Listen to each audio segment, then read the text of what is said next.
No, it's not like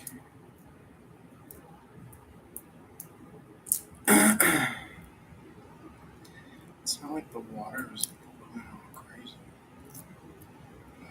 Maybe it was just too long to cook or something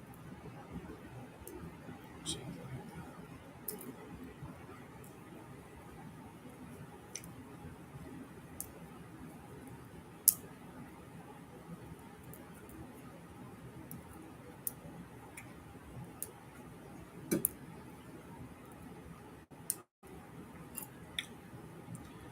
Come, you masters of war. You build the big guns. You tuck behind trees. I just watch you to know you can't get your egg past me. I see you like eggs, do you?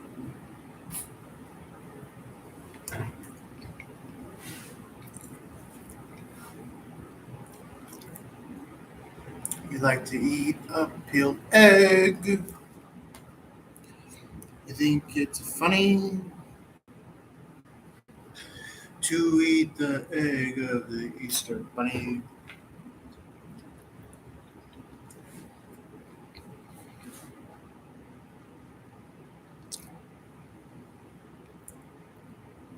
What are you, Velociraptor?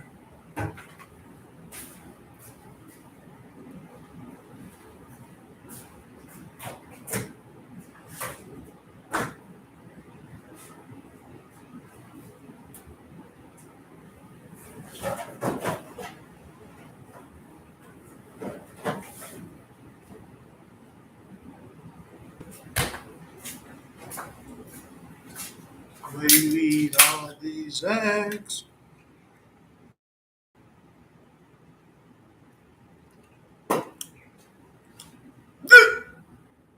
Excuse me.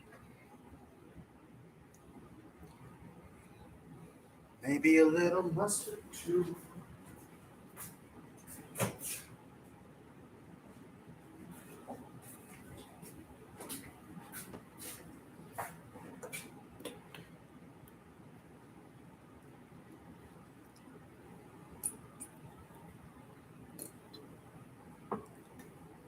Oh, mustard.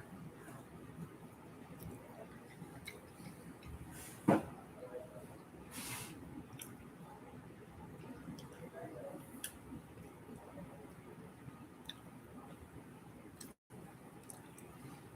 you like eating them eggs? Like picking on little chicken eggs, do you?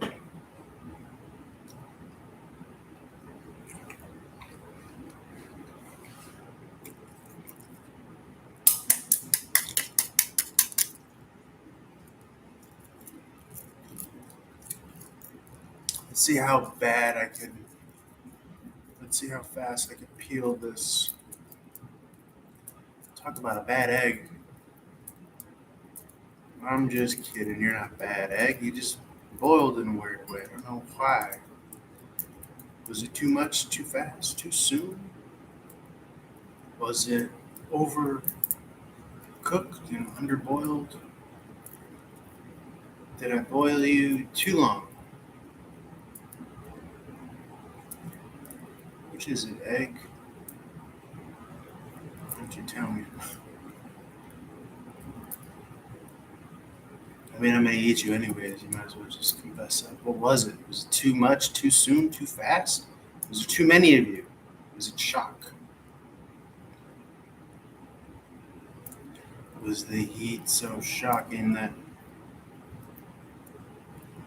you just didn't want to give it up? You've given it up before. You always give it up before. What's any different now? I got a whole bunch of you. It was for cheap too.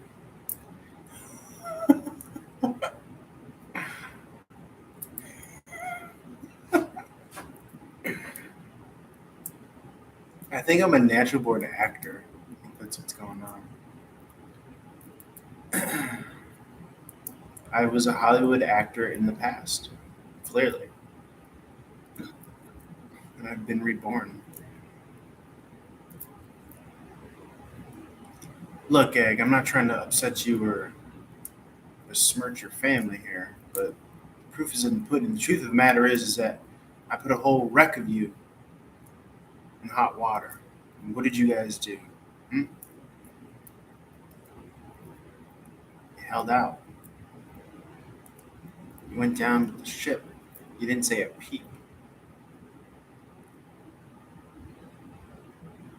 I actually admire that.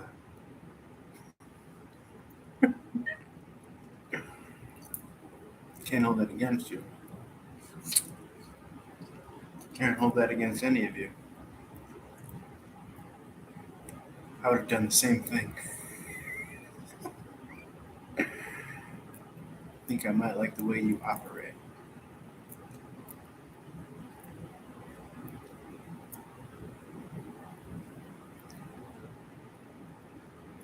Talk about an existential crisis.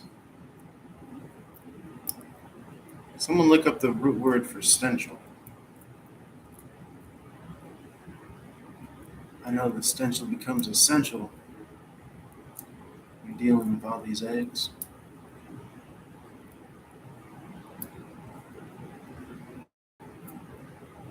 I'd like to see the Buddha peel this one. Does that appeal to you and your methods?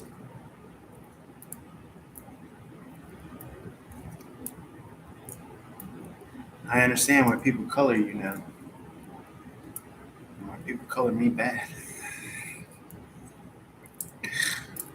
Only takes one egg in the bunch, one apple in the bunch. It's a roundabout way of saying it. Standing ovation.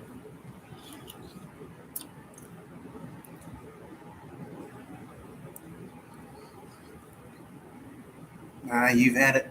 You've done it now. Being born this way, eh? So delicious.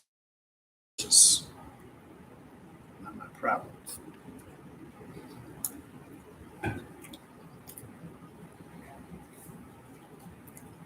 You know, I might as well have been an only born, an only child.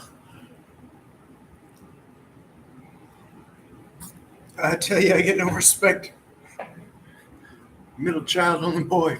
Treated like an only child. Oh my god.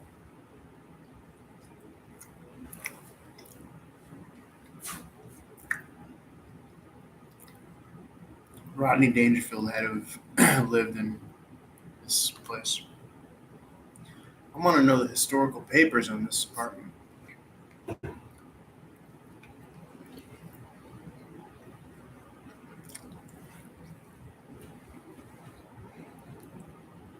Not a curious bunch, huh?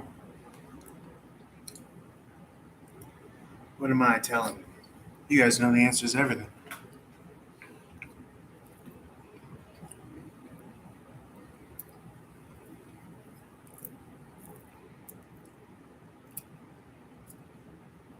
Looks like honesty is not only the best policy, but the best company.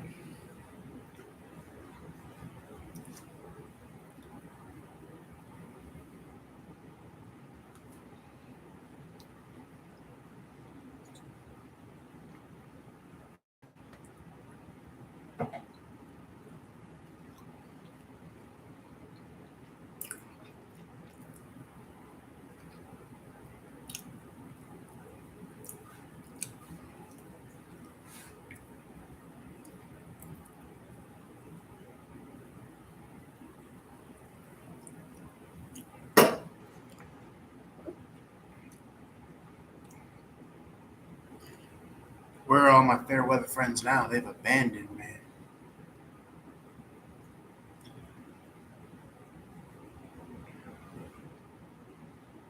Well, I tell you, I get no respect.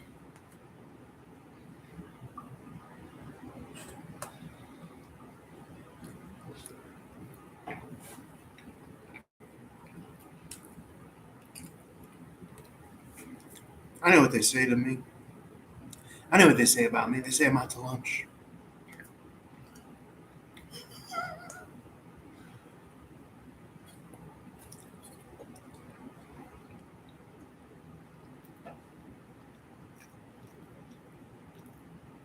I can't argue them. It was a 2 for $5 special over there on Broadway, see?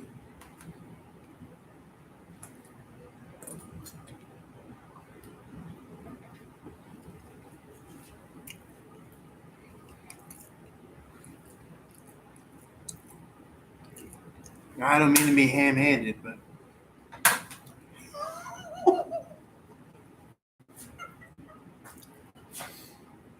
okay, I'm starting to scare myself. We're going on like Carrot Top levels now.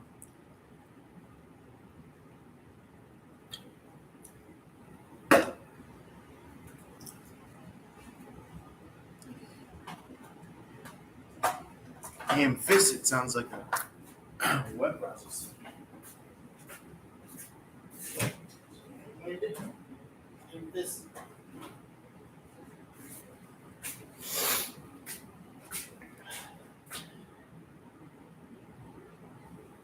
Look at the subject line. Playboy.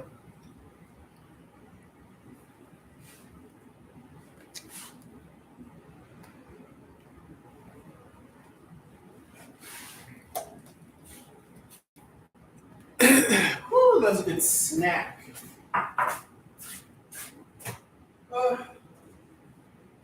I can't get some satisfaction.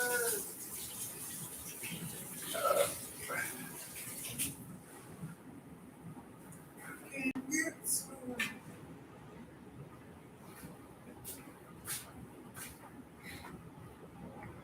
What are you, my handler?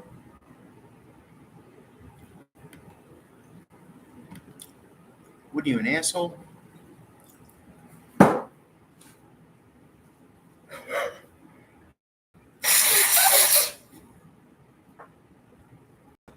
This is my favorite Rolling Stone song.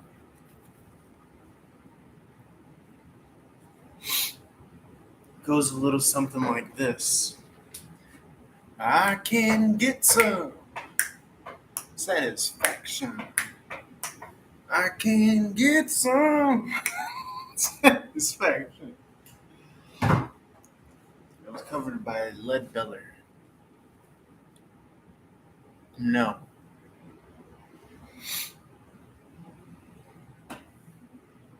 Nope.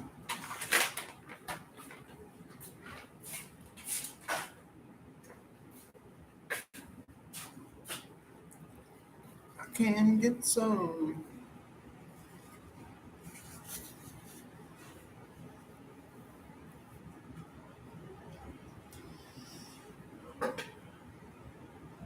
I can get me some satisfaction. Whoa, whoa, whoa.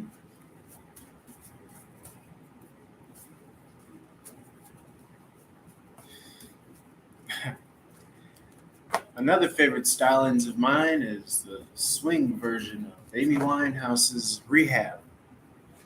They tried to send me to rehab. My daddy said, no, no, no. I gotta make this car payment.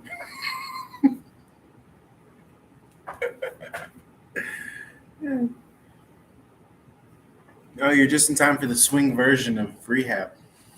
They tried to send me back to rehab. My dad said, car payment.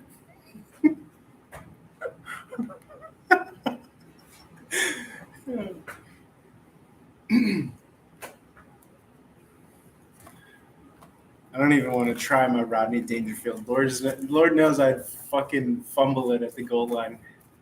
I want to tell you, get no respect.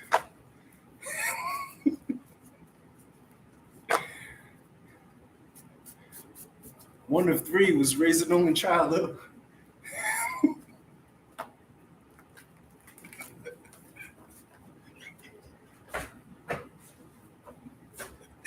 How would he end his jokes? Oh my god.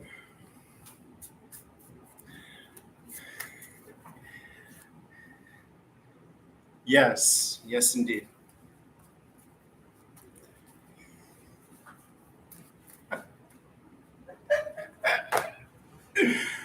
Oh my god.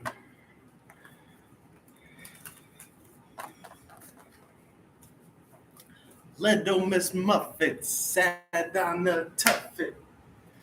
Oh my god, it's the best. Along came a spider and sat down behind her. He said, "Hey, bitch, what's in the bowl?" A little blue for my taste. Dice.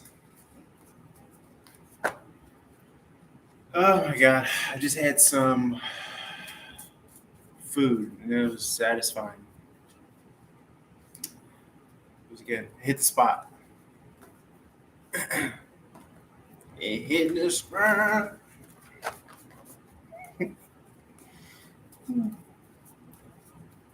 Apparently, I do stand up comedy when I'm like waiting for people to like show up and ask questions.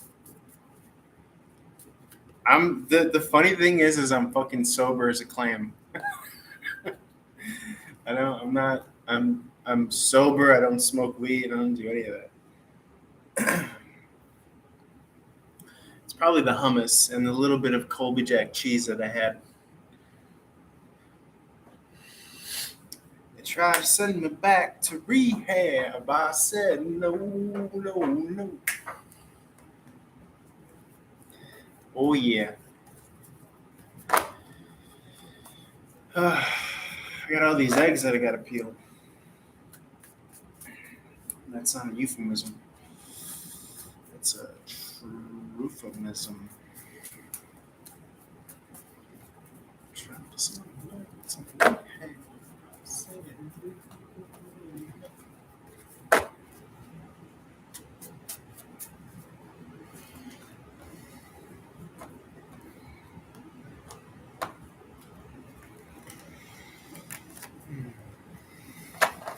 Well, what started was what prompted me to start fucking. Oh, you missed the whole fucking scene. The whole scene was I was peeling these eggs.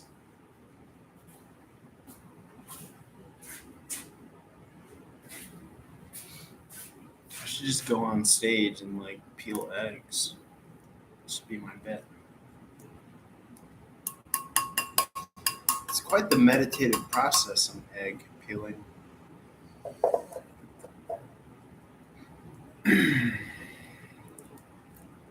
It's not really appealing, but it's appealing.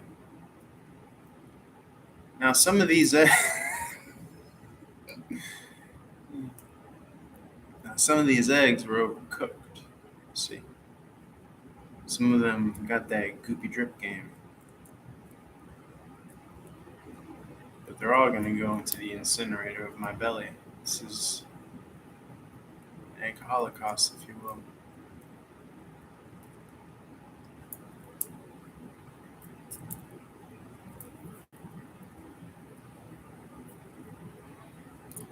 It just makes me wonder how Robin did all that shit. Probably lots of cocaine, but just like fuck, man, firing off like a clip from the cylinder, like Dillinger.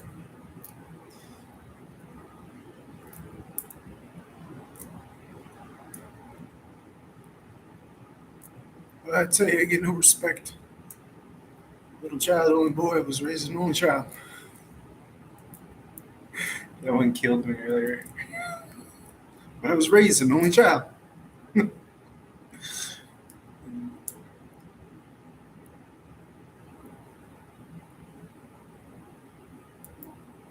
Well, I tell you, I get no respect. I asked the doctor. I says, "What's the prognosis, doc?" He says, "What's it to you?"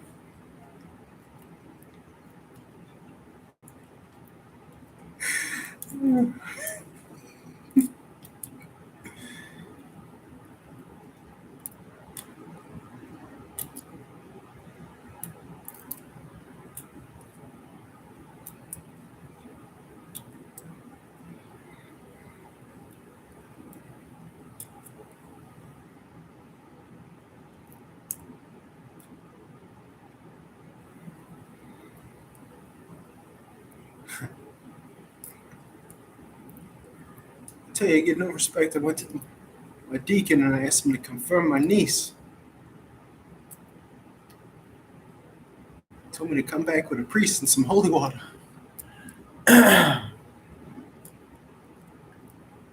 What future I have with Satender? Why do you ask, my friend? Why do you wish to know the future? Divine grace, Ray, feelings towards me since we've been apart. Well, how did it end, Divine Grace? You tell me.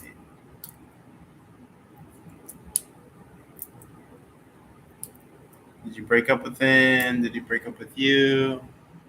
And Divine Blessings, tell me about Satender. What's going on?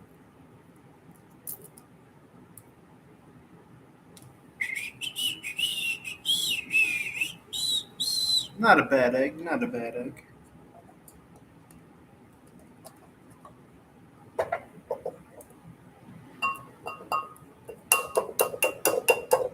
Why'd you leave him, Divine Grace?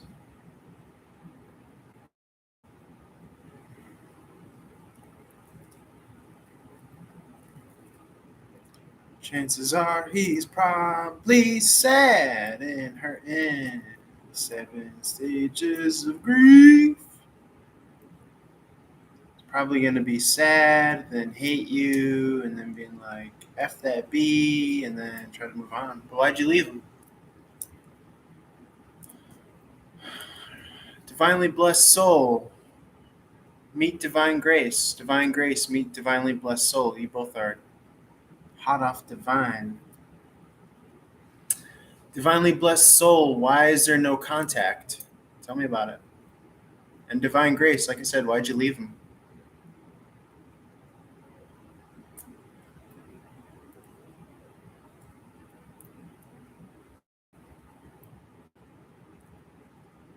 Did he cheat? A lot of cheating ass motherfuckers out here lately. I tell you what, can't find a good man. Can't throw a rock and find a good man. Oh, you left it? Oh, wait, he is my crush. Okay. Okay, no contact. He's your crush. Why is there no contact?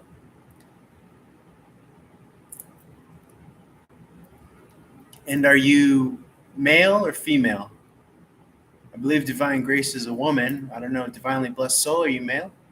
Oh, you're female? He's my crush? Not that there's anything wrong with it. I'm female. He's my crush. No contact.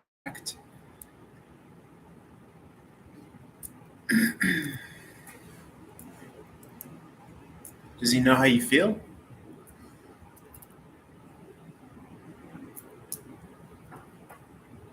I gotta find an extension for that. Try to send me the rehab bit.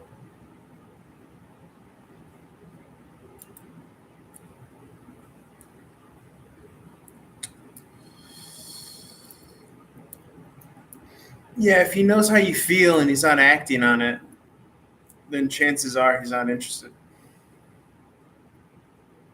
Unfortunately. But fortunately for you, there are billions of people in the world there, Amsterdam. Don't make me fall into my Daniel Day-Lewis from Gangs of New York. Amsterdam, I'm New York.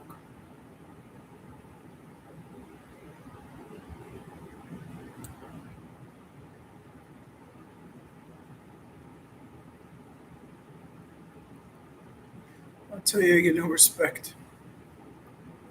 I got turned down by a 40-year-old cat lady. No kids. I got ghosted. Cat's name was Piper. Cat's name was Piper.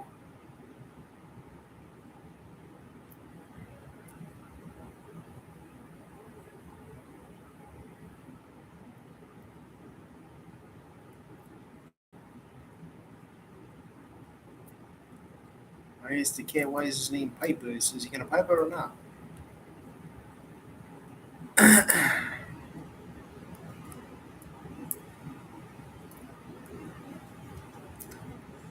Gotta find another that tried to take me to rehab.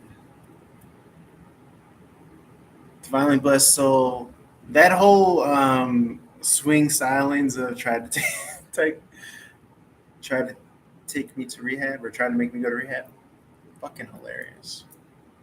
They tried to take me go to rehab. I said divinely I want to move on, but I didn't see any option right now. Well, I'll inform you that this may be a news flash to women, but it's okay to not have another branch to swing to.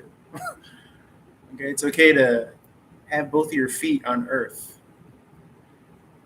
with no suitors and or matches. You won't die. You might even learn something.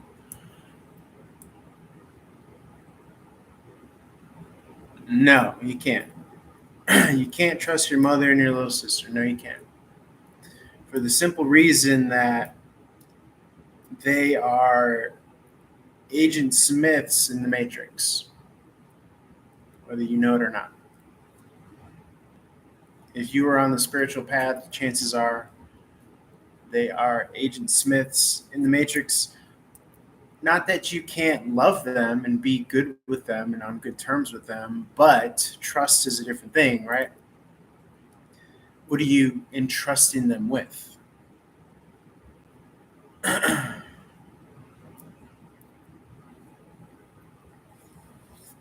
You know what I'm saying? Typically, what we trust our social contacts with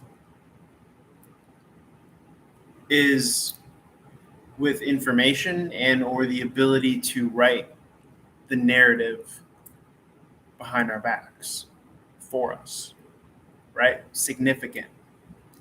Sign if I can.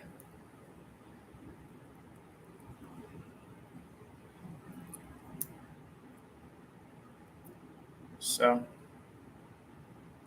unfortunately, for many that are on the spiritual path, family members become by default Agent Smiths because they've been encoded by the Matrix.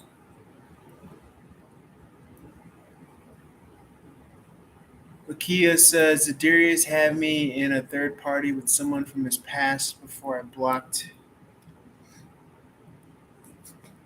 Yeah. He had you in the third party with self-doubt. It's never a fun dance to be a part of. You know, those high school dances where you're up against the wall. I wouldn't know. I went to an all-boys school. But I went to grade school dances.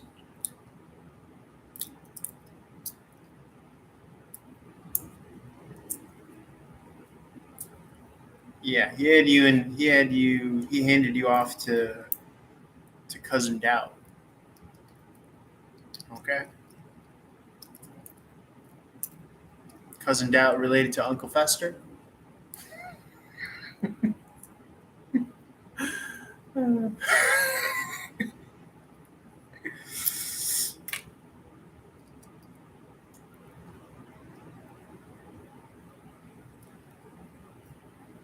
um,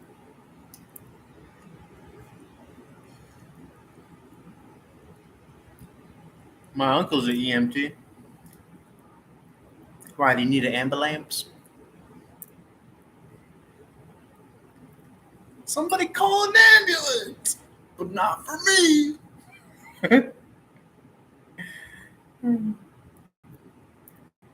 I try to be funny. I aspire to be funny. Oh.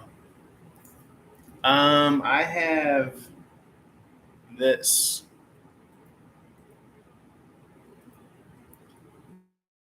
Try to send me out to the hair. I said no, no, no.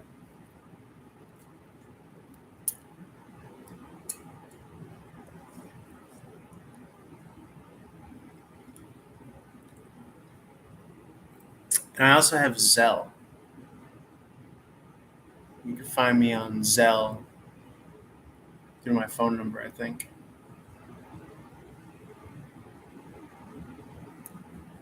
If you have Zelle, if you're banking.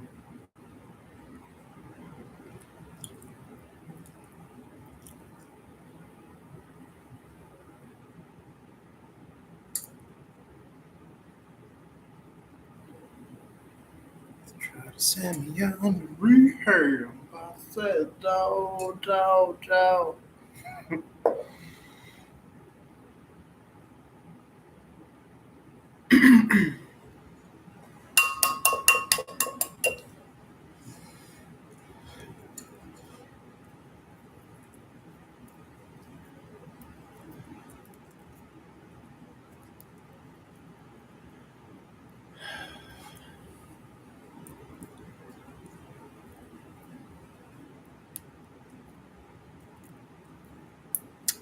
Do you have Facebook? You could usually send money in Facebook. I'm in Los Angeles.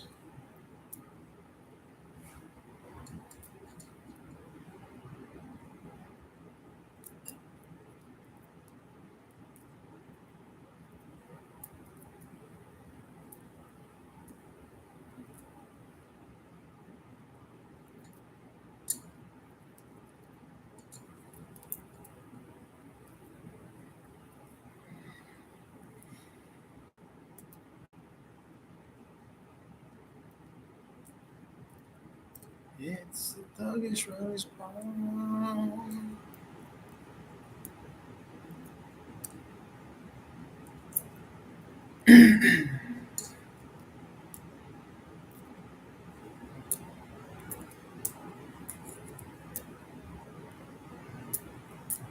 I can get plenty of satisfaction.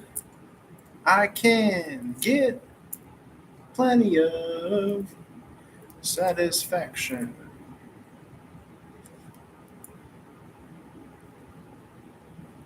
I get the most satisfaction. I get the most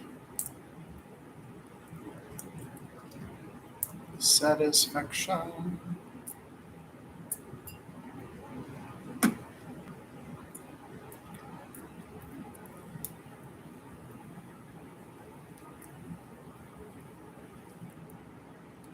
Apparently, the secret to life is focused attention.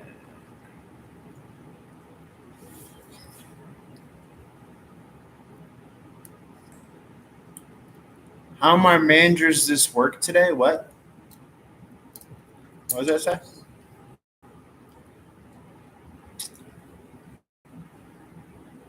How does your managers think I work today?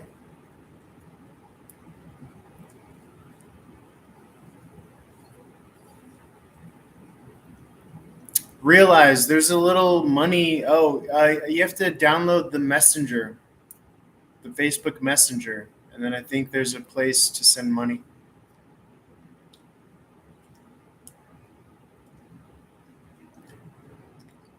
Just me. What kind of work did you do? What kind of work do you do?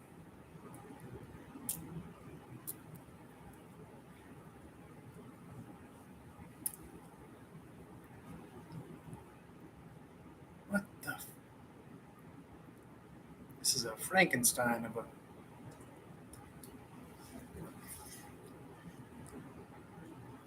Donation attendant for where?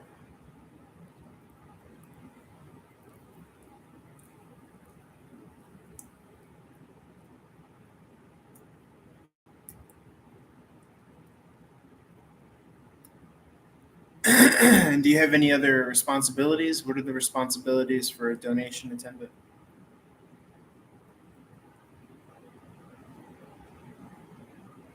My Facebook name is the same as this, at Run and Gun Tarot.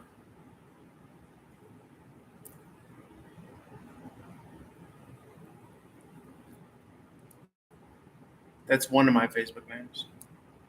But I could give you the other one if that one doesn't work. Give you my real name. Just me. What do you have to do for a donation attendant? Is it like very relaxing, like you just chill, or do you actually have to like get up and do things?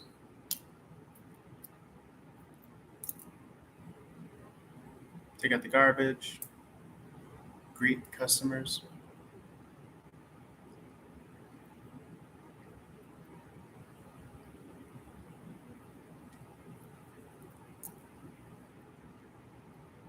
Get up and do things. What kind of things did you do today?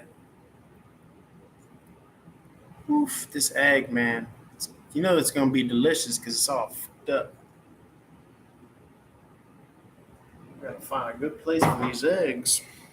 This bowl. 1 second, I'll be back.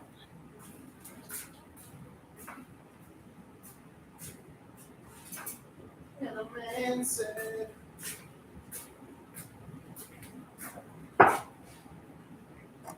"Quick, talking, can't you see?" Greet customers, offer receipts, load the truck.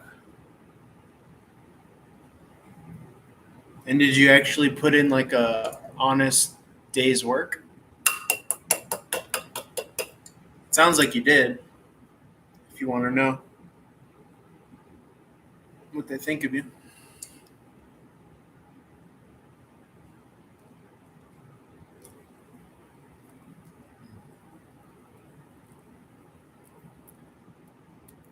I'm confident that they think you did very well.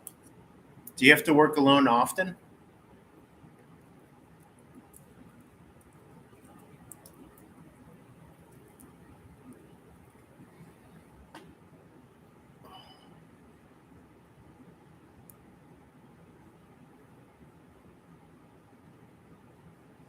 You're contagious.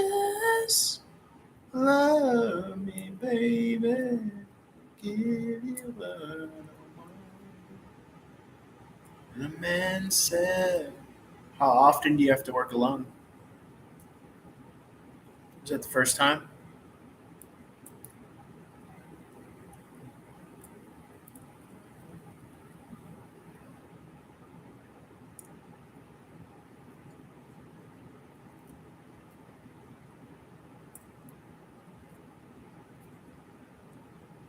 Boy, if I had a water pick here, it'd be a different story.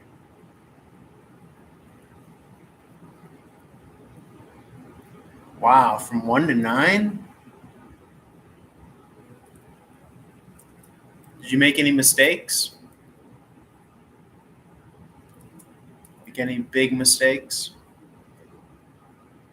I remember one time I was working office services, and my friend Kevin, my coworker, we had to fill the I guess we had to fill the vending machines, but we didn't have to fill the vending machines. We had to unload the cans of soda from the packages, and it was a big dolly cart stacked up with soda. And he hit a bump over a curb between the carpet and the floor, moving from the office services room into the hallway, or moving from the hallway into the office services room, and the whole dolly filled with stacks of soda cans fell everywhere. It was insane. He also threw an entire large-sized garbage container into a industrial garbage disposal. He was not supposed to do that. So, if you're not doing big mistakes like that, I'm confident that they're seeing that you're doing a good job. You know?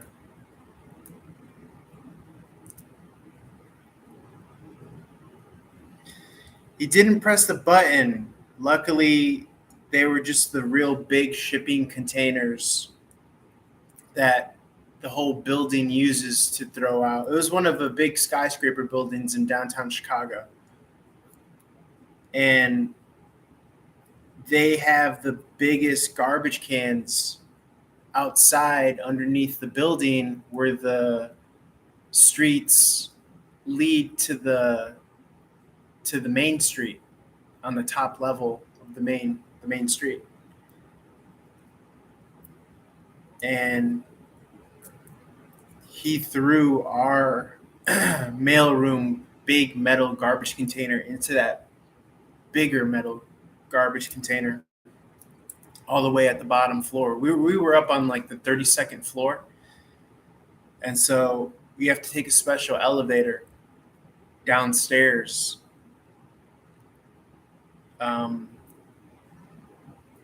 And I think he was just frustrated, and he was having a bad day. And our supervisor, John, was like telling him to empty out the whole garbage can. It's like this big freaking metal one on wheels.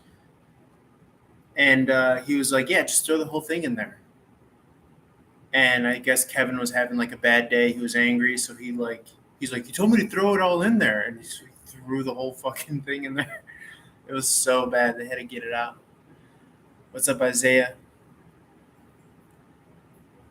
Thanks, Isaiah. If you want to send a good vibe, I got this as well. If you want to send anything, I got Cash App, PayPal, Venmo.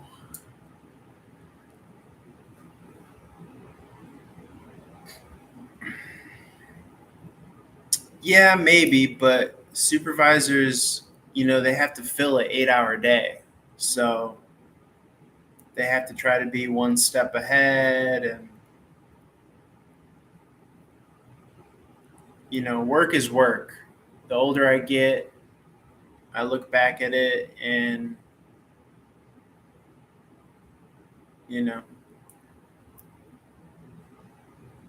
when you put your whole focus into something, then it can be fun, because then it becomes a creative process, even if you're just doing something, simple.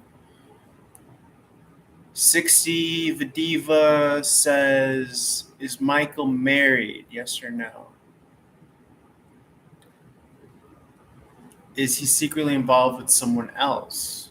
We're really developing feelings for each other, but I wonder if he's hiding something from me. I'm Cancer, he's Pisces. Well, it sounds like you need to develop trust and vulnerability. So you would only really need to know that information if you were already sleeping with this person. But if you're not sleeping with this person, then you don't need to know that information. And then you can take your time to develop trust. And like I said, that's an enjoyable process,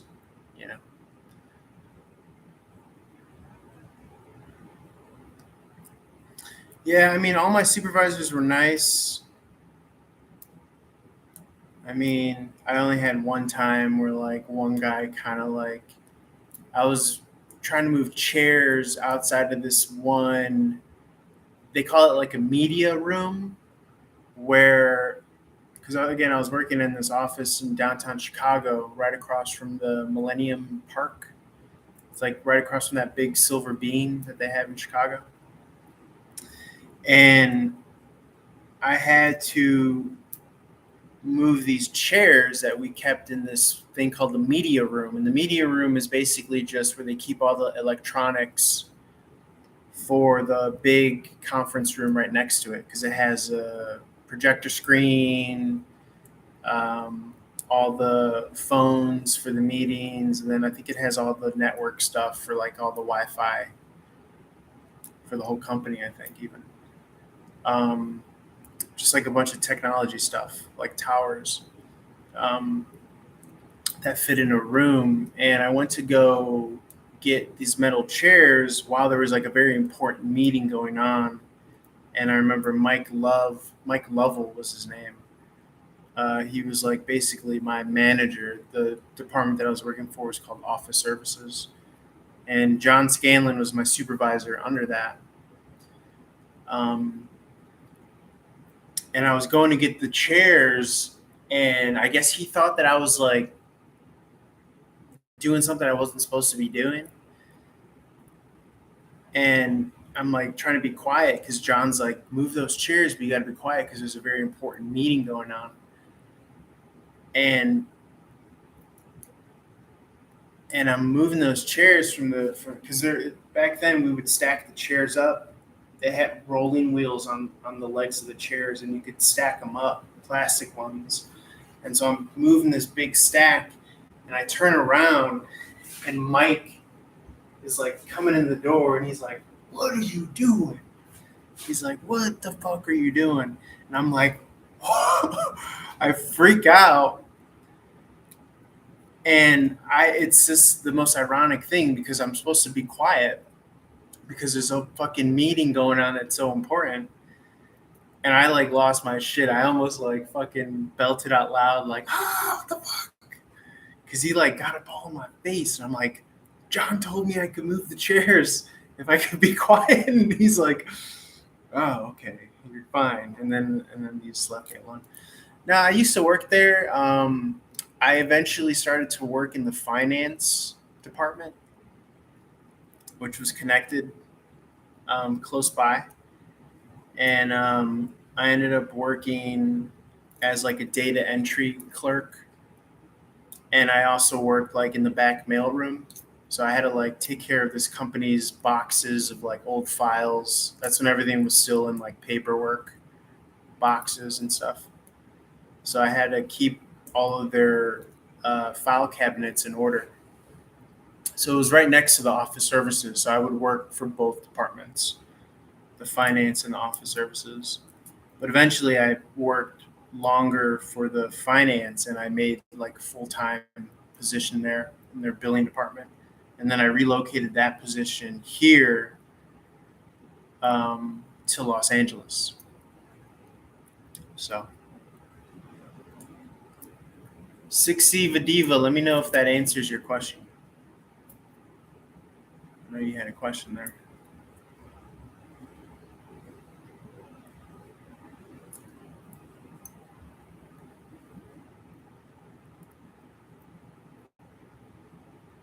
Yeah, what's up, Nisha TV?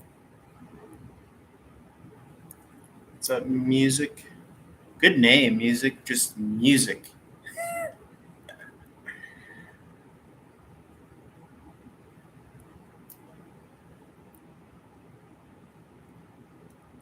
I feel like niche is going to be a tough question.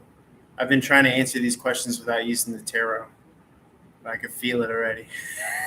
Let me see if I can get one over on Nisha. Will I hear from Sergio again in January? He blocked me. Why would you want to hear from him again is the better question. Why did he block you? Yeah, thanks, just me. I had a good career. Yeah. Where are you from, just me? Are you from the States?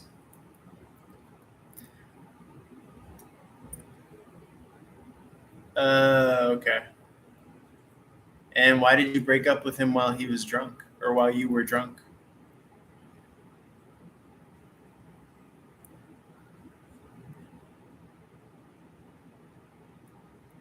You're contagious.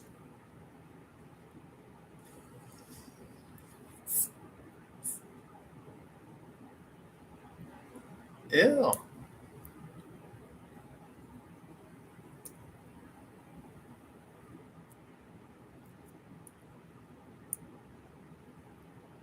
And has he blocked you before?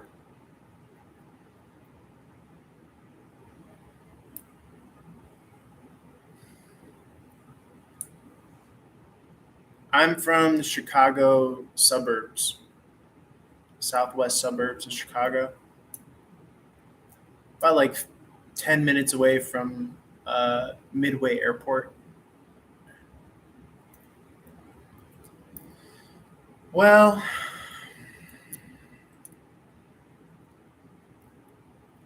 And how long ago did he block you?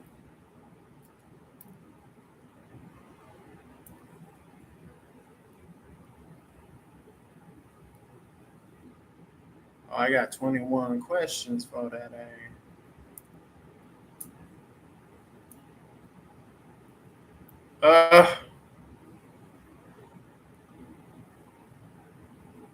I would say no. I would say no. And how long have you guys been together?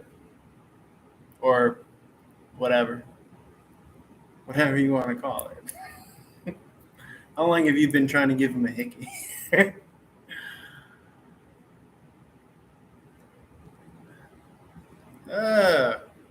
I would definitely say no.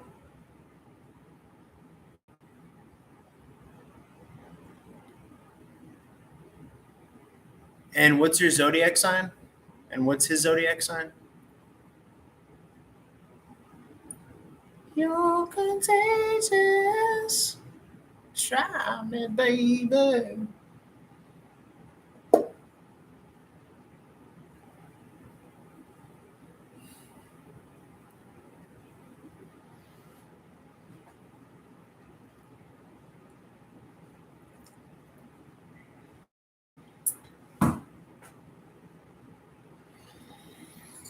Ooh.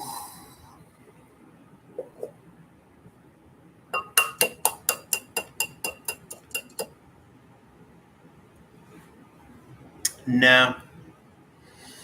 I'd say no.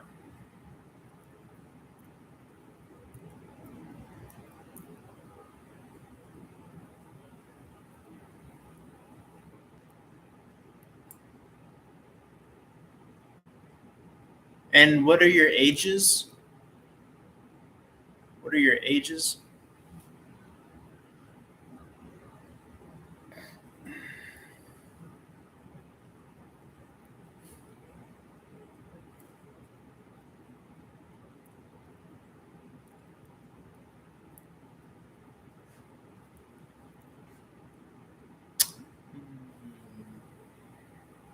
Nah. And where did you guys meet?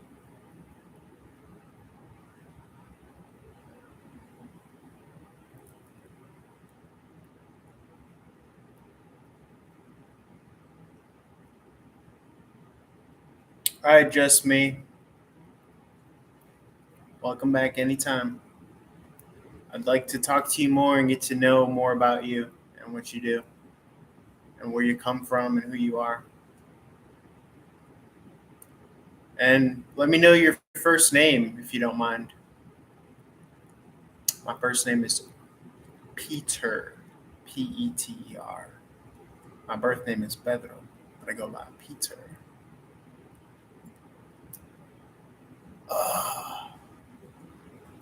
And did you guys have relations? I'd say no. This sounds like Bad News Bears.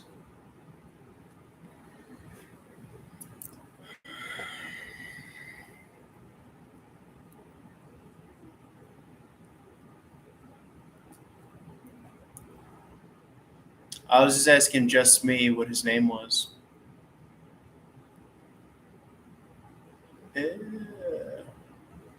Don't do that again, Nisha. Just don't do that again.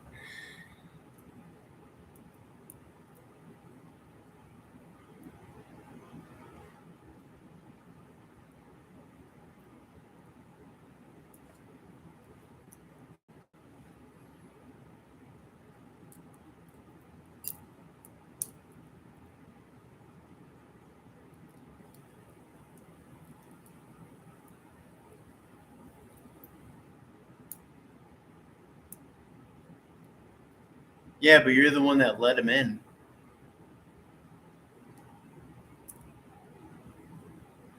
It's the oldest trick in the book.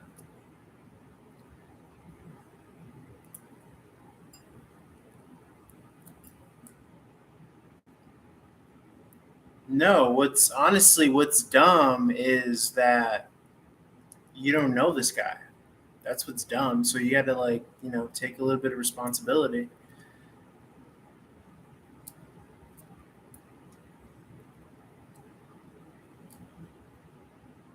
But I guarantee you, every woman has.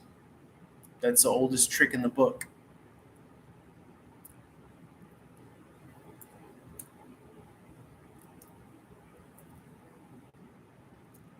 Well, you should regret it because now you're going through what you're going through.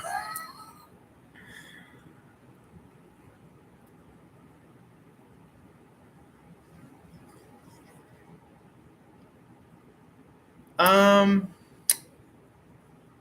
why do you want to know my zodiac sign? It don't matter what my zodiac sign is.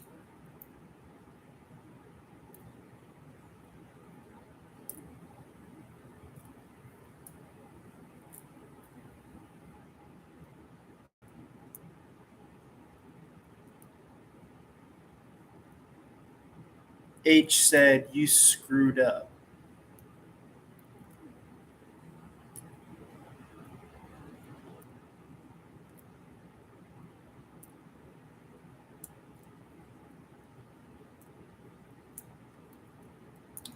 Damn, H. Just ignore H.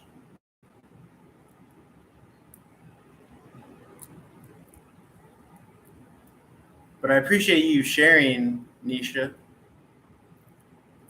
You're welcome to stay.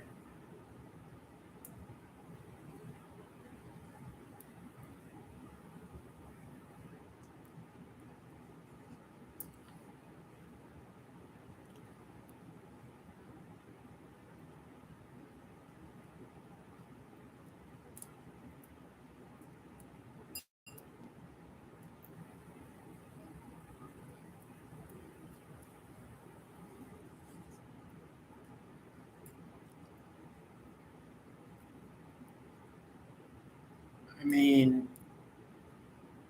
yeah.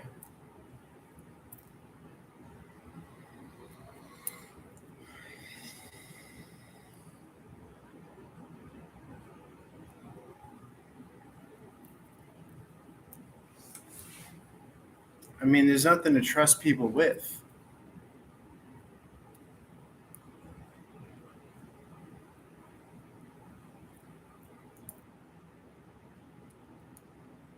I mean, a trust used to mean something, you know? It used to be backed by like money or like trust people to tell your story.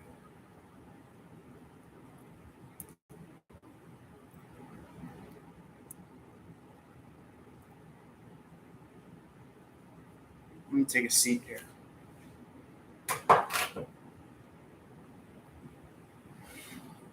Bring this camera down.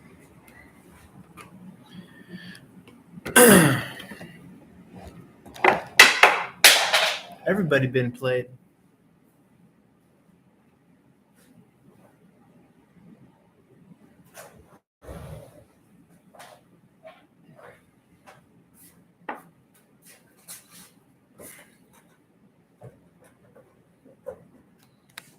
That's the point. The point is to teach you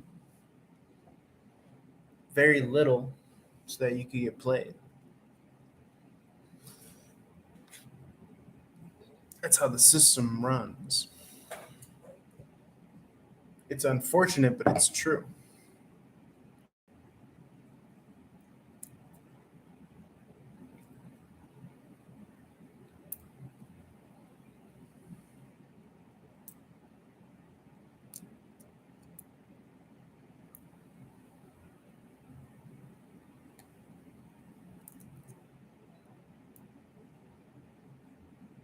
But you're free to tell me your story if you want.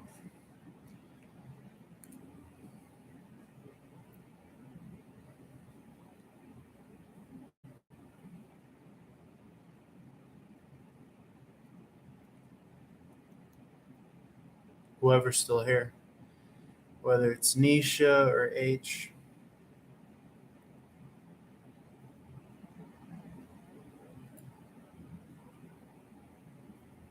Yeah, I mean, especially like if he knows that it's going to be your birthday, but it's like I'd say that if that's Nisha that I'm talking to, I'd say that you messed up because you shouldn't have been drunk and try to break up with him. That's retarded.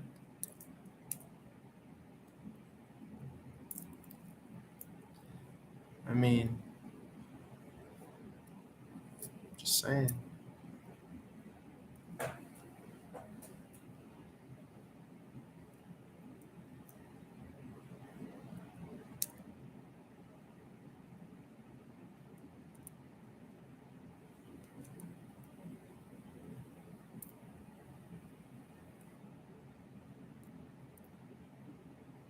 You're contagious.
What's up? What's up? What's up?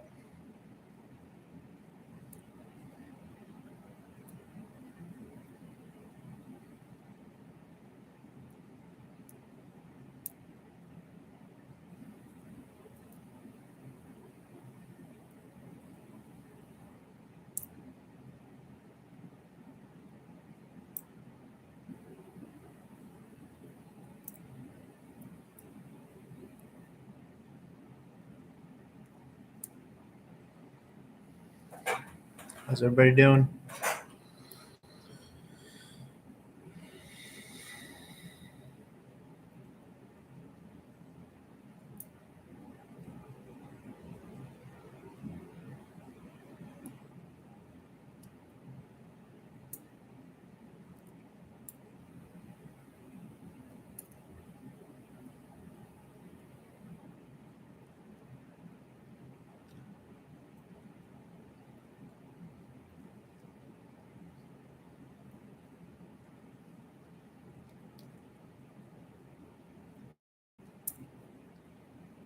Thanks for paying me in your time and your attention.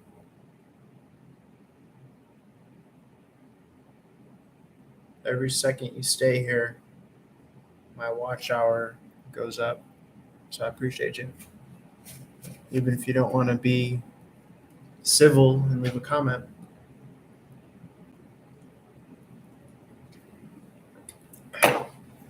The civil rights movement. It's only 8:30, motherfucker. That shit crack.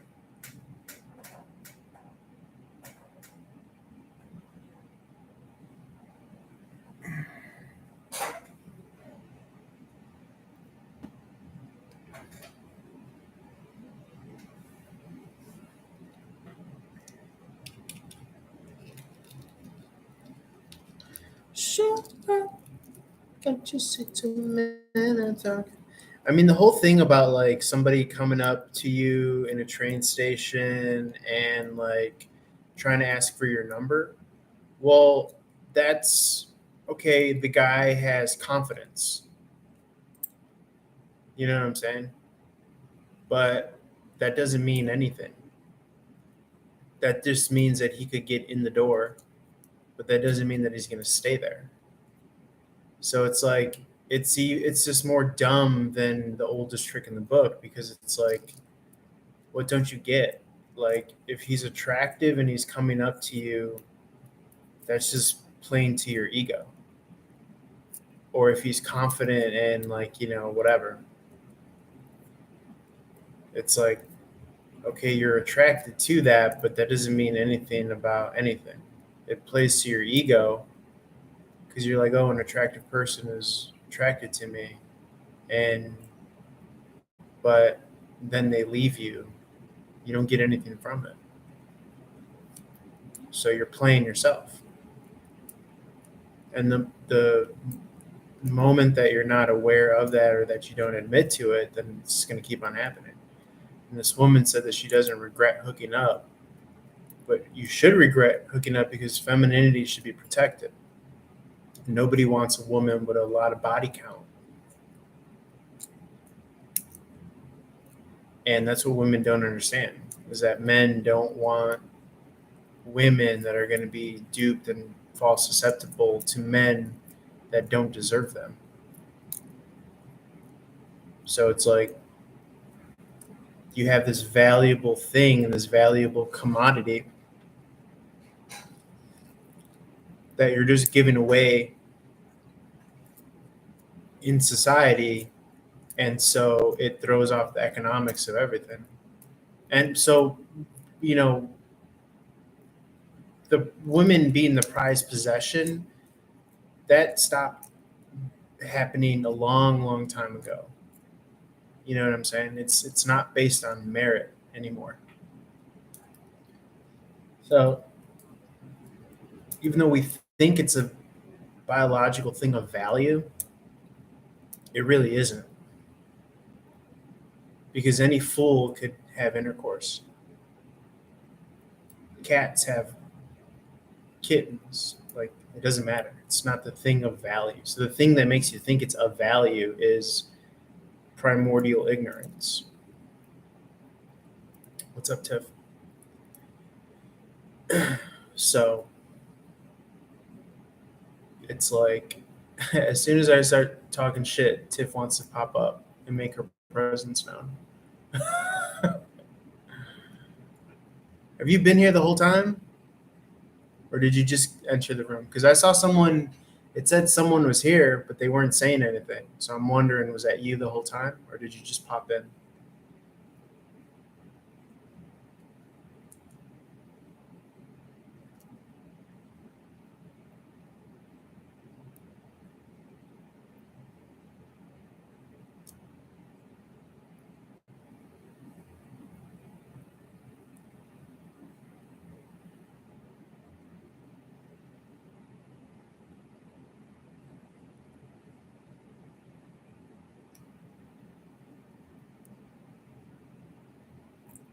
Ugh.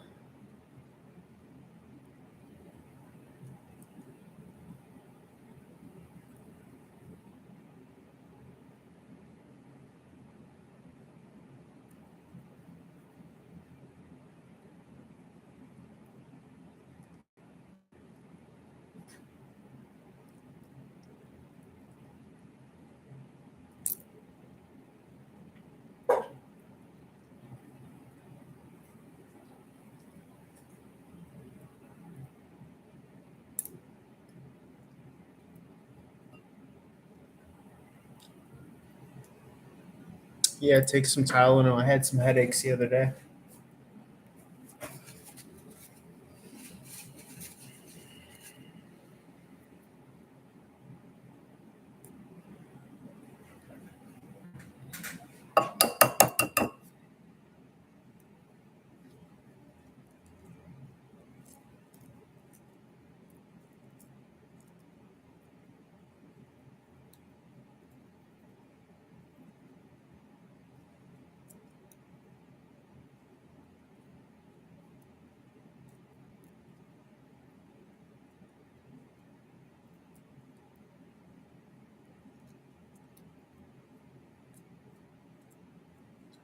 You're contagious. You drive me crazy.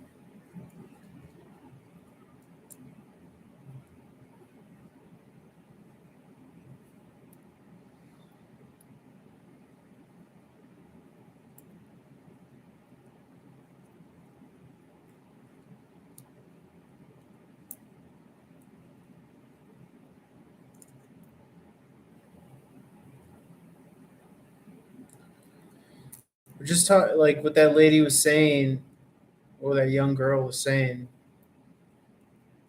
It kind of gets into the conversation, like,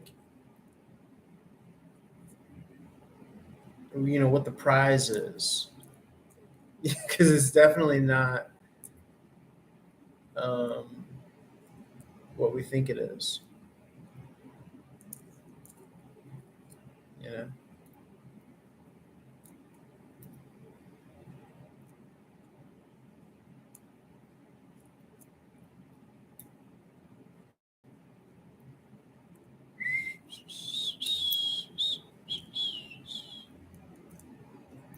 Give you what you want.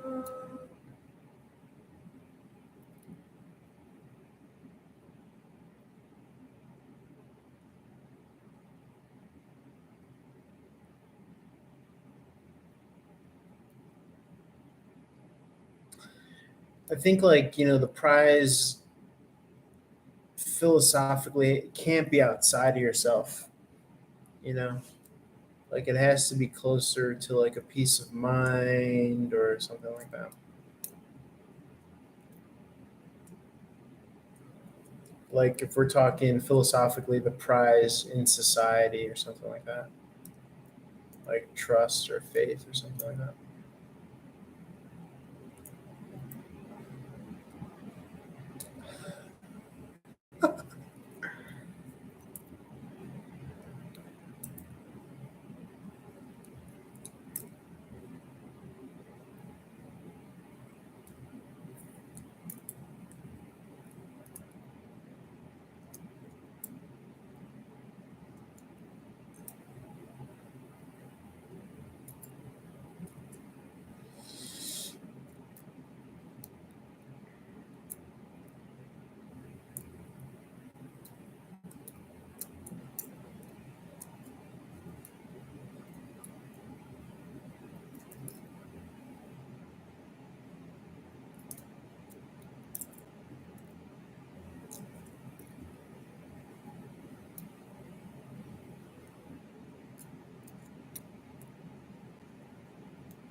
You're contagious.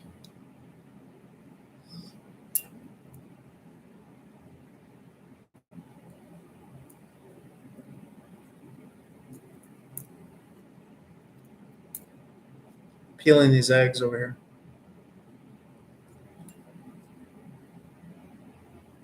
It's a meditative process. Probably got to get some iced coffee right now. These eggs, I think I overboiled them, so they became very hard to peel.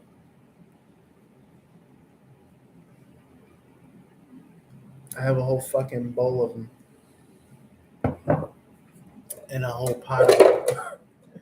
I was trying to be slick, and when I went grocery shopping yesterday, and when I came back, I was like, oh, let me throw these bitches in the boil. And I think I started doing a tarot reading, and I forgot them there. And I think I overboiled them or something.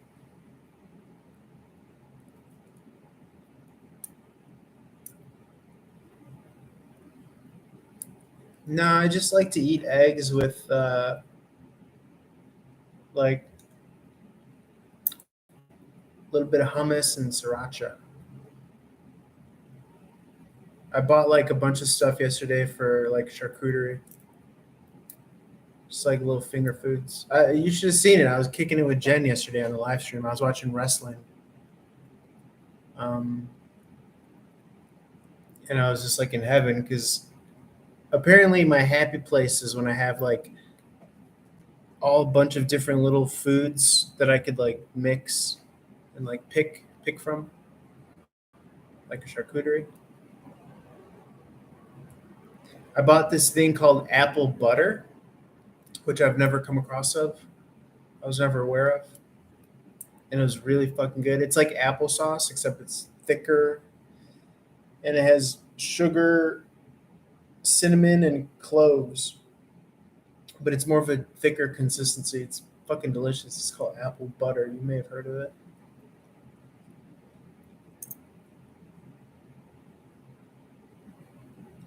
Jen says she makes it. She says she makes apple butter. I'm like, I've never even heard of apple butter, but it's delicious. I was like, you know how you find things to like rally around and you just like you're just excited about? That was me with apple butter. I was like, that was the mascot yesterday, apple butter. It came in this huge jar, like a jelly jar.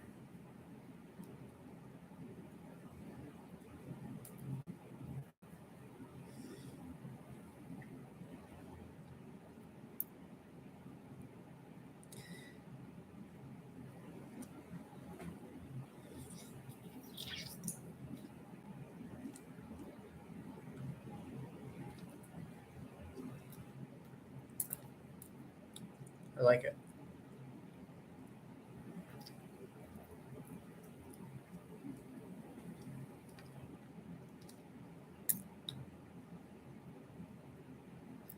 You're contagious. Try me, baby. Give me what you got.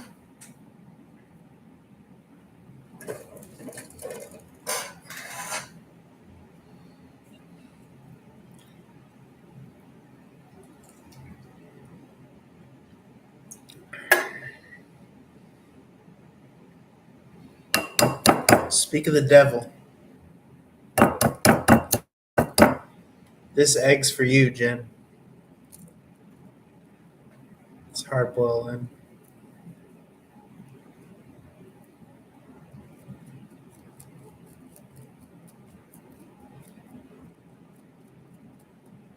It's a meditative it's a meditative process.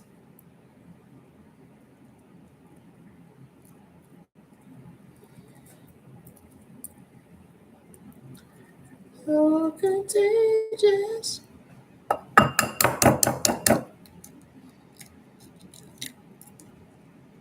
got all my gals here with me. Just missing Ashley and I think Daniel died. Made that fucker a moderator and he never showed up again. Got all my gals with me. Just peeling eggs. Just peeling eggs, hun.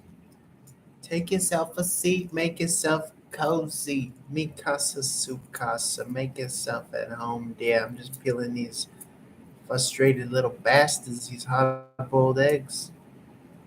I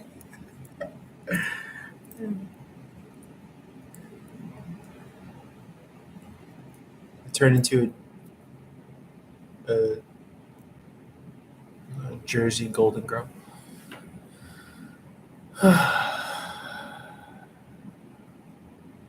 I made egg salad. Why won't my person who is an Aquarius accept me? I'm a Virgo as a friend on Facebook or Instagram. Is it because he's hiding me from someone or hiding someone from me? Yeah, most definitely, Virgo Queen. What say you, women of the chat? I dub thee women of the chat. That's what I dub thee. And I dub myself an honorary woman of the chat. Man of the cloth. Loincloth. But an honorary woman of the chat. What say thee? I say this man has much to hide from the queen. How dare her, him, he, they, them, said. This man is not to be trusted, hear ye, hear ye. Henceforth from now thou shalt not display thy nookie.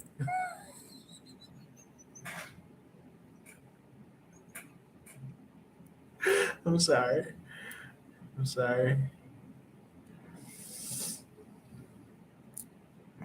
Thou shalt put the cookie back in the cookie jar.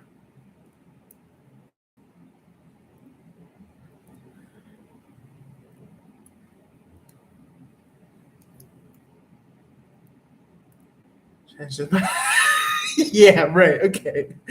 Okay, Tiffany. The blind leading the blind, that's down the hallway. 2 doors down. Tiffany's like, maybe I could change him. You ever heard of 3 blind mice?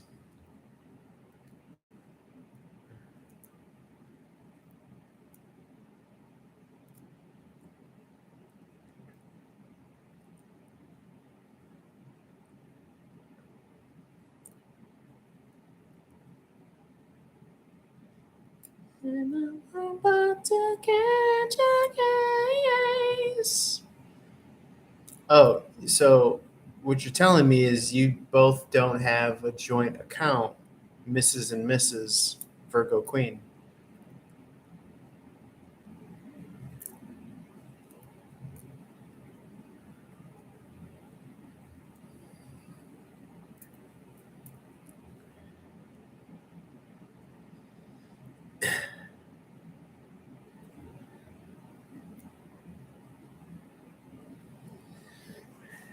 Jen, Mr. Cosby is serving his time. No need to bring him back into the conversation.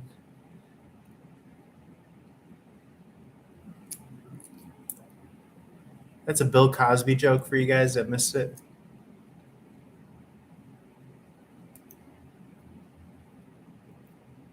Get it? Because Jen reference Jello. I'll be here all night, people. Try the veal. Tip your waiters.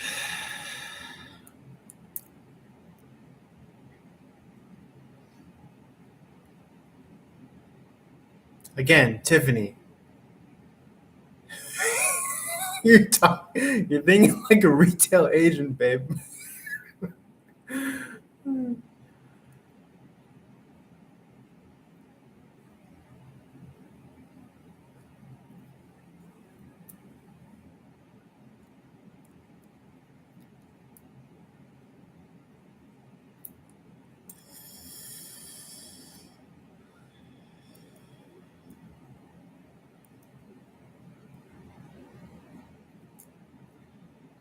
So contagious.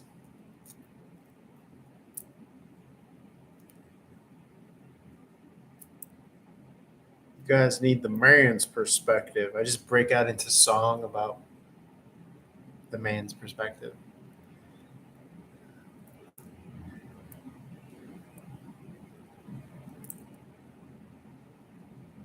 Have you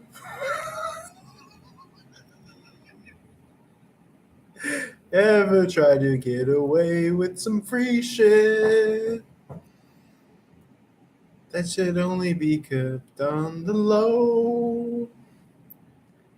Have you ever tried to have your cake and eat it too?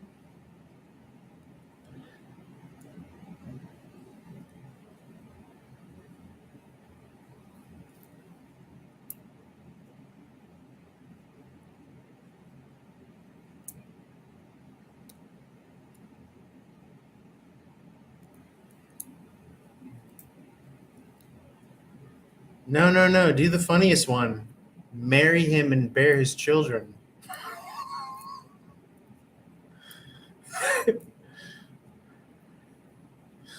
She's long gone. I think we ran her out of here.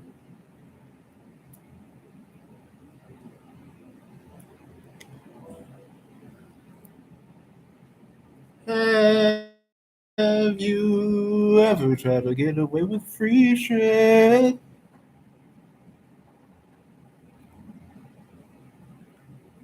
You gotta put this bitch in check. Oh, I'm sorry. Is this Bone Thugs and Harmony?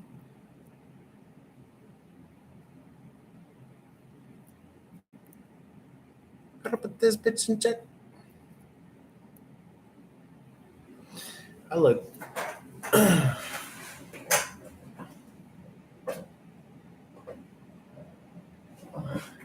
They say never put a. Is that light a little better? Have you ever tried to shit?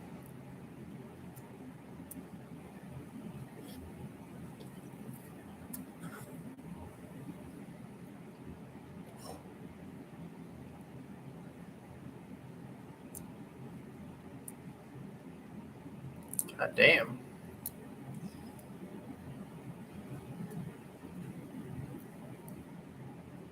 Well, you know what they say, Virgo Queen. A picture is worth 1,000 words.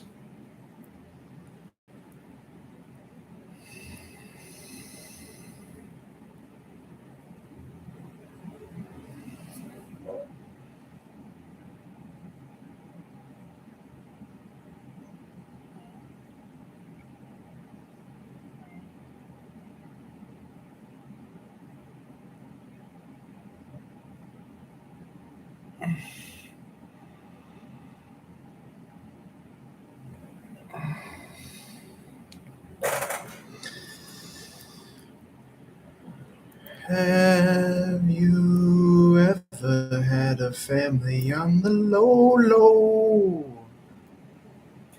Papa had his on the other town. Papa had his in the other town.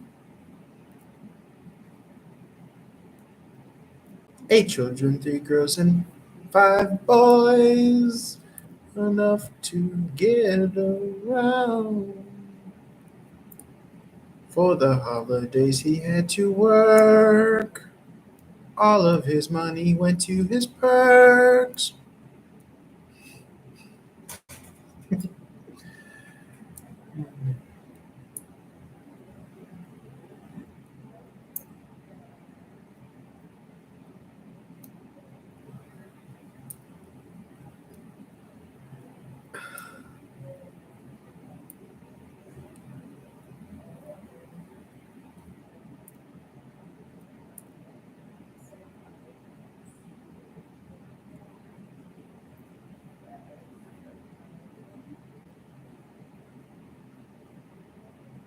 Uh,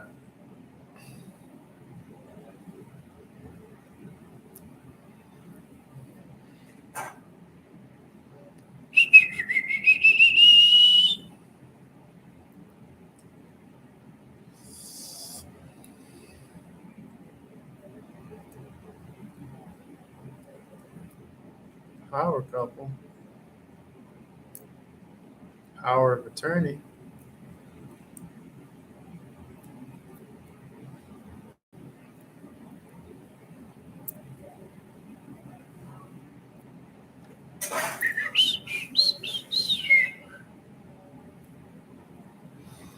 I don't understand what the drama is. I mean,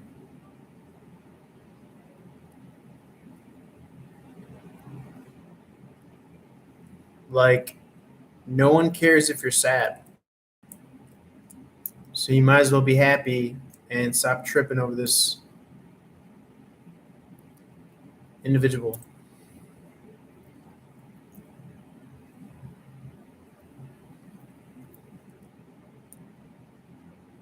Like, it doesn't matter.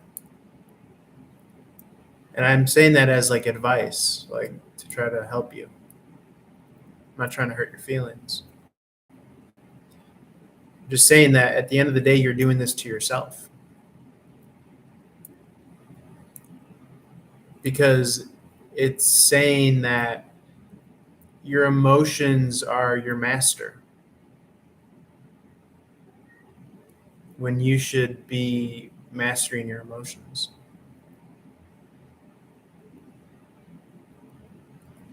Yeah, confusion is a low vibrational state. So this person is keeping you, well, you're allowing this person as a reason to stay out of your full potential, your full magnetic power.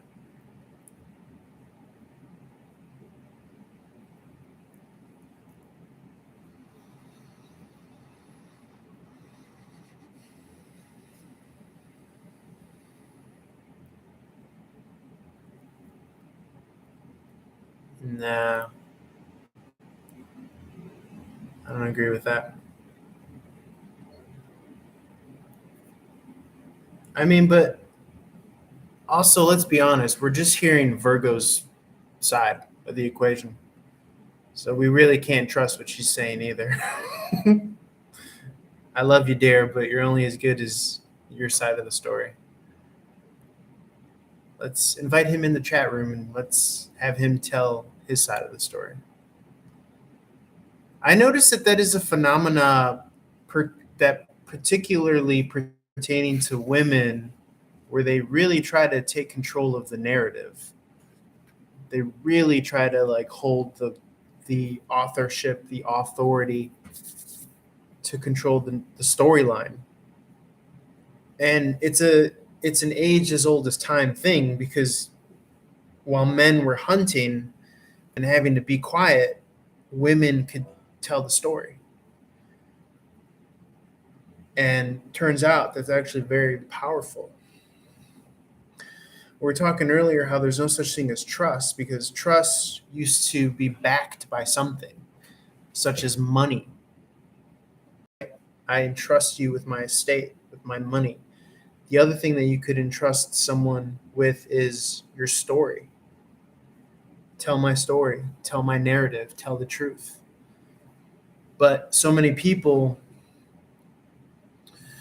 only tell their version of the story, that we don't know each other's story.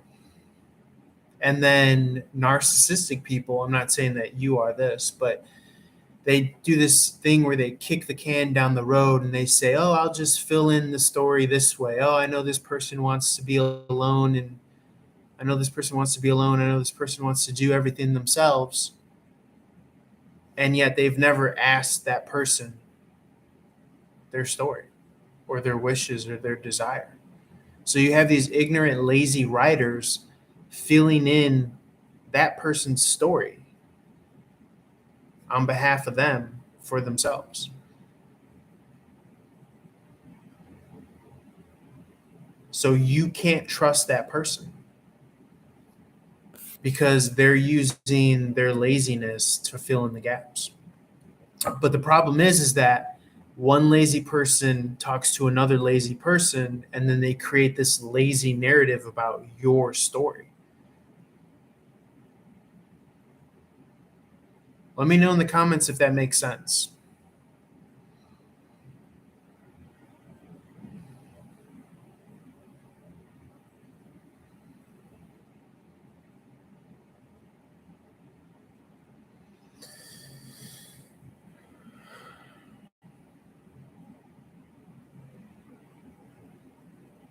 I'm not calling you lazy, Tiffany. What are you talking about? I mean, unless you're trying to write my story for me. I was talking about my sister.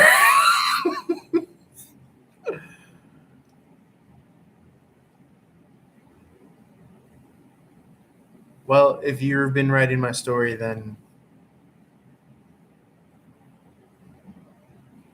you know. Let's see.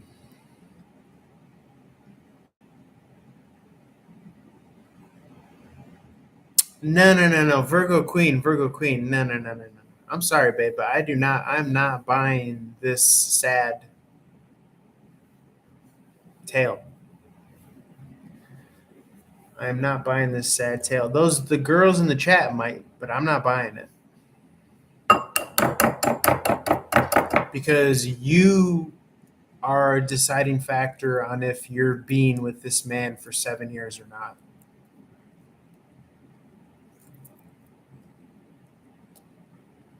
None of that. You keep on bringing up what other people are writing for you. you keep on bringing up what all of these readers, I'm telling you, most readers, they're lazy writers. So they're going to try to tell you all this stuff that you want to hear so you can come back to them. Not here, not on this channel. I tell people to get the fuck away, figure it out. Using spiritual tools. But I think the medicine is that you're letting your emotions run your life. And you're letting this notion that you think 7 years, I always tell people, throw time out the window. Time does not matter. It's not your friend, especially when it comes to relationships, because they use that as a main reason as to why they're not leaving someone.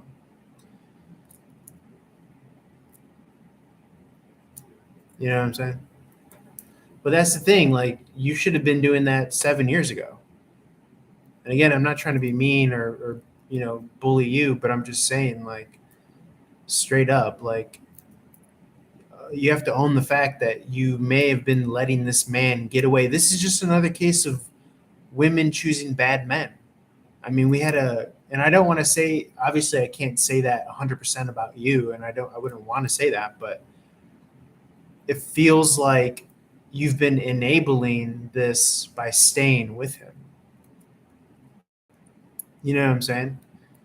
Like, the idea that you can't be public together, that you can't be out in the open, that you can't take photos, like, that should have been something that, would have been a red flag. A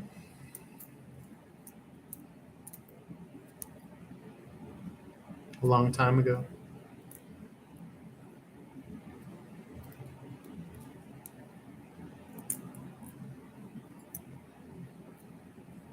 But it doesn't serve you to say, like, oh, he's a narcissist and he's this and he's that. Because again, you're just giving your power to him. It doesn't matter. What matters is that you have to take authority of the role that you played in this connection.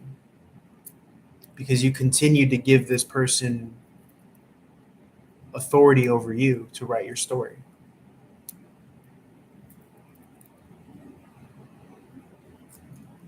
Again, but you're using that as evidence to paint a narrative.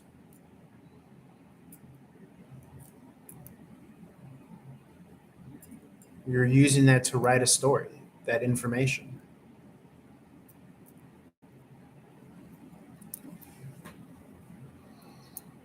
I mean, you might be the bad, but that's why I said earlier, like, we're only hearing your side. We're not hearing his story. We're not hearing his side. You could be the bad guy in all of this. We don't know. I don't know you. They don't know you. We can't trust you. We're trying to give you the benefit of the doubt because we do that as people. But it's like, dude, I've known plenty of women that they manipulate their therapists. They lie. They tell the story that's in favor of them to all their friends and family. And then the guy ends up being demonized and villainized. And that's been happening since the dawn of man. That's what I was telling you earlier. While the men were foraging and farming and the men were out hunting, you just trade stories and tell lies. Not all of them all the time, obviously, but that's why they say the pen is mightier than the sword. And the hero and the victors write the story. That's what's most important. That's what we're realizing, if we haven't already, in 2024. The most important thing is the story. And your recognition that you are the magician, you have the wand, the pen is the wand, the pen is the author, the pen is the authority. So why not write the best story for yourself? You know what I'm saying? But in order to do that, you have to be honest with yourself where you played a role in giving that pen, giving that authority, that authorship to other people, other psychics, other tarot readers, giving it to him in the relationship. And then you have to be honest with the story that you're telling and writing for yourself. And not just, and I'm not saying that you're doing this, but a lot of people, a lot of women especially, they'll play the victim. I mean, you women know this more than anything. Women do that very well. They try to garner sympathy points because they're social creatures that play off emotion, and they will try to manipulate you to get to their best benefit.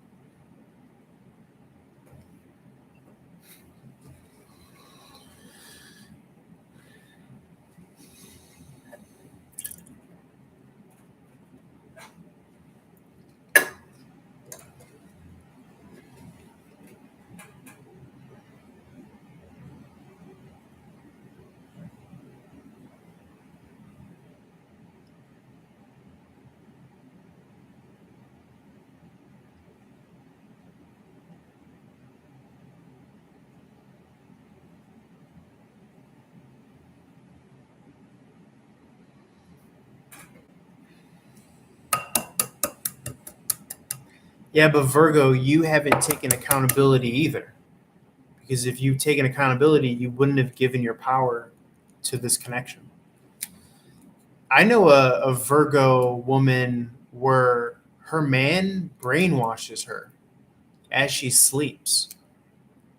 When she goes to sleep, he when he goes to sleep, he fucking whispers in her ear, like, you're never gonna leave me, don't leave me, I love you, you love, like, he'll fucking brainwash this Virgo woman as she's sleeping because he's that fucking sick and desperate that she's gonna leave him.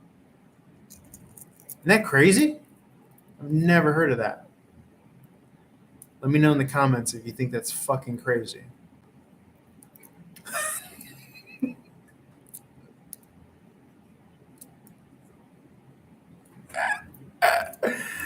Y'all motherfuckers are just ignoring me. Fuck y'all. This is my chat room.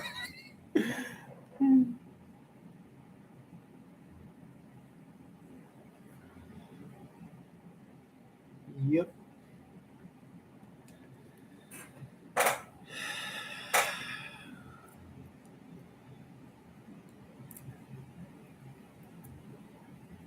Thanks, Tiffany. Thanks for acknowledging my fucking crazy story. Neural linguistic programming.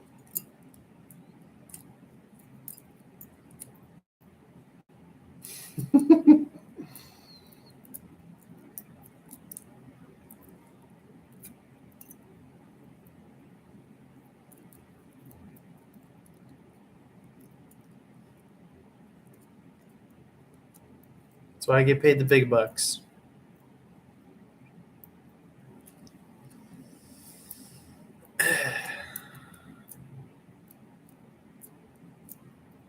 Buckets of rain, buckets of talk. Got all these buckets, buckets that squawk, buckets that ring in New Year's Eve. I got all these buckets, I'm thinking that these buckets actually got me.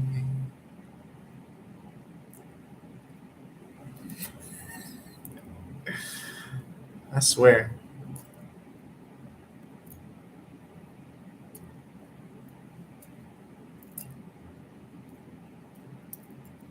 Okay, Tiffany.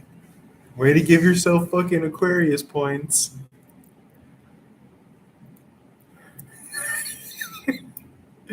I'm just joking. I'm bullying you. Not really, though. I'm picking on you. Buckets of rain, buckets of talk, buckets of hot, buckets of walk, buckets of squawk in the rain. Should be a Broadway musical singer. Got all these buckets. I even got buckets for pain.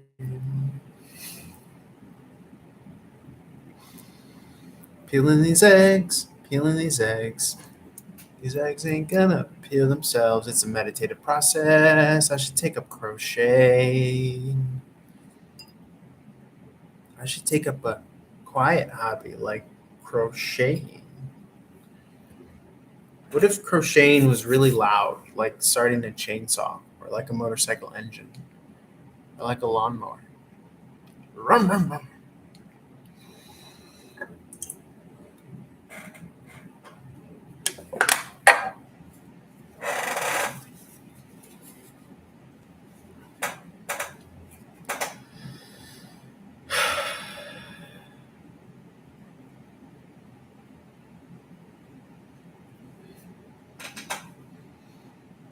Telling you, man, women don't pick the right men historically. Sorry.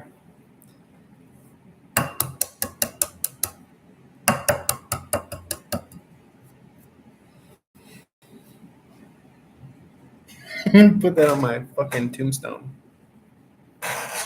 My epithet or my epitaph, whatever it is. Women ain't shit.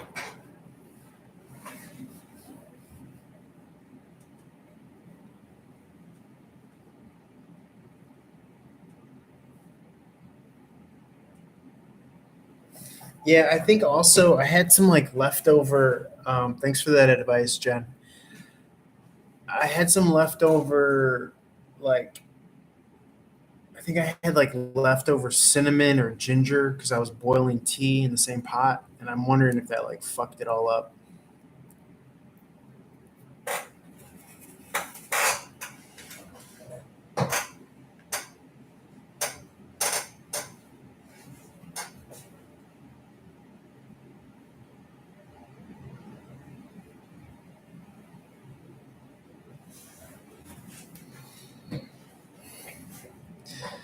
Yeah, you guys are real keepers.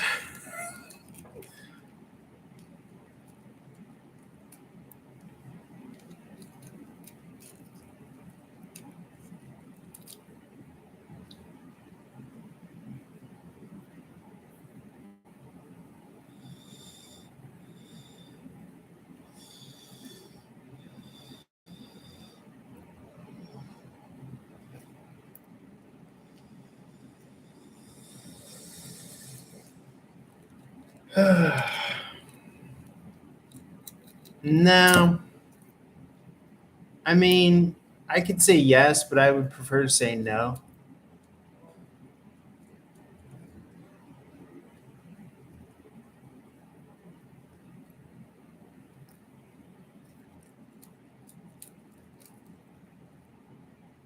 Because the truth is that um, a lot of my relationships were based on momentum and ignorance. And in hindsight, you realize that. And so it's hard to say so much as, oh, this person hurt me as much as I allowed myself to be hurt by this person because I was foolish with my heart, my momentum, and all that stuff. So, in writing my story or my narrative to myself, I want to be empowered and emboldened by it. You know what I'm saying? No one can take my pen away from me. No one can take my authorship, my authority away from me. So,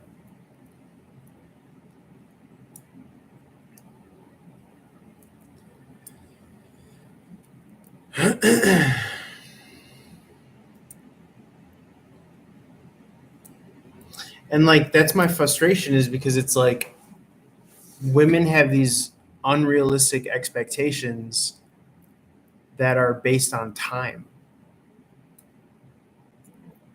when they have no leverage to play the game based on time.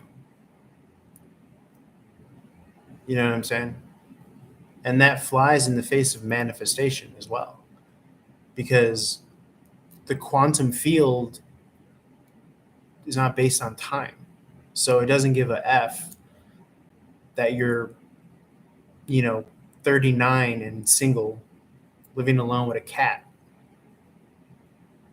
and you want to meet the perfect man and marry him in a year. Like, that's not how shit works. And y'all need to stop thinking like that.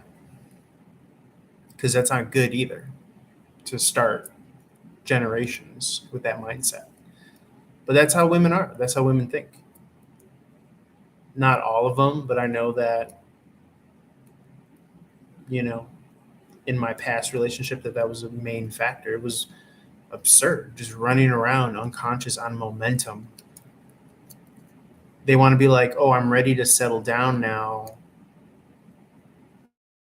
but you haven't done all the work as far as self-preservation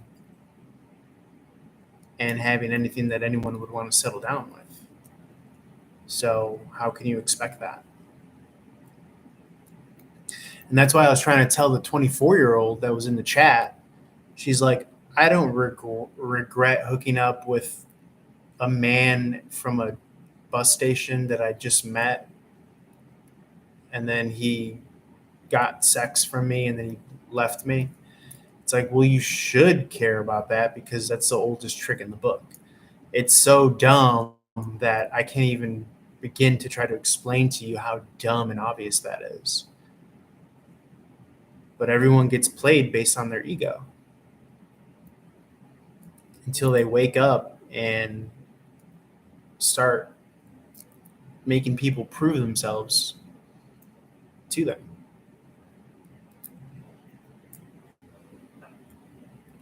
All that shit that everybody wants, it takes time.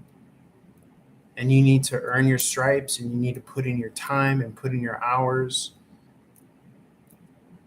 And if you don't, then you're not going to know who you're with and who you're starting shit with.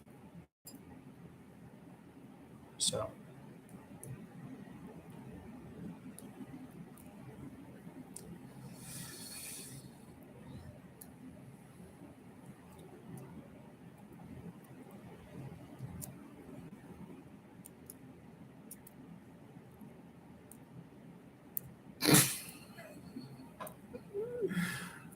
Virgo, that's a good one. No, Tiffany. No. That's the opposite. No. That's my point. That's the opposite. You don't deserve a good guy now. You should have been picking the good guy from the start.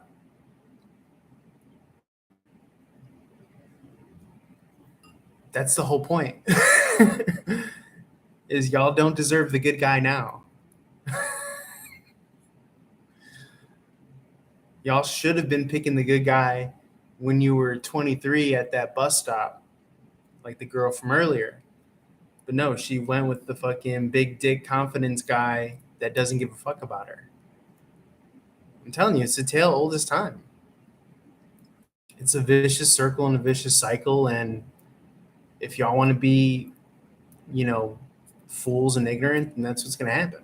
But then when you're like that, 40-year-old cat lady that I was talking to the other day, it's like, you don't get to demand all this shit when you've allowed your life to play out that way. You know what I'm saying?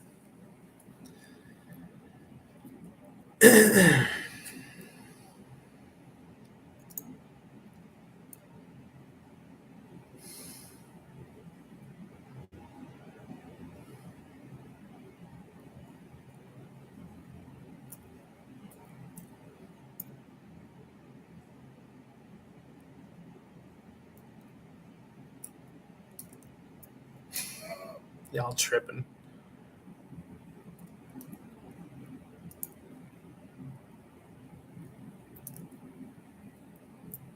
Buckets of rain, buckets of... all of the buckets.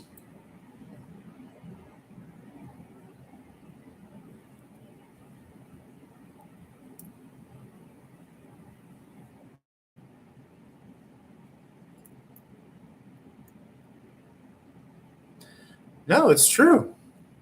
It's absolutely true. I stand by what I said.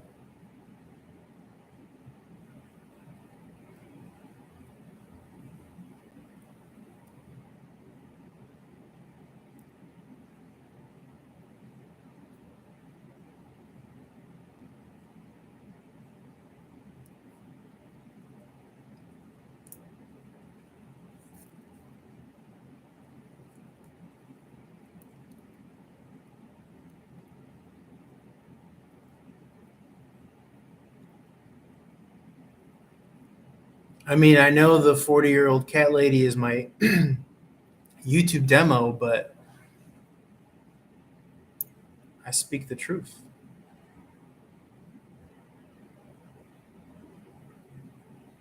Because I got the male perspective. I understand what a guy doesn't want to settle down with. A guy doesn't want to settle down with the woman that didn't choose the good guy to begin with. Y'all don't get to just flip the script and say, oh, I'm going to choose the good guy now. It's like, no, it don't work like that.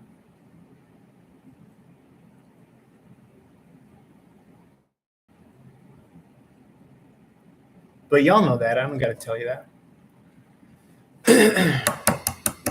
Man, these eggs are excellent. Ooh, let's talk about politics. It's getting hot in here.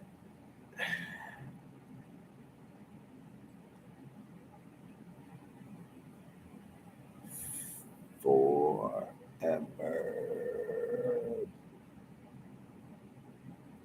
person.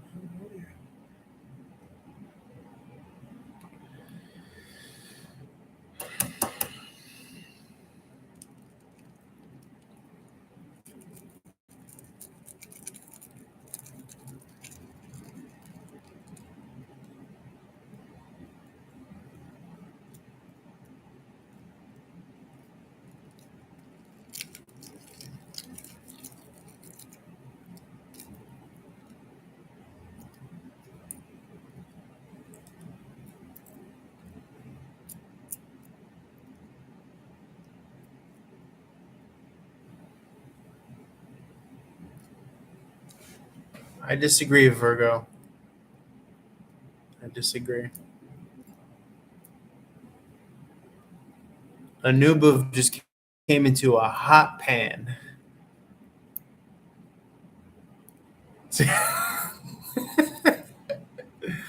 Okay, but Jen, you know how you got there, okay?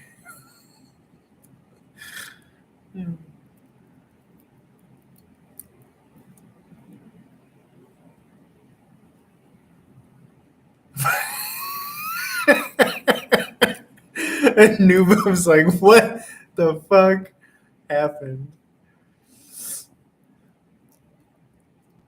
I mean, I'm just the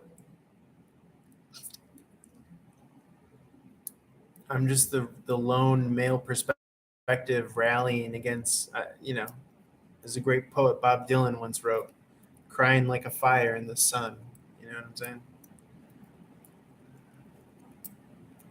I see 6 sailors, they are rowing home.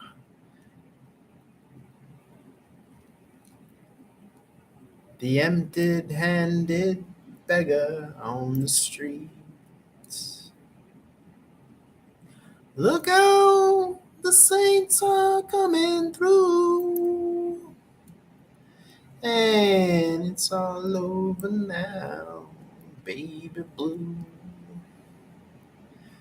All your reindeer armies, they are going home. Take what you can and leave the rest.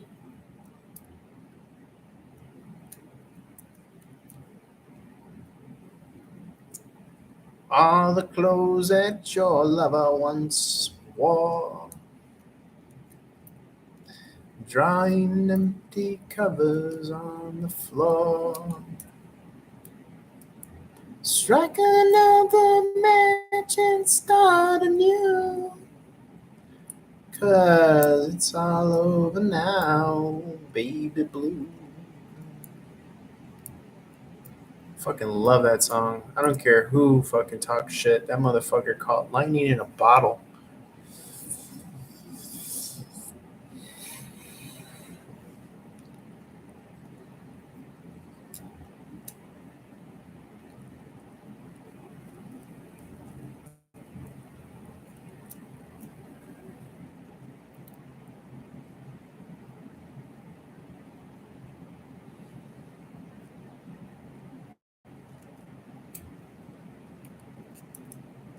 Okay, but Virgo, you also chose the man that has other options.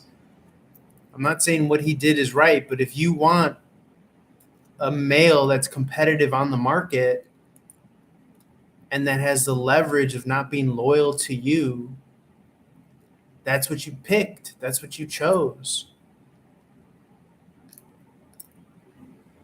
I ain't trying to be anyone's friend. I'm just trying to be the truth's friend. Put that on my pipe and smoke it.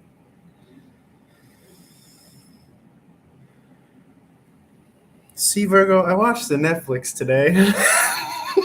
Get the fuck out of here, Tiffany.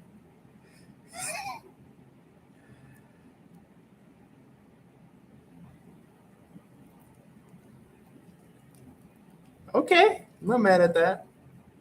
Sounds like a stud. Cherokee people. Tiffany, get your ass out of here with all that bullshit. The answer is time. Bitch, please.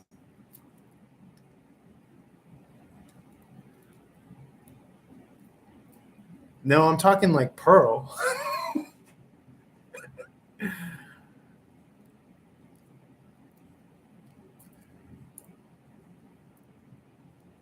Okay, I heard that, Virgo Queen. The Father, the Son, and the Holy Spirit. Virgo Queen said the answer is the Lord. Have you looked for the Lord lately?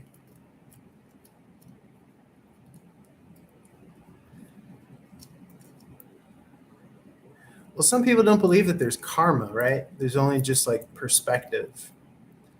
What's chaos for the flies, harmony for the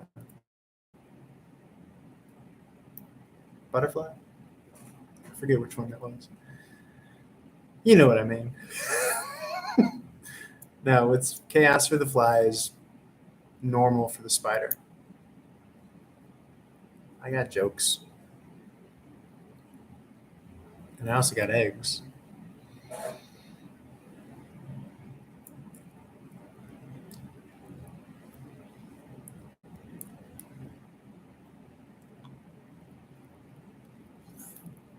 It starts with one. Only if you rap.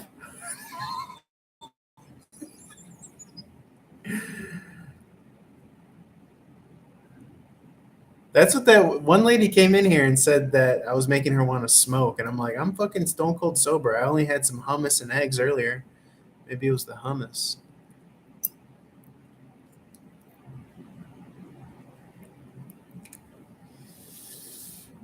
Right, but men and women are not the same, so you can't compare, Virgo Queen.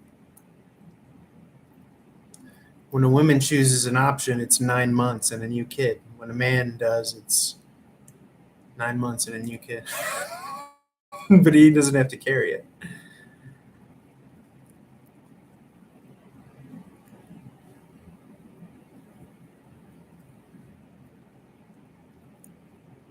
Sometimes that grass is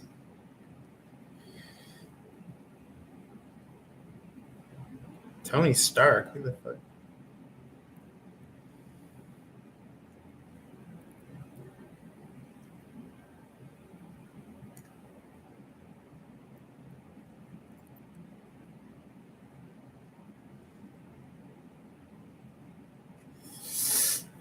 Now you're sounding like the Bean Queen.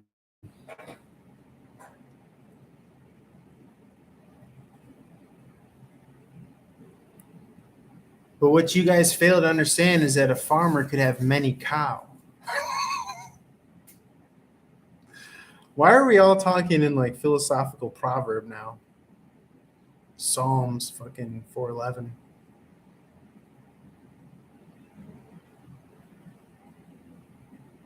Don't compare yourself to a cow. You're not a cow.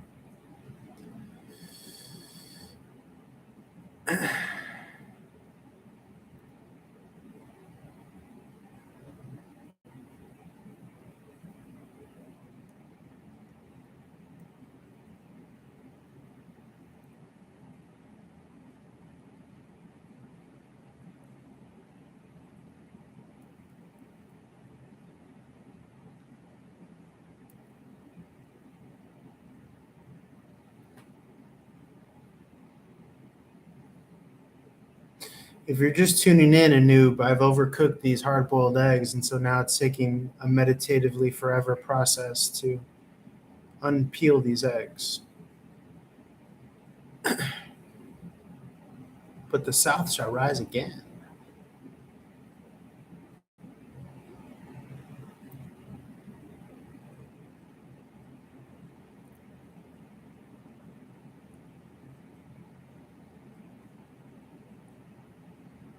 Oh yeah, there's gonna be some shells in this bite.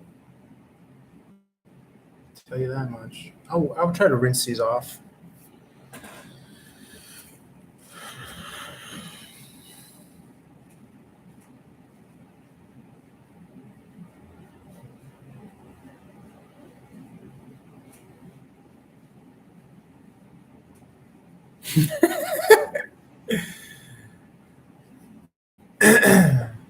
Well, it's an egg marathon, is all I know. No, I had some egg. I ate one. I seriously ate like two earlier, and this whole live stream, I've just been peeling about an 18 cart of eggs. It's actually very. I haven't thought about. I haven't thought about the major existential questions of life in about 2 hours. So I'm learning about my happy place this week. Lots of different finger foods make me happy. I get excited when there's lots of things going on with my mouth and my food flavors. And then also when I'm just really focused on peeling an egg, I just feel very serene and I feel like all is well in the world. I guarantee you there's probably something about like the frequency of an egg. It probably represents like life and newborn baby egg chickens and like there's something very calming and peaceful. Or I could just be completely out of my mind and just projecting all of that onto the egg. But it's a meditative process, especially when you overcook the eggs and it's not as easy to peel. So I like to think that spirit gave me this duty. 222 on the clock, by the way, because he knew that I had to fill the void with some positive, productive egg.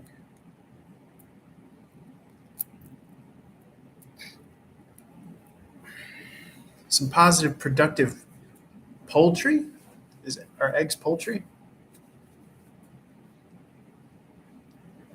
I'll never turn my back on an egg. I'll tell you that. I'm no egg Benedict. You think I'm an egg Benedict Arnold? Is that what you're trying to tell me? I'll be your huckleberry.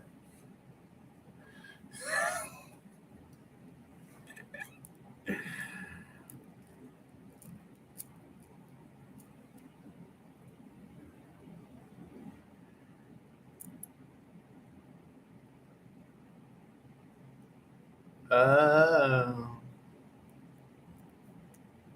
yeah. I'm having an existential crisis.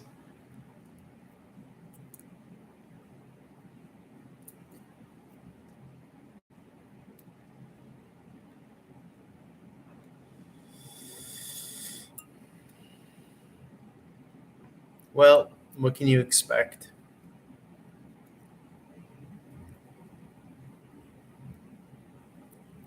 Okay, we have to do egg puns from now on. Okay, we have to do puns with eggs. Let's go.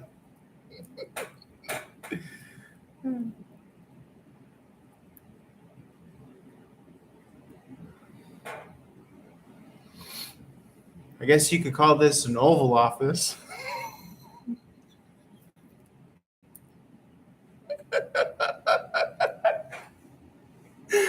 Oh, yep.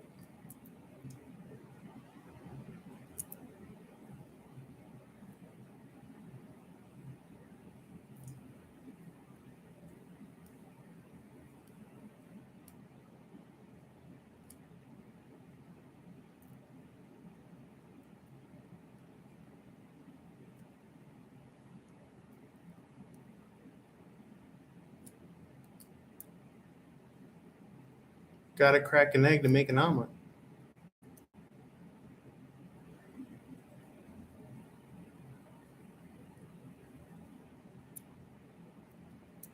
Beats the beats the shell out of scrambling them. I just killed the conversation. God damn you guys.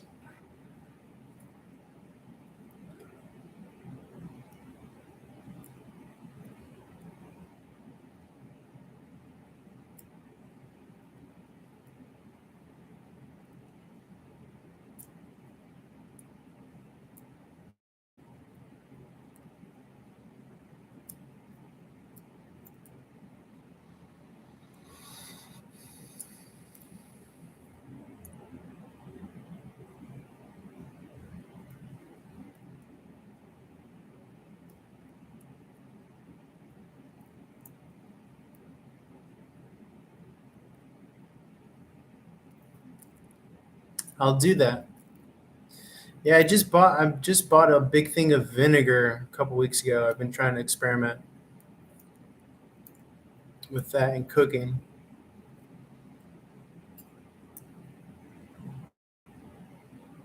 It's been going excellently.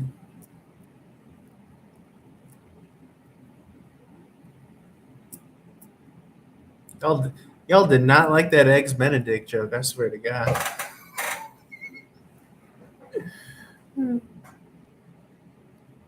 If Queen Bean is the bean queen, I'm the fucking egg king.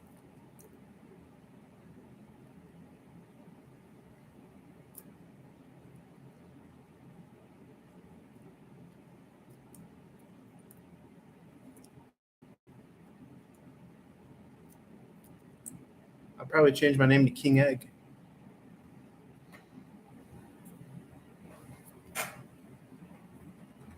Thanks, Virgo Queen. Sorry for being so harsh on you.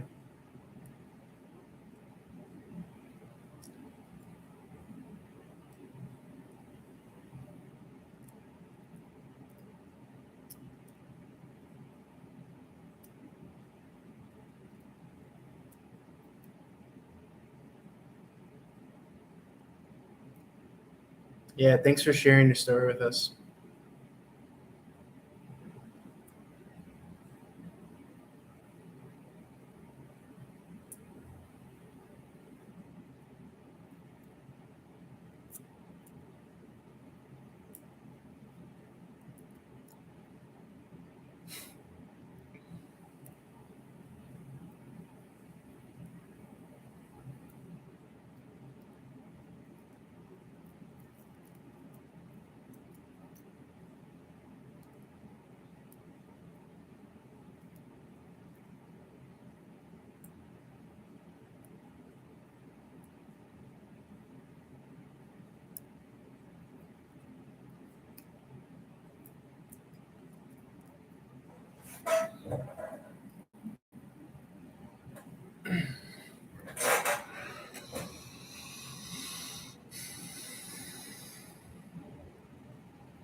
This egg is insane in the membrane.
I don't care who you are, where you're from.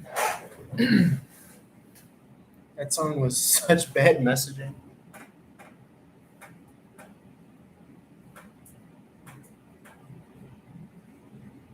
Talk about appealing to the masses.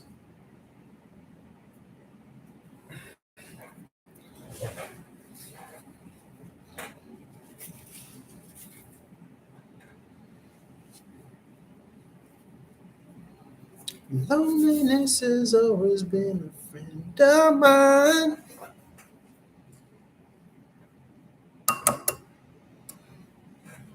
I got 2 more to go after this one.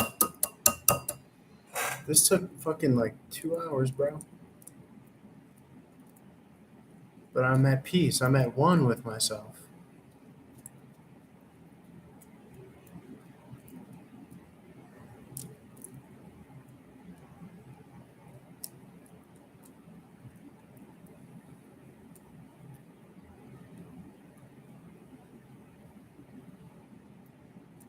Guess you could say I passed the exam. Boo, that was a stinker.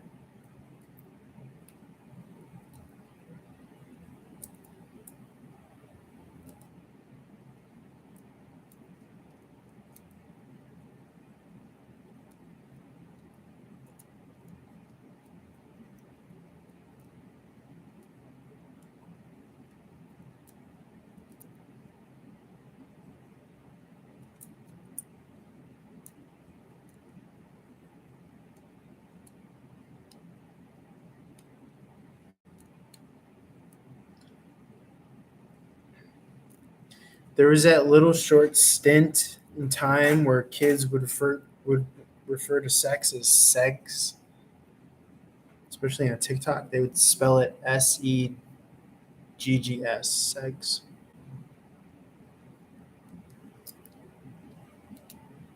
But I think they were doing that more so that they wouldn't get banned for conversational. 222 on the clock.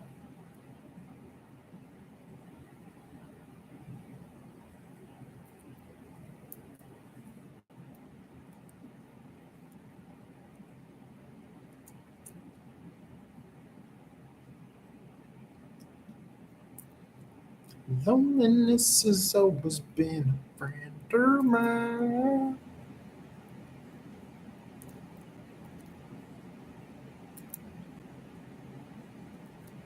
I don't care who you are.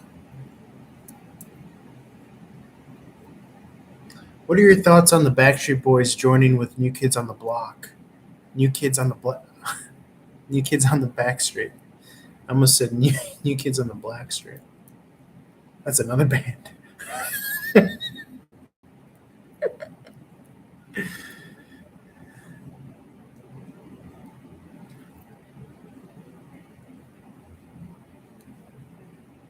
I've always been more of an NSYNC man myself.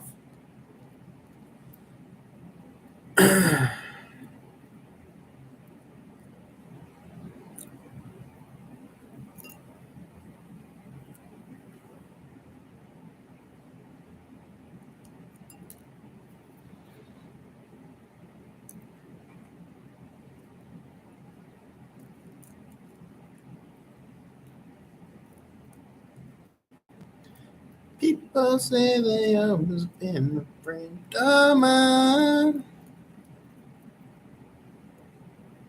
I don't care who you are, where you're from. Don't care what you did.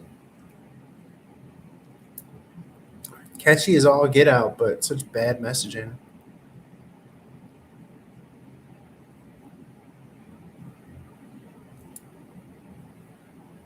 Yes, of course. As were we all. As were we all.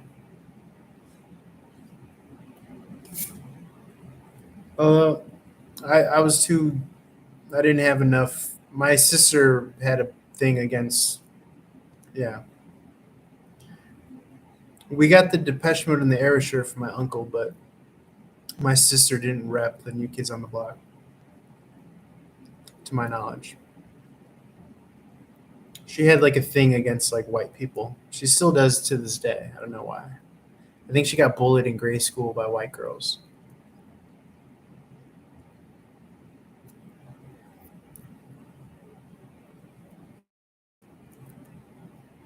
But it's like for people to like hold that until like your 40s to me is ridiculous.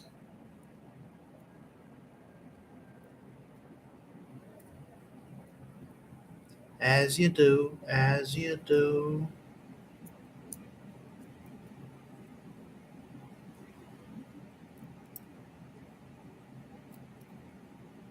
Yeah, apparently all of like rock and roll is like a CIA psyop. That's what I heard today.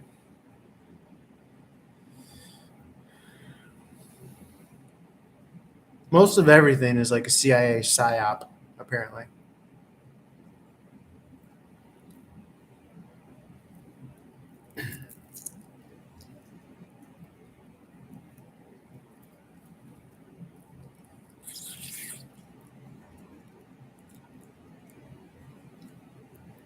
Like MLK, all that shit. Not to get political, but it's just MLK.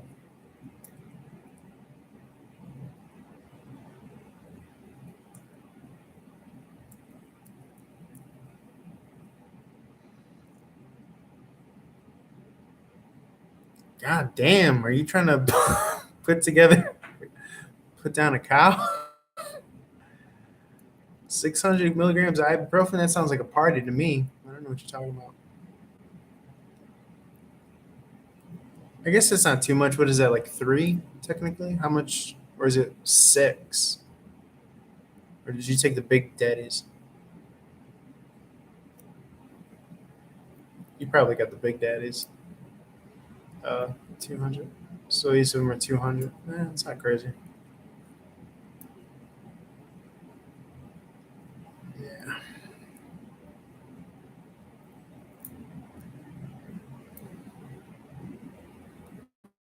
I'll go back and forth between Tylenol or ibuprofen. Depends on what's ailing me.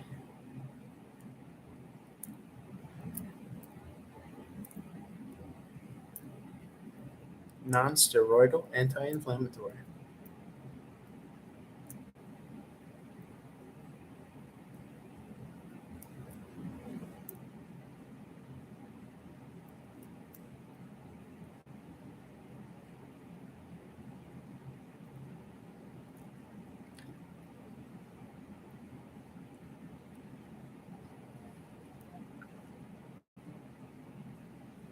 I mean, headaches have been going around.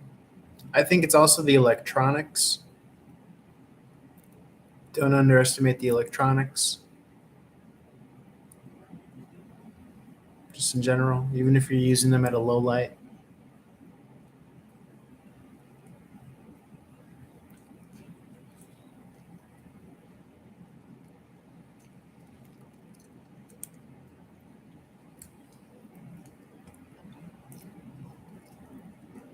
What do you call a non-popular electronic? A low light? Thank you, folks. I'll be here all day. Try the veal, tip your waitress.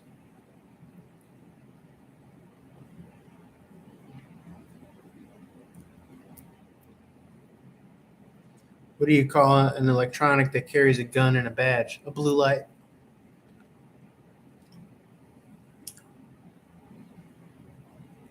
What do you call a hippie electronic? A highlight.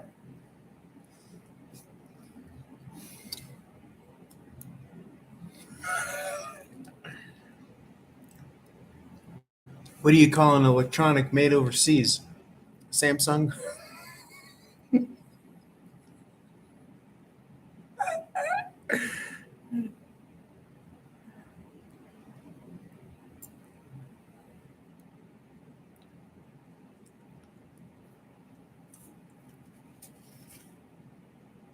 What's Paul McCartney's choice of electronic? Apple.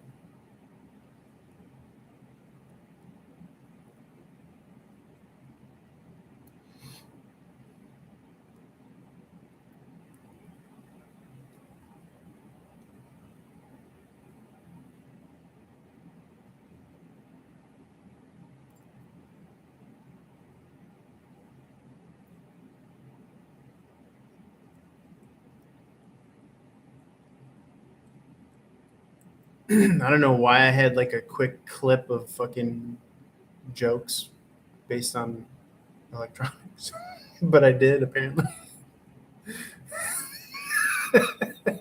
Which one's Fred? The dad? What would you do? Winnie Cooper's a fucking. She ends up not with Fred Savage at the end. What the fuck is that? I'm mad. I watched the whole damn show a couple of years back. She was a Hawa. I was in Korea.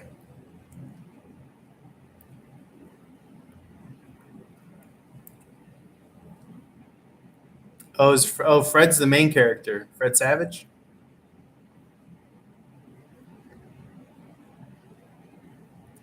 You should be one to talk. Look at your hair. It's a cat's nest.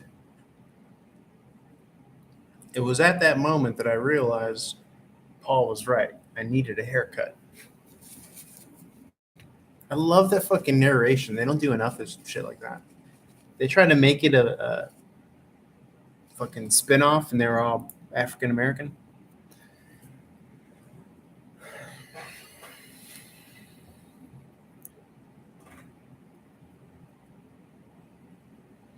What do you call a black spin-off of the Wonder Years?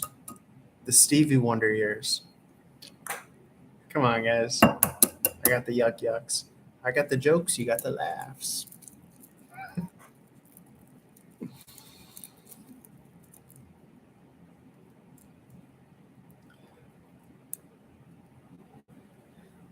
What do you call a black spin-off of Saving Private Ryan? Saving Private Ray Ray. Okay, I'm not going to stare in that direction too much longer because I'm playing with fire.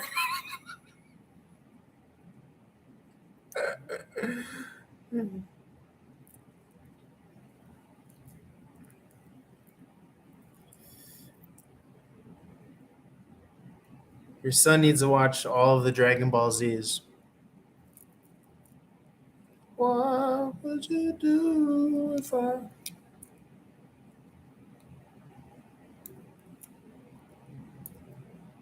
Sing another tune? Would you stand up and walk out on me? Lend me your ears. Also a Beatles song. And I'll give you Ringo Starr. You know what Ringo means in Japanese? It means fucking apple. Think about that. Ringo o tabemashita. That means I just ate an apple. Watashi wa hotdogu o tabemashita. That means I just ate a hot dog. Don't know how to say egg yet.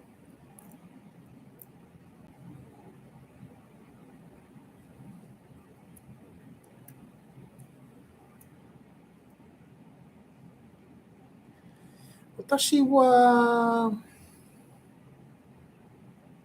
be o tabemashita. That means I just drank some beer, but I'm sober.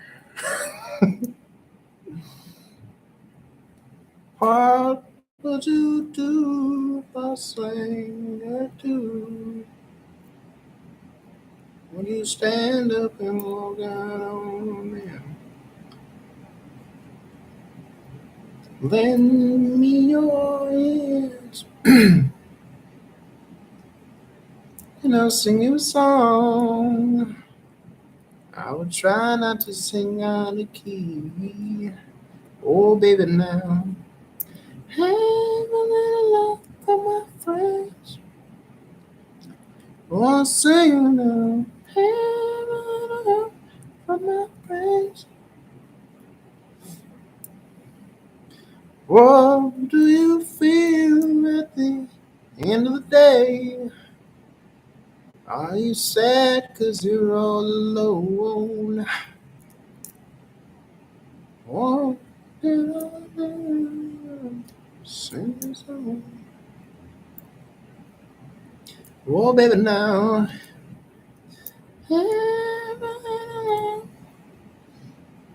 This is our generation of music. 97.9. The Loop.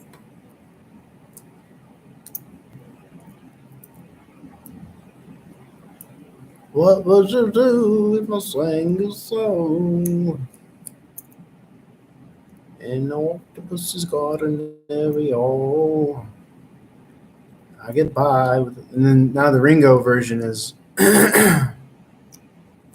I get high with a little help from my friends, with a little help from my friends. What will you do at the end of the day? I also heard that John Lennon was a Freemason. And that's why David Chapman was holding a copy of The Catcher in the Rye in hand when he assassinated John Lennon, to let the other Freemasons know it was a hit. And they killed John Lennon because he didn't want to be a Mason anymore. In interviews, he would say, I don't want to be a craftsman anymore. That's code talk. Funny business, funny news, the funny papers, funny money. 4, I want out.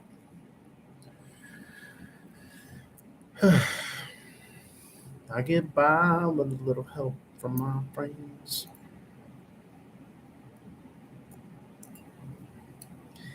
A little help from my friends.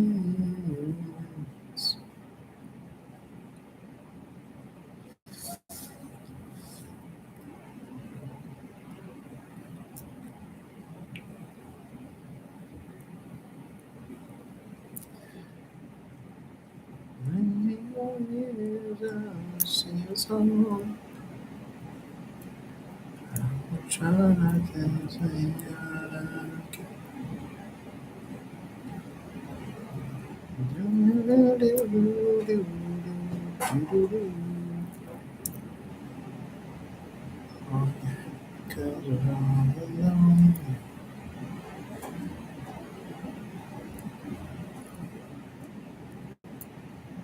What do you want to know, Raven Rose? What do you want to know?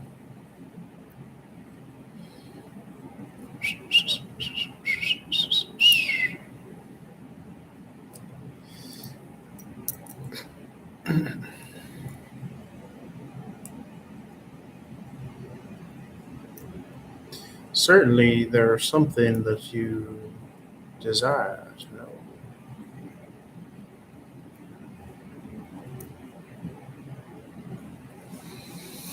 I am speaking to the handler of Raven Rose now. What would you inquire?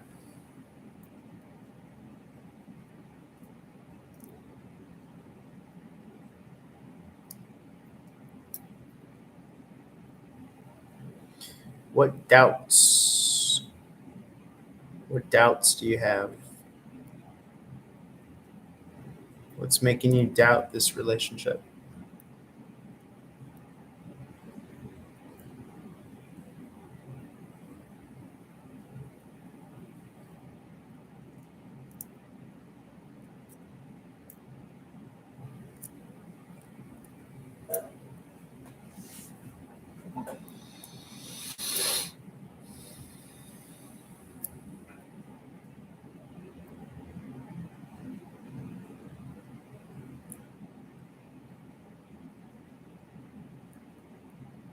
There's usually something that makes you doubt.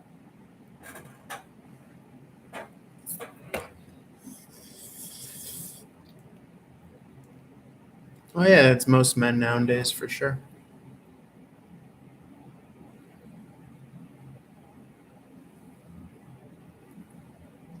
But that's how society is constructed. Yeah, I mean, especially if there's some emotional distance.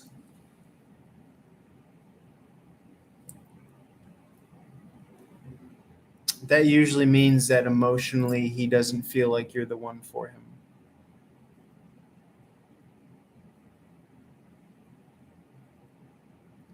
And so what he's trying to do is he's trying to fill that emotion either through talking to other women, checking out other women, all this other shit.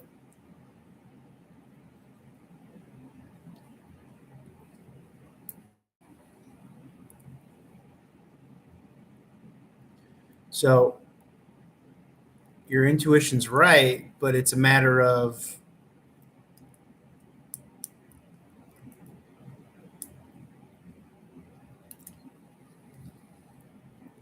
asking, why are we not connecting emotionally?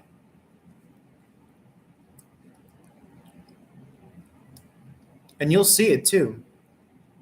If there are topics that you don't want to broach or discuss, if there are topics that he doesn't want to broach or discuss, then that's usually an indication of where you're uncomfortable emotionally with each other. And where you're uncomfortable emotionally with each other is where people might hide their shame, their fear, their guilt.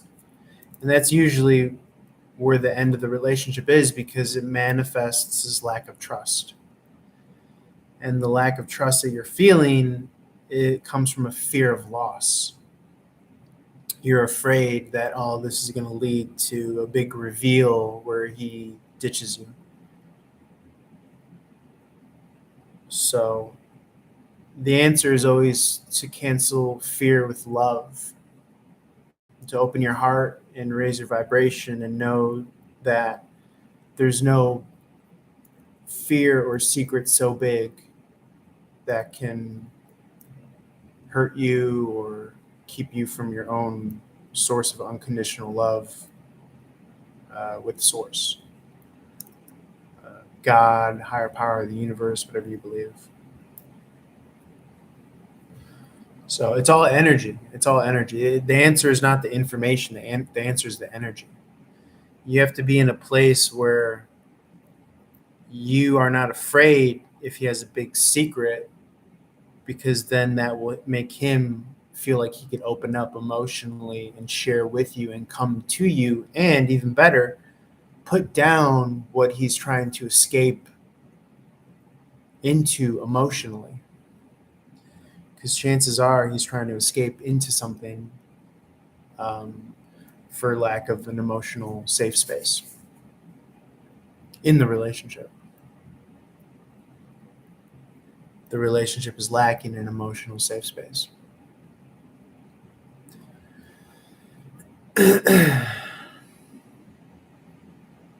What's up, Alex?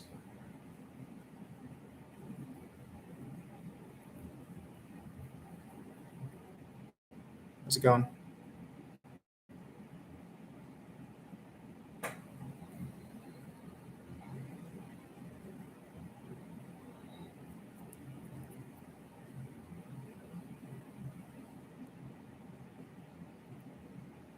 No, you fell right into the riddle, Alex. That's a riddle trap for newcomers. You're welcome, Raven Rose. So the answer is to replace your fear and distrust with love and openness, so that he could come to you. And if he is cheating or doing something negative like that, that would end a relationship, well, then you saved yourself from being with a cheater for the rest of your life, or whatever you're trying to do. Because the truth comes out, right?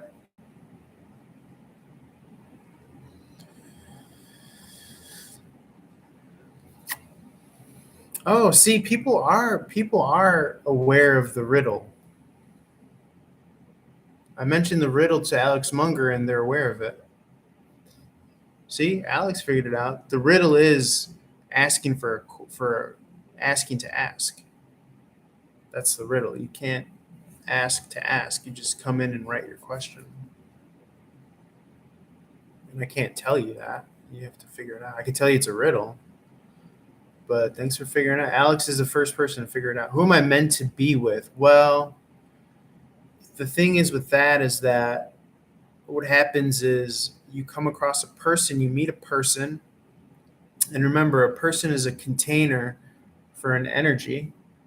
And what you end up doing is you end up filling that container with meaning, and that ends up becoming the person that you're meant to be with, because you've given being with that person meaning.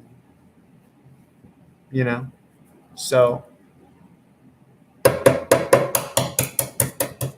the objective answer is you want to be with someone that you naturally harmonize with, emotionally, physically, spiritually.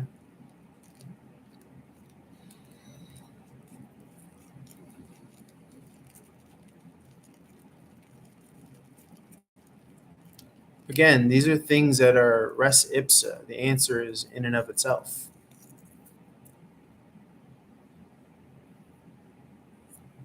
You'll know when you come across them.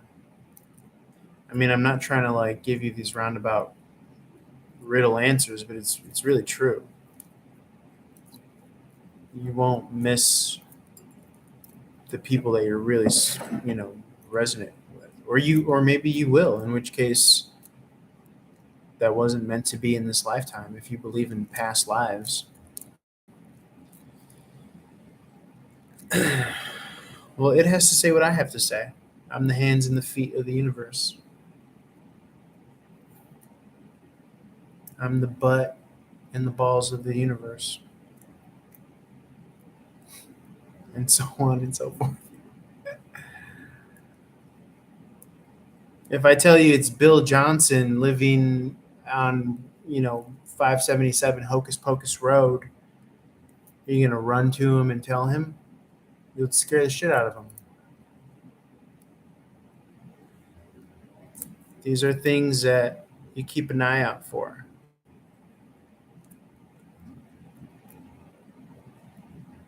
And if your dharma is good enough, then, I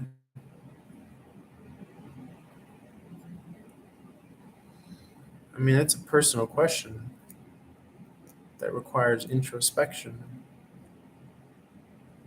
I'm sure they'll give you a sign of who's around you, or a feeling, or an image.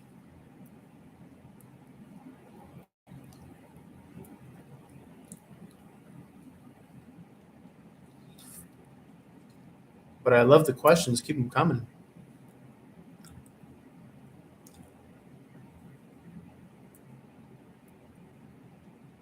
I like to think I've answered just about all of them. Who do you? The real question is, who do you want to be around you? Who's the one person that you want to connect with? If there is none, then it doesn't matter.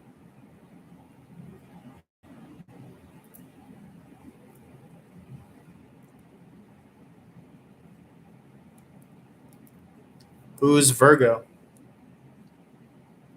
Tell me about them. Who they are? How do you know them?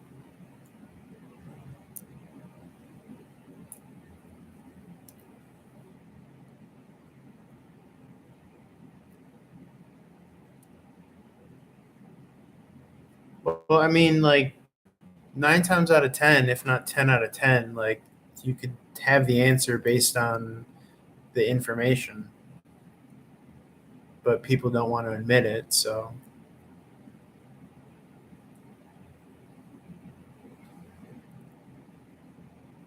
and I responded with a very simple question of my own.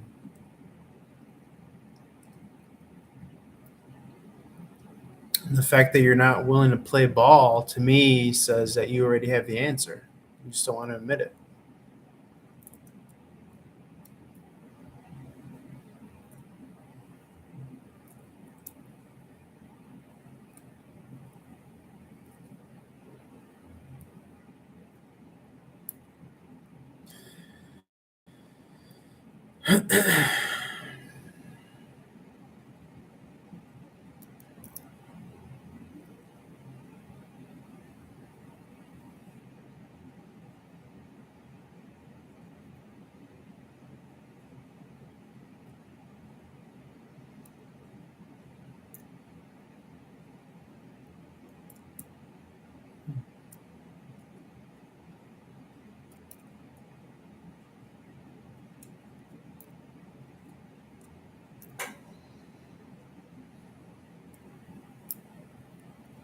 Like I said, specific ancestors will give you specific signs.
Well, chances are, if you're sleeping with other men, then that boat has already sailed.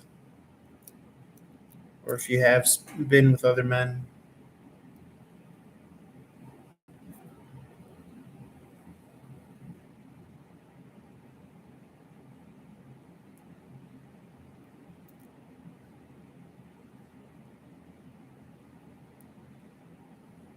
And I know that could be personal or touchy, but just letting you know.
It doesn't matter how he feels if it's not coming from his mouth.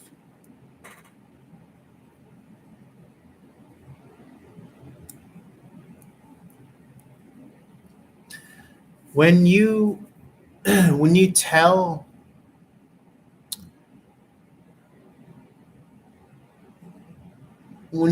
someone your emotions, you're giving them your narrative, you're giving them your storyline, you're speaking power to it. So the fact that he's not telling you his feelings and his emotions means that he doesn't trust you. And without trust, there's no relationship. So you could love him to death, but it doesn't matter if he doesn't trust you. And part of love is trust. Right now, this feels and sounds like it's fallen out of love and into obligation,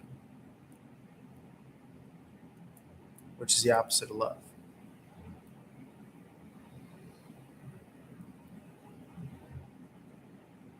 And he's no good to you if he does love you and he's not telling you, because then that means that his love is not stronger than his fear.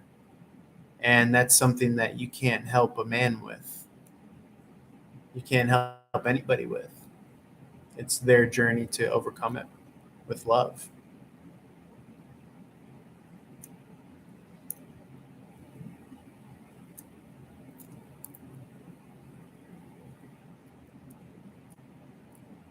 So it's very telling that he doesn't tell you his emotions, because when he tells you his emotions, he gives you power over him.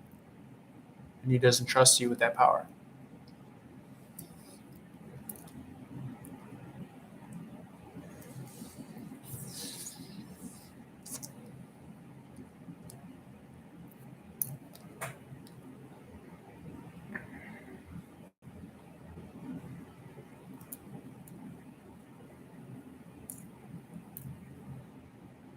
So passion is no good here. You know, when you say he's the love of my life and all that.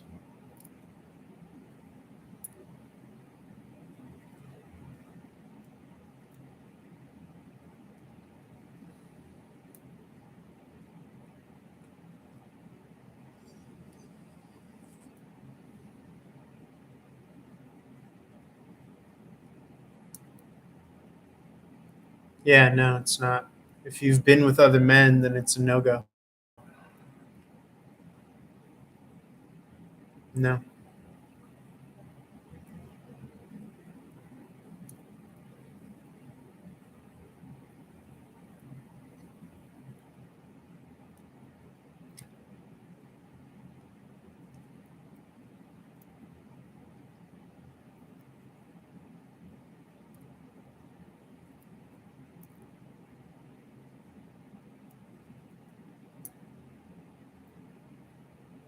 Because you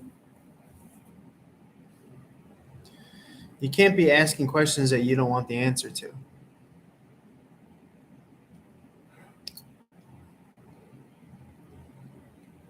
This man is playing you.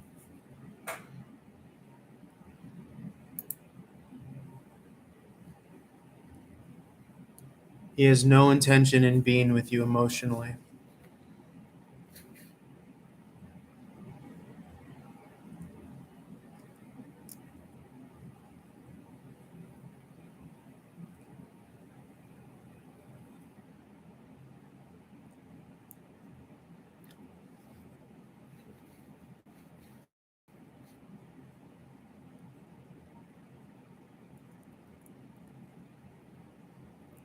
Just telling you what it is.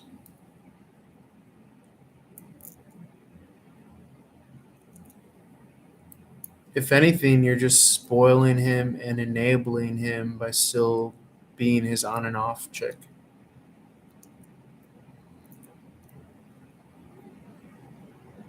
So you're just doing yourself a disservice.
Your self-sacrifice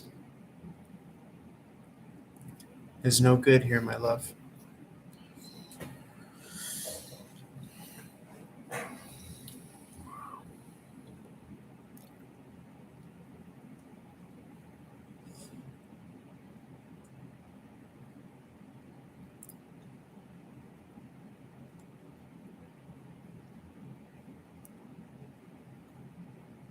Well, the first thing is that you have to stop giving him power over you, and you stop giving your body to him.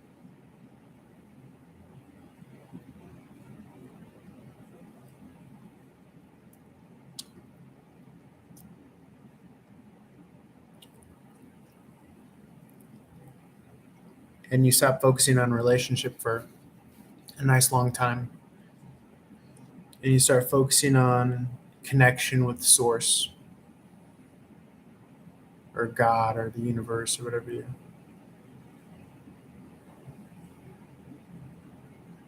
And that has to do, in some ways, the way that I'm talking about being outside of relationship.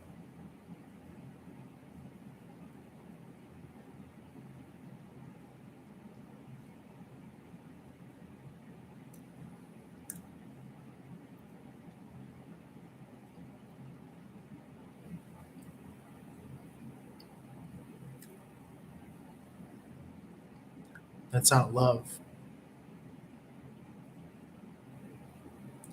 That's the thing, is that you keep on writing yourself into a corner. It's like you're writing a script and it's a bad script where you're stuck in the corner.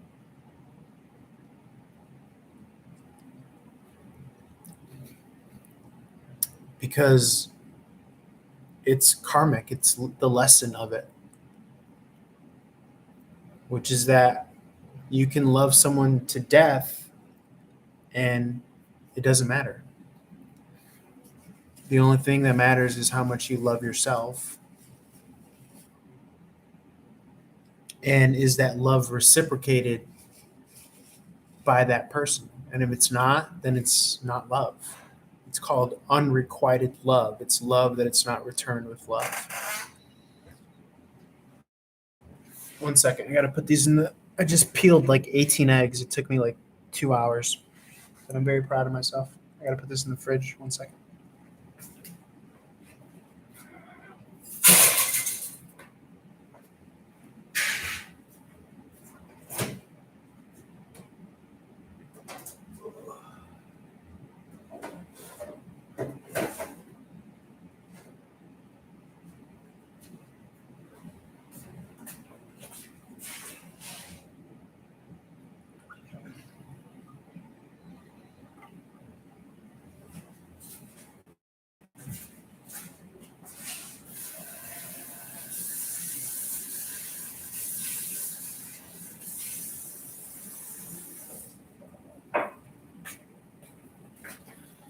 I also gotta go pee. I gotta be back.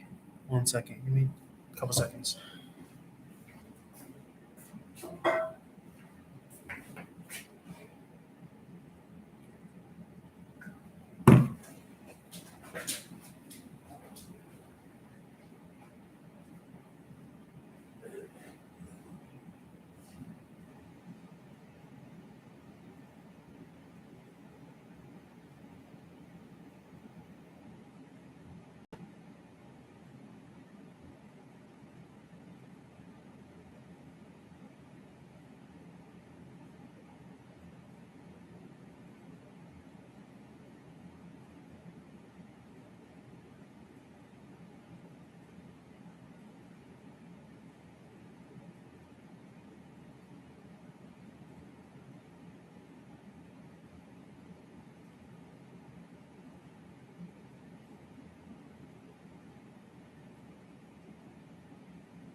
All right. What are we talking about?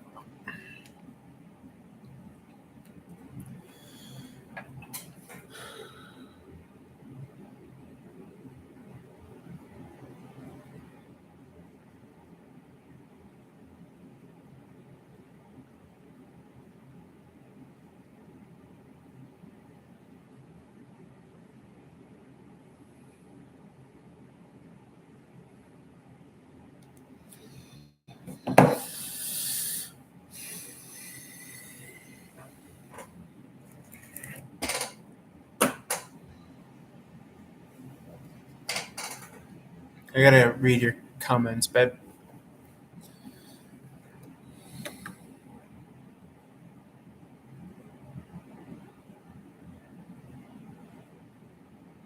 Let me know if you're still in the chat.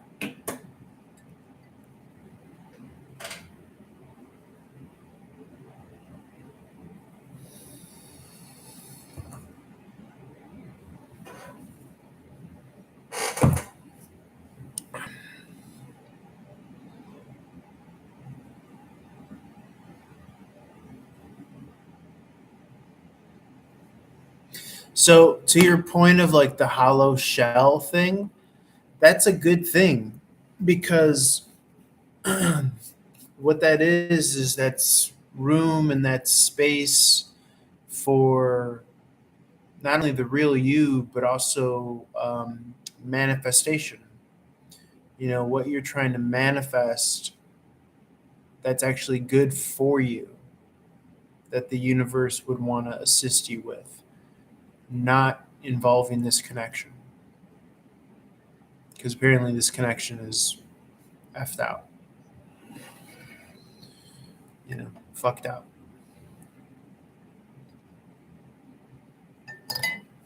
But feeling the shallow, hollowed out, that's good because it's space. And anytime you have space, the universe wants to fill that space, but it can only fill the space with a similar vibration. So, what the universe wants to do right now is see how authentic and real you are. Or it wants to expose you for, I'm thinking like, say I want this manifestation by tomorrow at 5 p.m. And what is my reaction when I don't get it? So it's like the universe is trying to figure out, am I a brat? Am I like a spoiled Paris Hilton brat? Am I going to throw a fit when I don't get what I want? That's how you know where you're authentic, is who are you when you don't get what you want? Are you still able to hold that same positive manifestation? Are you still able to hold that same positive magnetic state of emotion? Manifestation is the same as magnetic, and that's the same as emotion, because our emotions are magnetic. Our thoughts are electric and our emotions are magnetic. So that's how we are a electromagnetic being, and that's what creates a feedback loop. And so what you put out into the field, the quantum field of possibility and potential, is the electrical thought. It's like a TV antenna. You're tuning into the TV station that you want. And the way that you get it is you realize that what you really desire is the feeling of being with him and being in love and being whole and being happy and being complete. But right now you've given that permission to feel that. You've given that to something outside of yourself. So the universe wants you to feel those feelings. So because it wants to show you that you have it here within yourself. And that's how you take back your full magnetic powers, by falling in love with life, falling in love with being, falling in love with, yourself.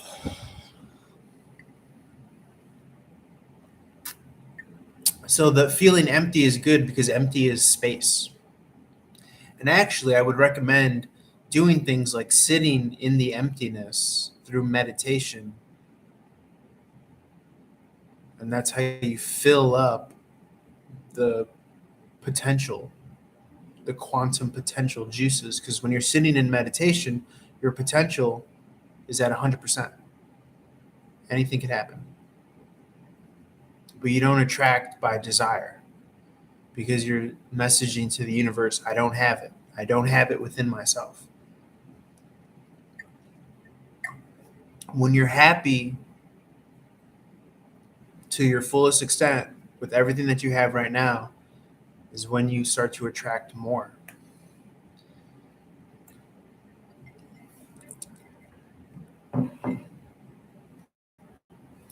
So the empty shell part is interesting because you want to learn how to sit in that meditation. A lot of people try to fill that emptiness with all this nonsense. And then I don't know if you're still in the room or not, because the face count says 0, but I'm going to try to answer this. You said,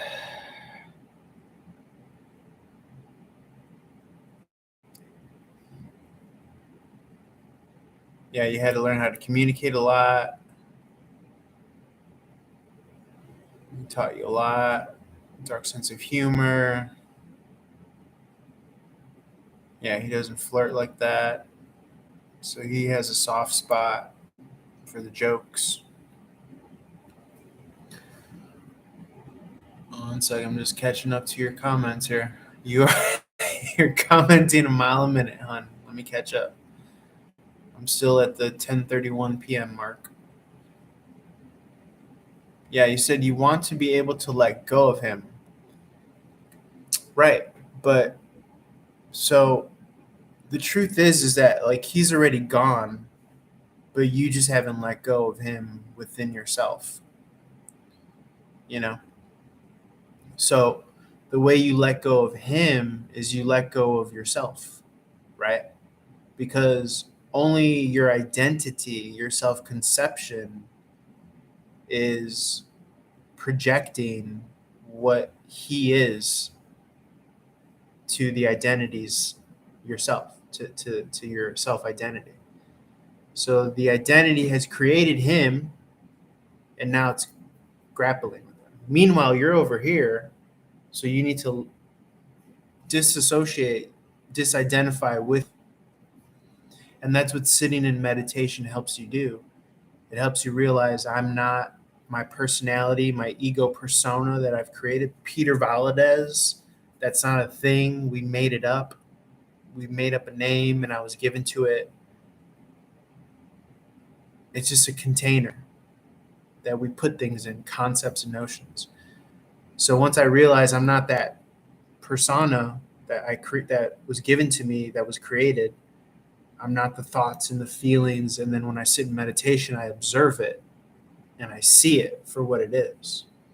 And I realize I'm pure awareness, pure consciousness. So that's one way of being able to let go. I know it sounds so fucking like woo woo, like Buddhism bullshit, but that's kind of what it is.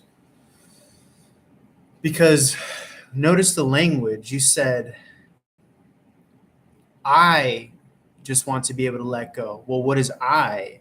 I is a concept, it's a reference to the concept of self. So, in a fancy, so many words, ways of saying it, you have to get present in your life outside of him. That's how you let go. Is you start to focus on the present, what you have immediately, and what you can do about it. That's how you take back all of your magnetic personal power.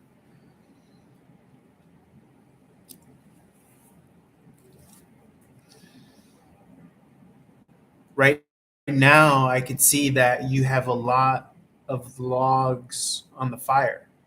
And, you know, when we think of fire, we think of, uh, the flame of passion. But there's also the emotional fire, the flame of emotion. Usually we know that as water, the element of water. But in this case, I'm using the metaphor of the fire of emotion because you're throwing logs onto the emotion. And so the more that you keep on feeding it with the story that you're writing, because I noticed in the sentence when you said, every day I look in my daughter's eyes, I see his eyes. That's a big fat log of wood that the emotional fire. So you're doing the emotional pity party thing. That's not your friend. Okay. That's a narrative that you're writing in your head that doesn't serve your potential, which is consciousness, pure potential and consciousness. So you say you can't get off each other when we're on each other.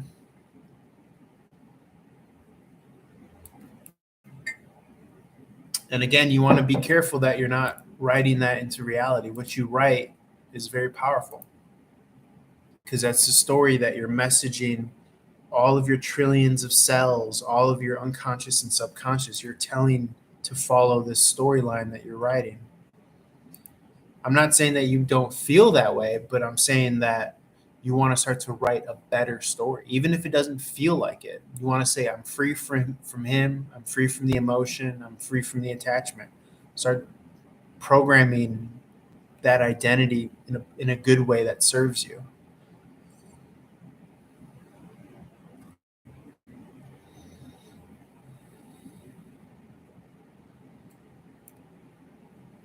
Yeah, right now, and I could speak to the fact that what you're doing is not rocket science either. All you're doing is just you keep on putting blocks on the fire, logs on the fire of the biological chemical addiction of the bodies, of the sex, of the flesh, of the pheromone. It's all chemicals.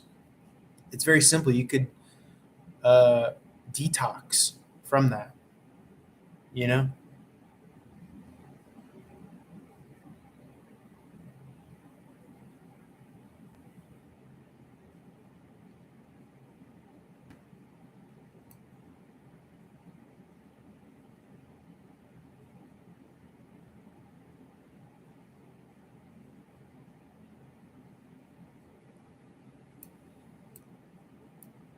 Right. You're saying he's guilt tripping you, so he's trying to manipulate the emotion.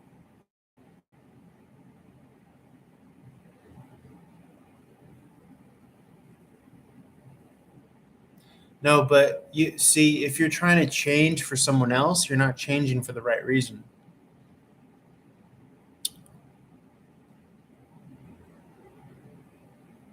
Hey, what's up, Ashley? How's it going? You tagged out as soon as Ashley tagged in, Jen.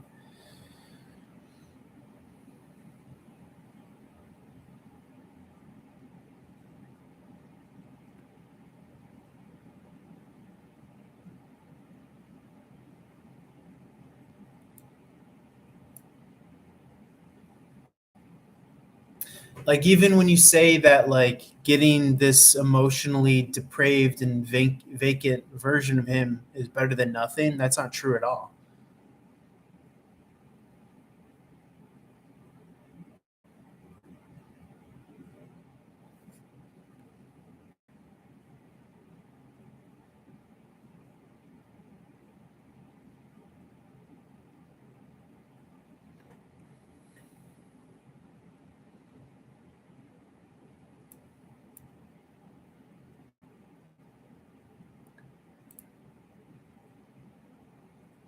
Yeah, that's all ego. If you were unappreciative and arrogant, that's okay. You're not the ego, right?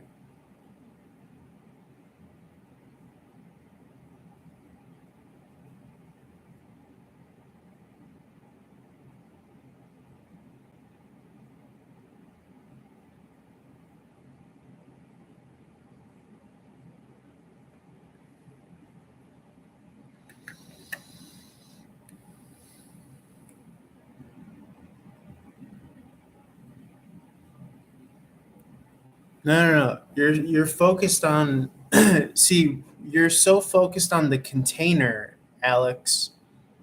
You're so bought and sold into the notion of this guy.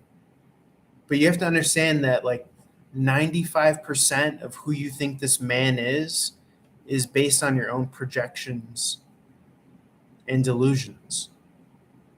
That's what we don't get about human to human relationship. Our conscious and our unconscious fills in so much of the gap. And so we end up creating this BS emotional story that the other person has no idea about. We've created it in our head. That's what I'm saying. You're more likely in a relationship with the projection that you've created of him in your own ego's head than who that guy really is. You've colored in so much meaning already into this that the objectivity of it is it's non-existent.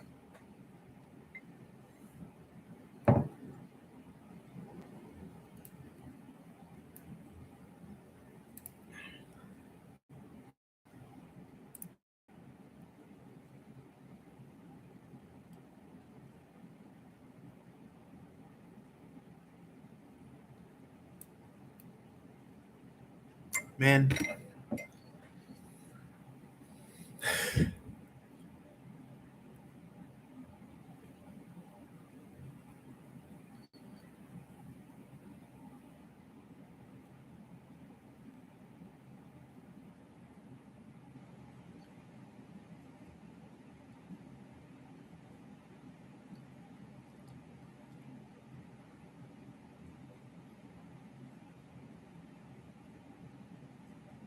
no, no, no, Alex, you're going at it about in the ego way. You're talking about trying to rub something in his face. That's all ego. That's not who you are. Ego is not your amigo. Yeah. You fall out of love with him by falling in love with yourself and falling in love with life, you know?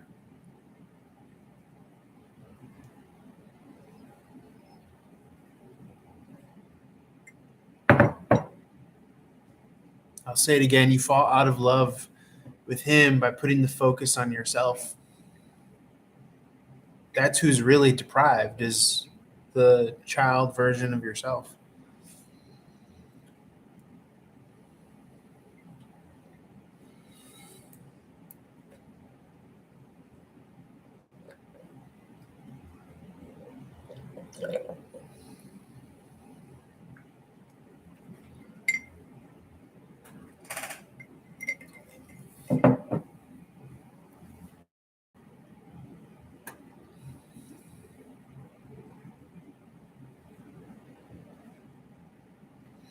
No. A demon can only move into that space if you welcome a demon. You're not welcoming a demon, you're welcoming the highest of the highs.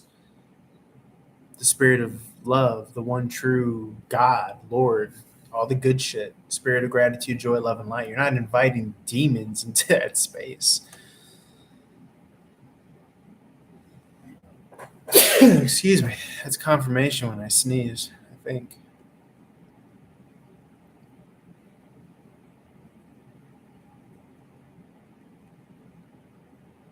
I'm just reading your comments on.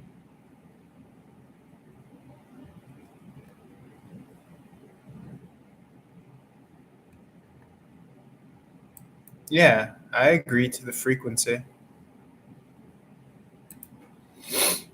But like, I always say for the people, you know, like what you're really wanting, it has nothing to do with him. There are millions of men that are out there that are like him, if not better. So all you have to do is write down all the qualities that you want and all the qualities that you want to feel from a connection with a person. And you could find those, you know.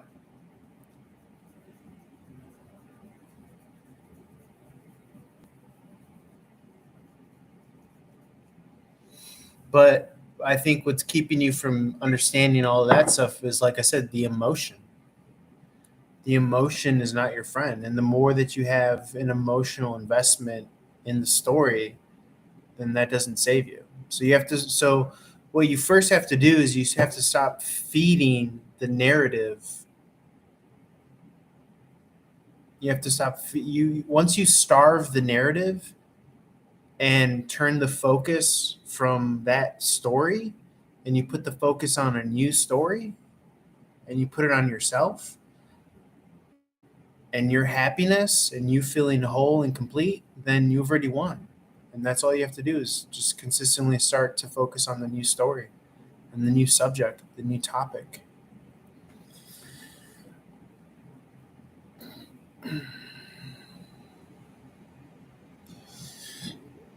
Yeah.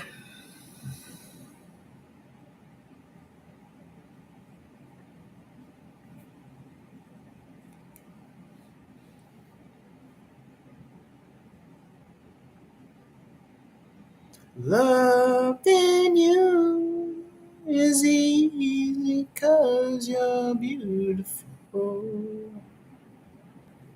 Do do do do do.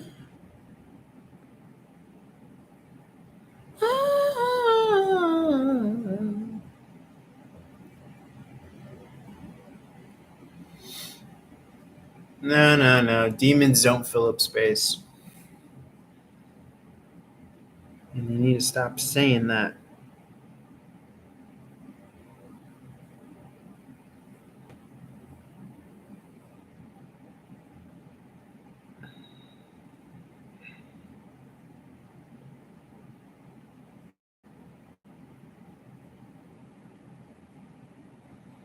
La la la la la. La la la la la. Loving you is easy 'cause.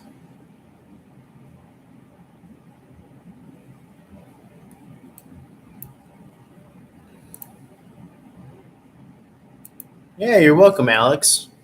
I don't have any problem in like talking about, that ball of yarn that you're feeling.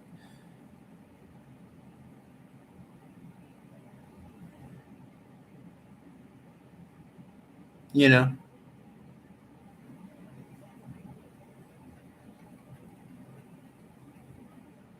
I mean, look at. If anything, that's the direction that this broadcast should go is asking people, what they're really grappling with, and how do we try to untangle it and try to make sense of it. Like, I get it.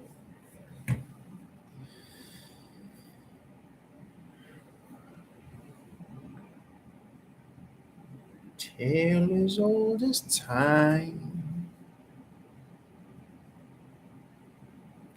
But as long as we know that typically the culprit is our own emotions, that, the emotion was supposed to be like biological, right? It was just to be so that we could form bonds and connections, so that we could raise the children and it was a better survival rate. But in this day and age, we've given them a life of their own. Same thing with our thoughts and our language. They've become their own thing. And so now they make us their bitch.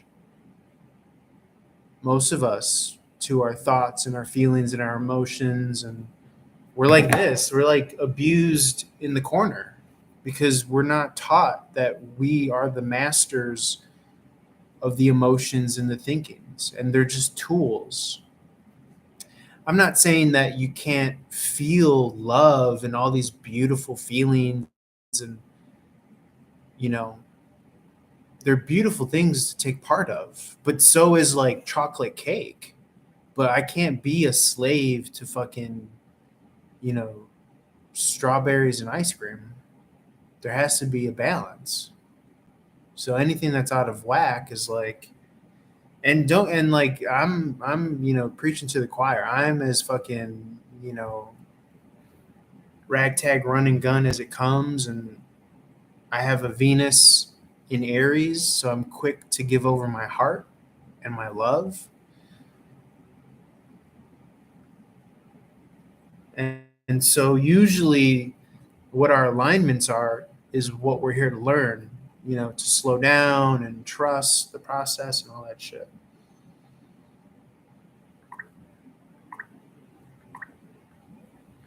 I like how I like how Alex devalues what we've just been doing by saying anybody could have done it. It's like, okay, thank you. I'll not take that personally.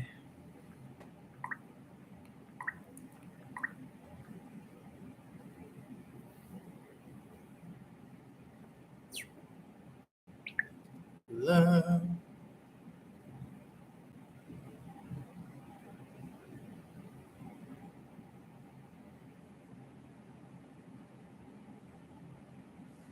La la la la la. La la la la la. Who's in the chat? Is it just Ashley, Jen, and Alex? You guys are all water. I was gonna say water signs, but I think fixed signs. Alex, I think, is a Scorpio, and then Jen and Ashley are Scorpios. Are all of you Scorpios? What the hell's going on?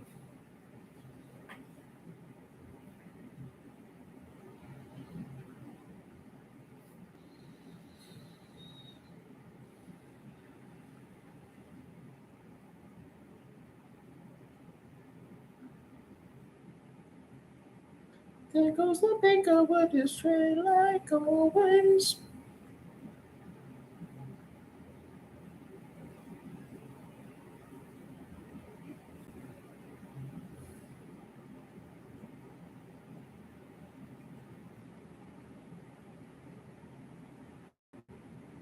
Talk dirty to me.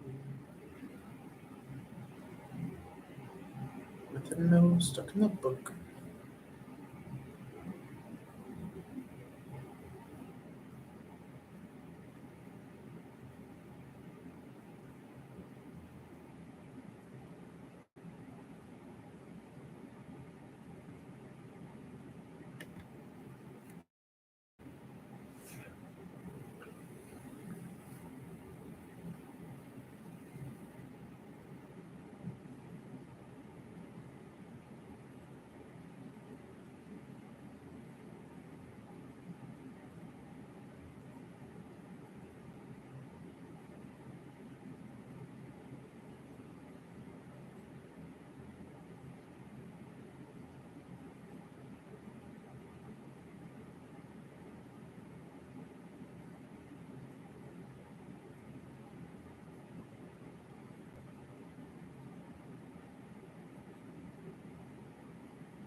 Good morning, Belle.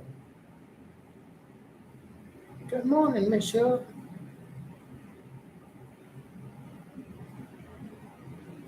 Is this about sex? Because if it is, I'm out. As he scrolls through Tinder, a dating app that is, yes, primarily based around sex. I like saying shit like that. Obvious shit. Is this about sex? It's so funny.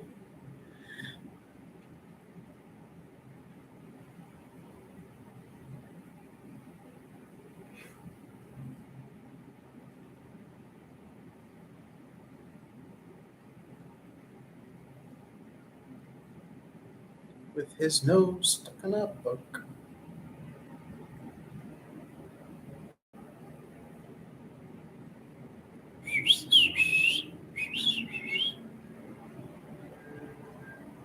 We playing basketball. We playing basketball. Basketball is my favorite sport.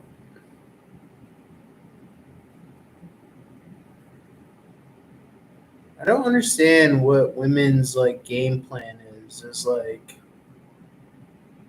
they lead with sex and all this provocation, and it's like, okay, so you're gonna find like your exact equal match, or you're gonna find someone that could get other versions of you, so there's no loyalty. Like, I just don't understand what the game plan is.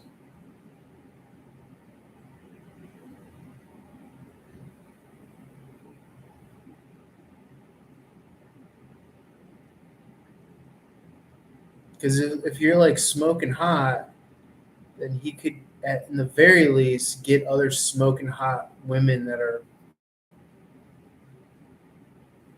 at your level. And men have settled for fucking less than smoking hot. So it's like it's a lose-lose situation.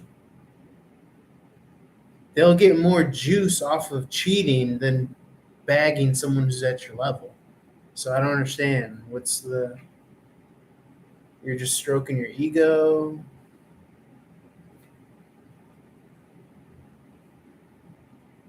Until you crap out? Like, I don't get it.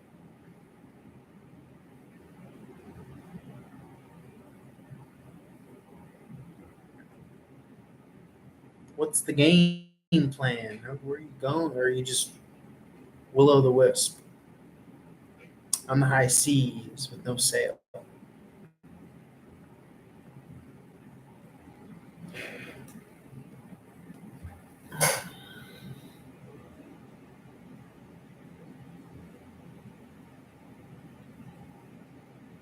I'm just looking at these profile pics of these scantily clad women.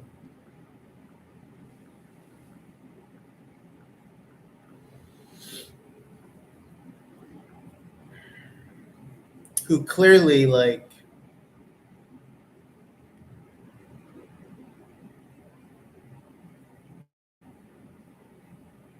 they're just like being thrown in the wood chipper.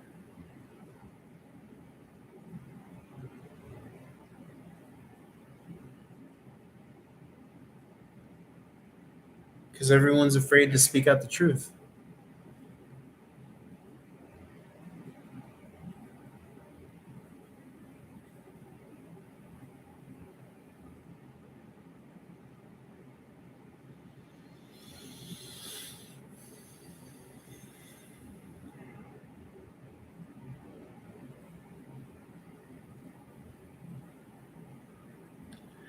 Let's give him something to talk about.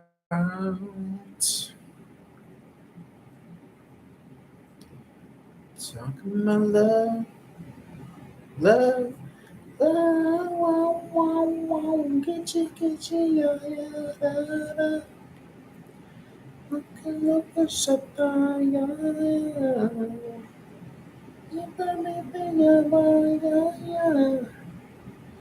no, I mean, it's just like everybody thinks that they're so fucking like smart when they're young, right? Until they get burned and left with children and or STDs or a body count higher than, you know, give me a 10 higher than their phone number.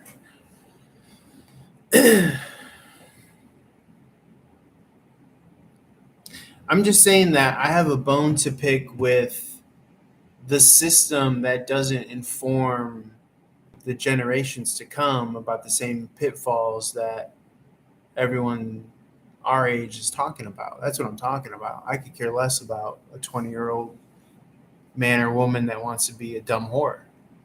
But I would want them to know what the game is, which is the system chews you up and spits you out, and then you crap out and you age out. And you're no longer, in terms of the matrix, you know, that we're all born into.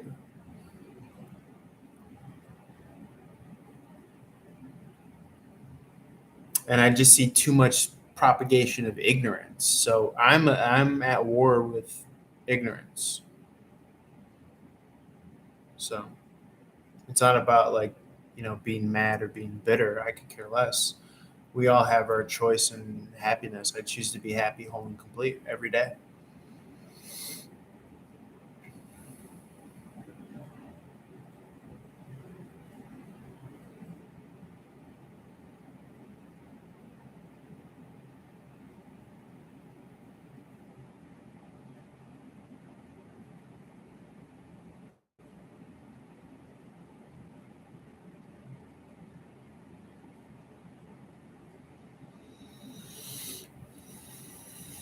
And that's like, that's a tool of like, that's typically a tool of a woman too, is they want to color you bad. They want to say you're bitter, you're this, you're that.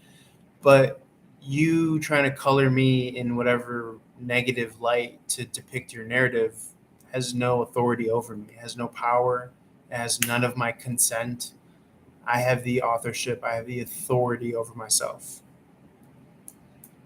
So that's just another level of the game. I mean, you women do a great job at trying to color the narrative on behalf of other people that don't understand their full magnetic power. But that doesn't help anybody, you know, because you're not trying to empower me. You're trying to color me bad in some way. I mean, and you might not know it consciously, but that's lazy writing. It's a default, you know.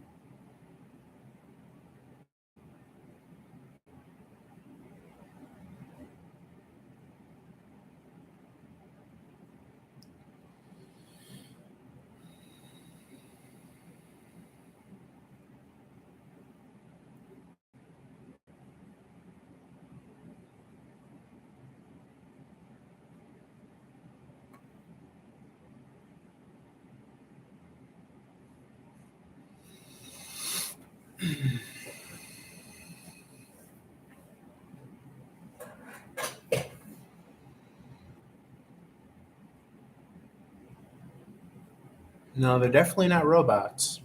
I can tell you that much.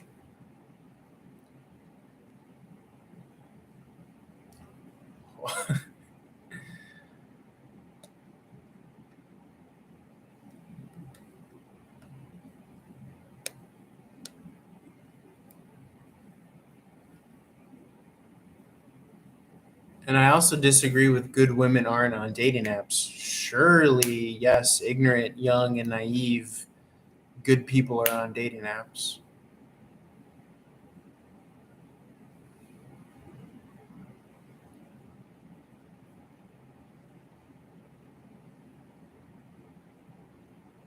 But that's what I'm saying. You're saying worth our weight. I'm saying that if the system is continuously churning out people that are not meant to know their worth and value, I mean, what good is it if you're 49 and you know your weight and your worth and your value. I'm talking about like generationally. Like, of course, you're going to learn something by that decade. You know what I'm saying? And yeah, some genitals do have cobwebs.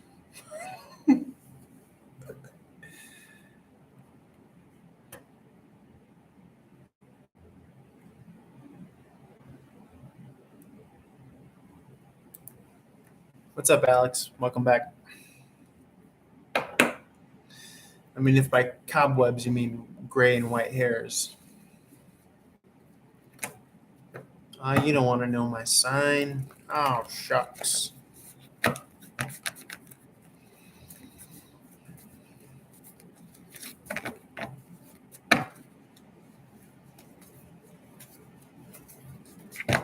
No, I mean, there's such a thing as yeah, people aging out of the system. And the sexual marketplace as well. Or the dating marketplace as well.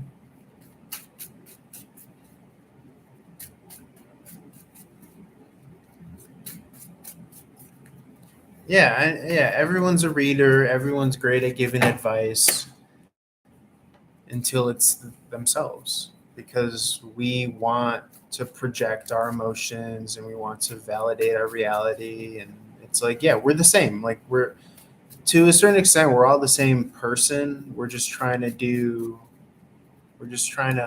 I think what happens is, like, sometimes we get wrapped in the racket of trying to manipulate outcomes. And it's like, you can't blame people for trying, you know? And like, a lot of women get their power from manipulating men. That's true. And a lot of bad men keep women wrapped around their finger and chasing them, you know?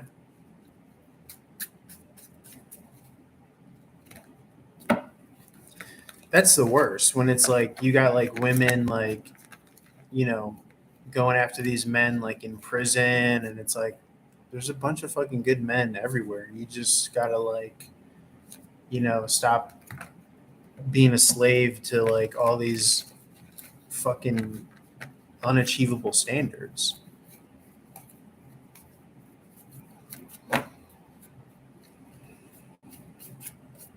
Like, I was literally talking to this 41-year-old, single, no kids, lives with a cat, is in therapy, talks to the cat, and it's like, wow, you have this litany list of all these deal breakers, but you don't really have the leverage to like pick and choose out of that. So you might want to, like, you know, become less of an ice queen and more like open and empathetic, and like really trying to figure out why a person is where they're at.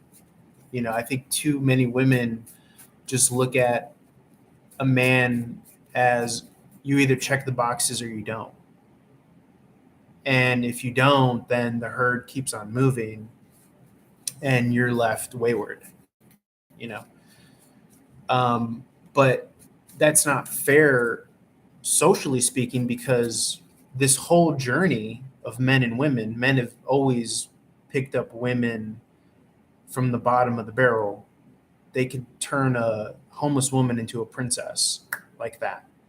But when it comes for women's turn to be economically in charge, they leave men on the wayward and say, you're a loser, you're going to go extinct. So there's not that reciprocality in the way that, you know, money or power has enhanced the dynamics. Because women from the top down are being messaged, fuck men, they're scrubs, da da da da da da da. But when the men had all the power, they were never like that with women.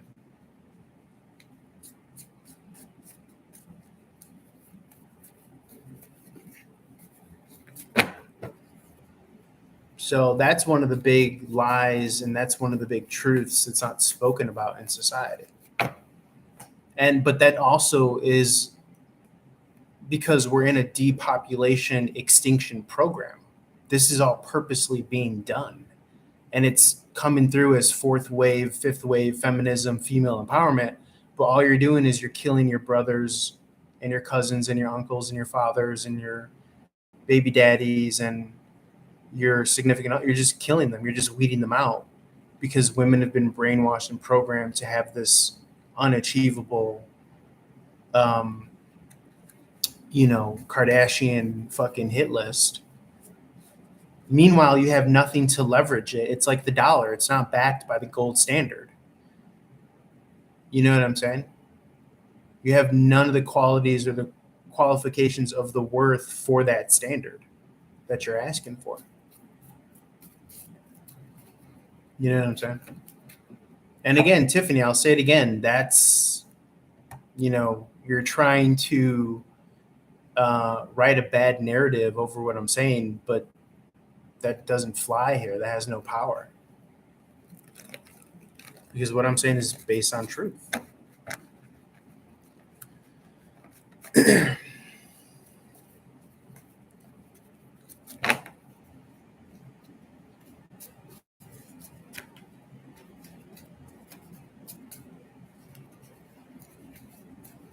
So if you're feeling bitter, that's fine, but you don't have to project that onto me because no one's bitter on this side.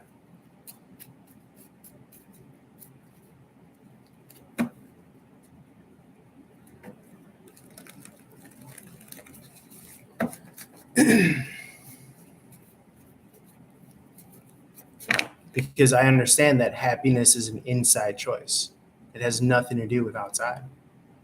So I could say this from a place of happy, whole, complete, because I choose to be.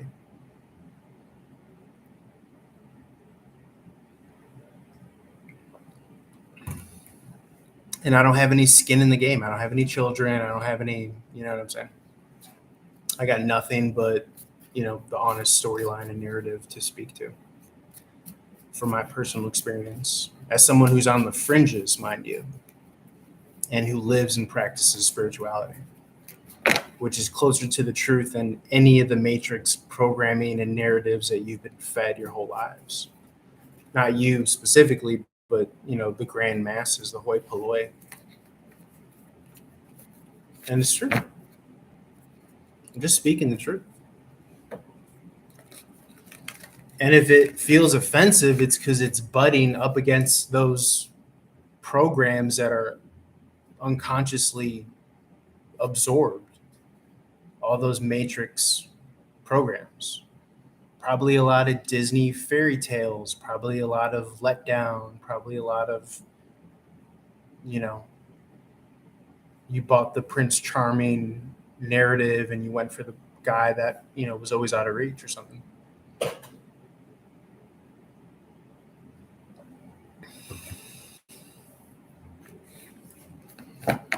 So the male experience is completely different from the female experience because remember, women historically have been insulated at the benefit from society, whereas men have had to be on the fringes figuring all this out.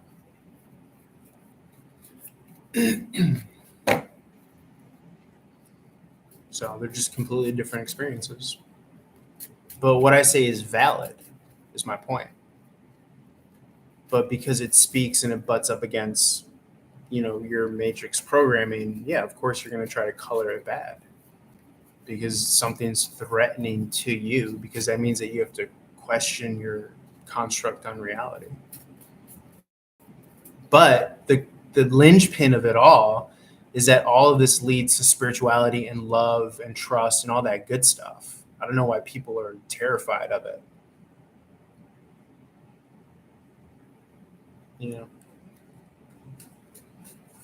If women think that they're going to be like just as good as men that rack up body counts and sleep with countless people, two wrongs don't make a right. That doesn't work for those men either. Socially, spiritually, emotionally.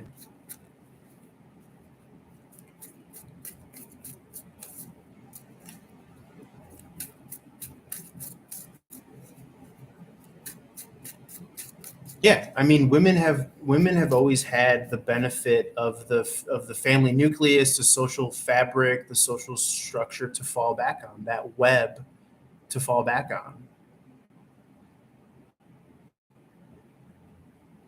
Whereas men typically have to be on the fringes. And if you're like not abiding to the mainstream, then you're even more casted out because then you're either a conspiracy theorist, you're mad, you're bitter, you're it's like, no, I've just been through the system. I see now what the game is and what the system is.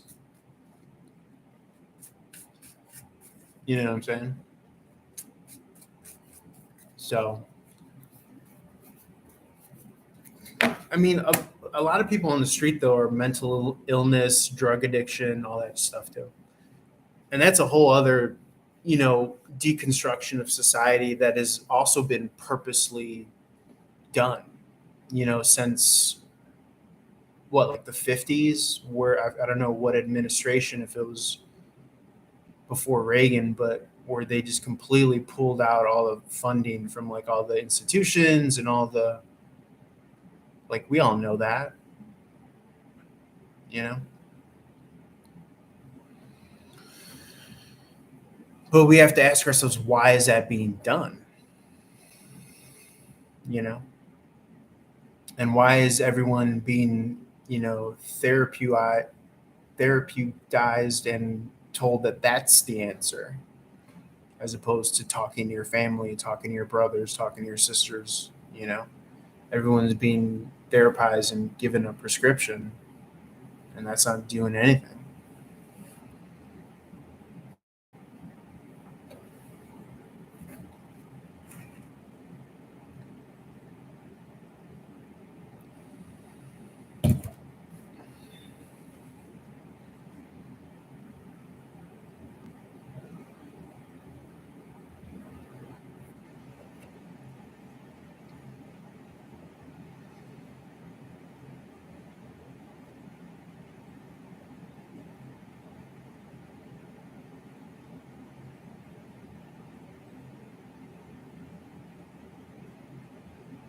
And like a lot of like what I'm saying too is like it's also backed by like biology. If you have like countless partners on partners, it's proven that you have a harder time forming a bond, a lasting bond, and settling down with a single partner. But these kids don't think like that. They think that it's all fun and this and that, and they go with their ego and what strokes their ego, you know. And I get it. I'm not, I was a part of that. We all were a part of that. I'm just speaking to it. Like, it still baffles me that that is something that we don't talk to our kids about, or we don't speak to that, and that still continues.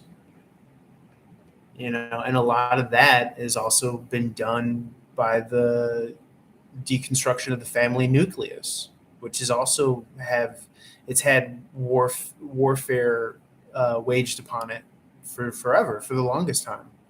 The purposeful deconstruction of the family nucleus, so you can't pass down values and knowledge and wisdom of how to play the game to the next generation. I certainly, for a fucking fact, nobody taught me how to play the game of life. Nobody taught me how to play the game of life. You know what I'm saying? That's why I don't check all the boxes. That's why I'm not for the masses in the mainstream. You know. Yeah, but also like that's what the system wants you. The system wants you to be gassed up on momentum, ego, alcohol, sex, drugs. It wants you to be this momentous ball of fire,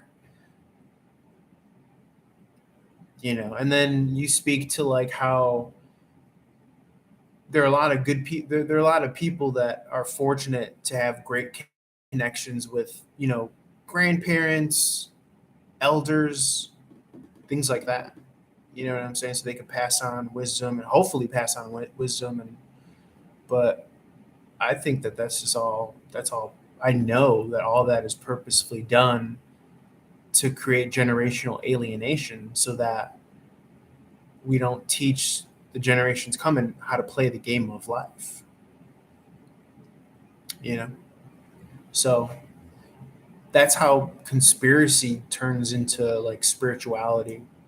You know, in my mind, is like hopefully trying to get those messages across. But again, you have to kind of like, work through a little bit of naysayers that will try to write you off as like bitter, or it's like, no, I'm just giving you a perspective that the mainstream is trying to douse.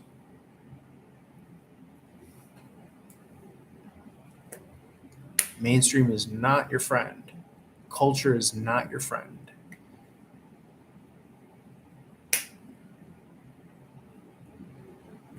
As the late great Terence McKenna once said. I think family, love, values, being a good person, I think all that is your friend. Although I will say that a lot of me getting backstabbed and betrayed was from doing what I thought was the right thing. And that's an unfortunate thing as well. But again, if I had proper guidance and people to help steer me in the right direction, then I wouldn't have fallen into those pitfalls. But chances are that generation didn't know any better either.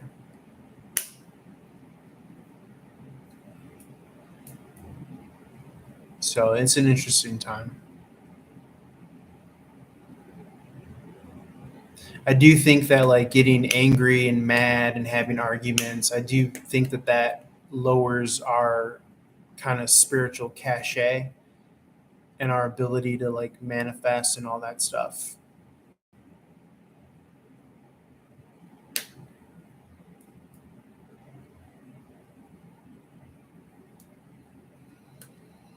Well, when you're loyal to the wrong people, right? When you think that you're doing a good thing and you know.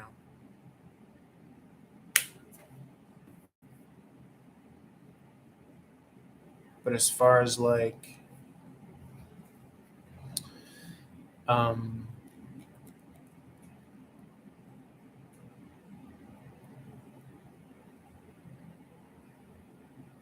yeah, I do think that there's a lot of magnetic power that comes from keeping a healthy, happy vibration.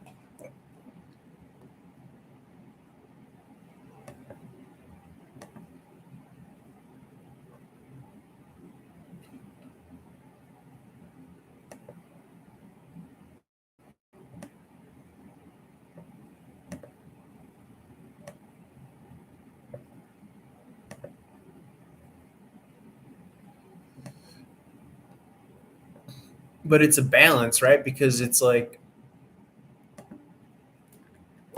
sometimes we get that bug of wanting to be right or want to tell people the business.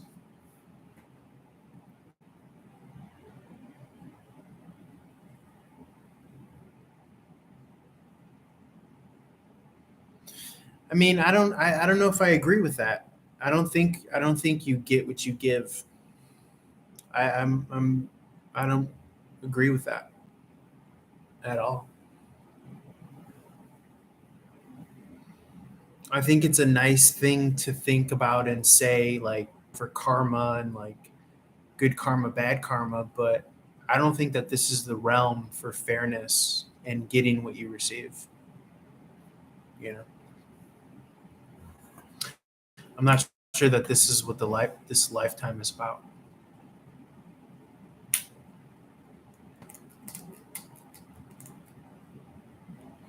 I think it's more about cultivating a high quality state of being that's consistent and diffusing any triggers that would explode that garden of Eden that we're trying to cultivate within ourselves and live life through.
Break up to make up.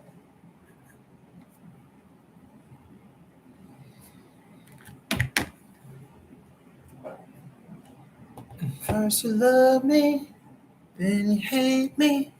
Who sings that song? Break up to make up. Is this a game for fools? First you love me, then you hate me.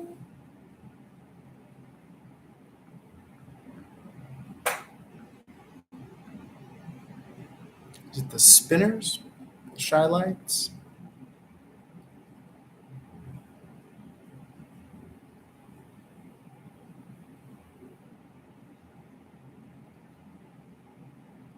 Bounce, bounce, bounce. Bounce, bounce, bounce. It's like bird up the road.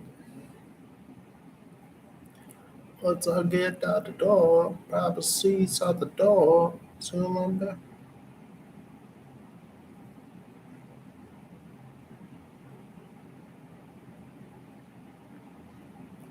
Thanks for your comment, Jen. I'm watching the YouTube,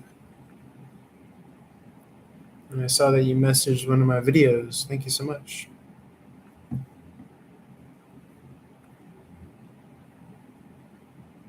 First you love me, then you hate me.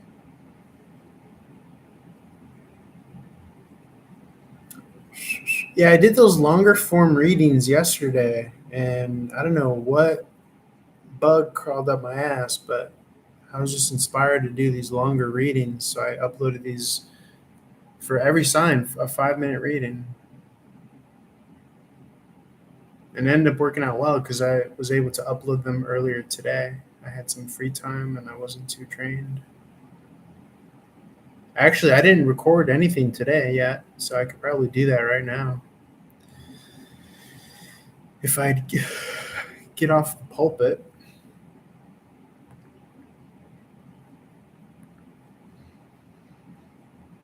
What if you could see the If I get off my soapbox.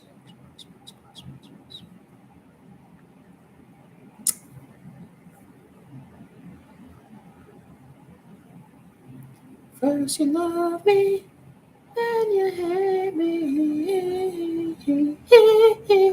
I miss when men used to sing like that.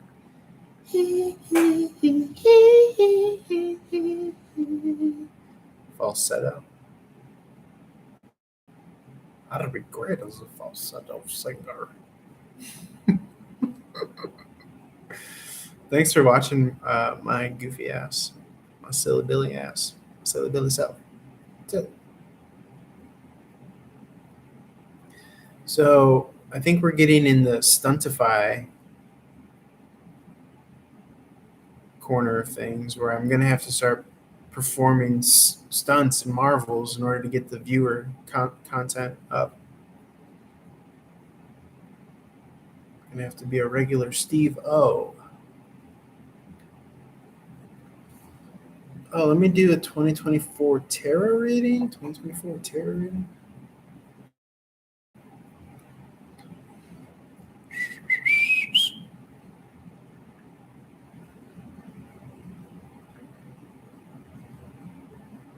Be gone, witch. Your power is not work. Your power has no work here.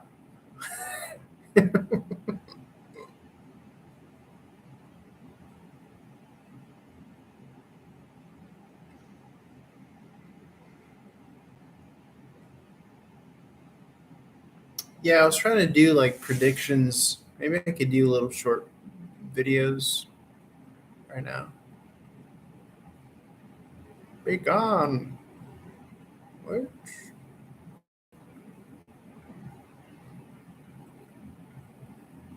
I mean, obviously, you're always going to have like the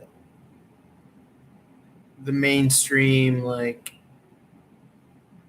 you know, when you do a prediction, people want every fucking little like nitty gritty modicum of detail. But you got to understand, we're reading for every fucking body, so there has to be some generalization. So when we read, we read in archetypes, broad strokes, right? Broad sweeping strokes of what we're reading with.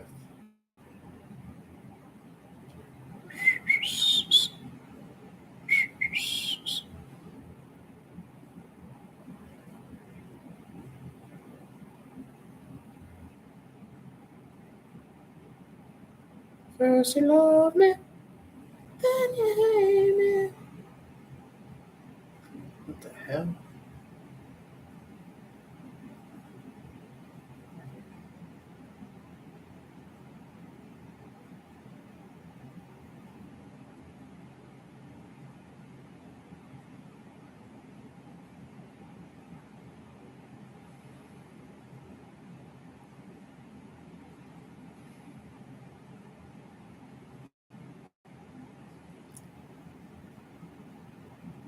Ugh.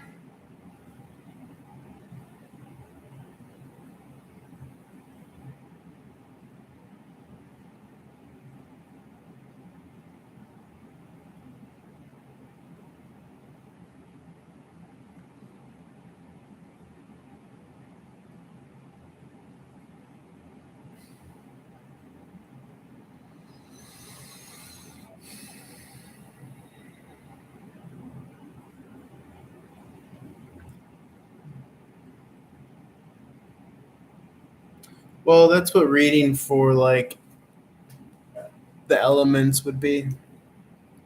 Like if I do predictions for fire signs, water signs, air signs, earth signs.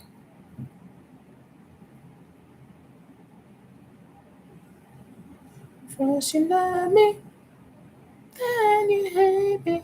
I would like to do a prediction for, and again, I guess the word prediction is misleading, but I would like to do a reading for. Hey, what's up? How's it going?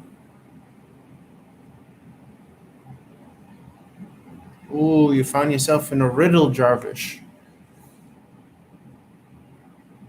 You found yourself in the riddle. The riddle of asking if I could ask. That's a riddle.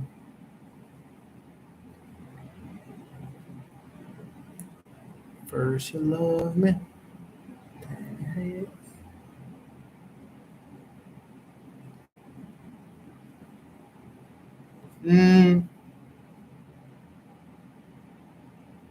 Yeah,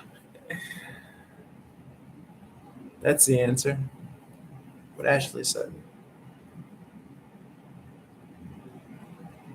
Ashley, do you want to? I can knight thee a moderator. I knight thee hereby, Ashley Parker, standard moderator, can review and remove chat messages and hide or put.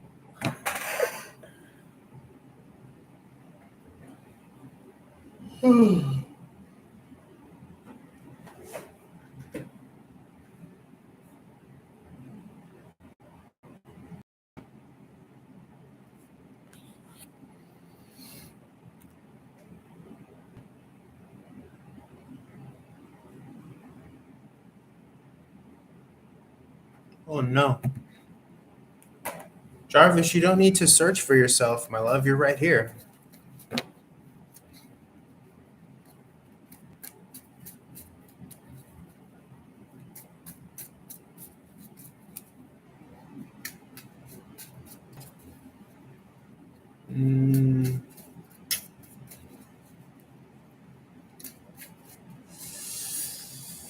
Spiritually advance, show you the way.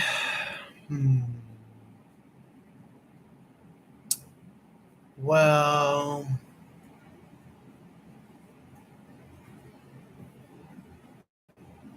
yeah, the way is always going to be.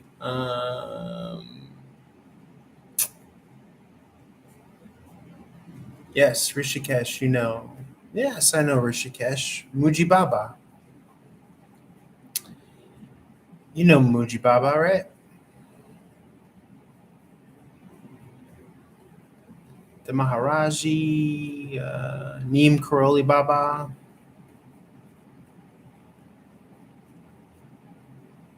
Sure. Yeah. I mean, what they're going to tell you is they're going to tell you to, sit in meditation, and they're going to tell you that you're not your thoughts and you're not your emotions and you're not your ego identity. I could tell you that. But I think it's good to move with like excitement and all that, you know? But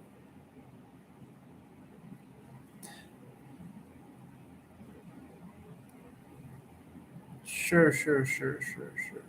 Yeah. Yeah, I mean, it's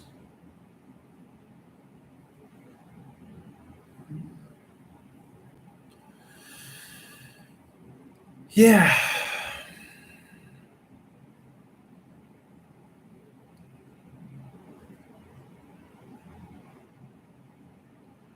Yeah, I don't think there's anything wrong with experiencing it, you know. But I think that like you have to know, I think we all have to keep in mind that like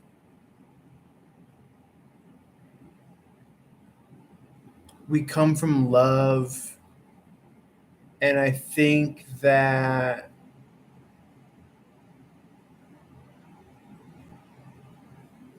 as far as like the side of deconstructing society, there's also some of it that's in place that may be, best case scenario. Um,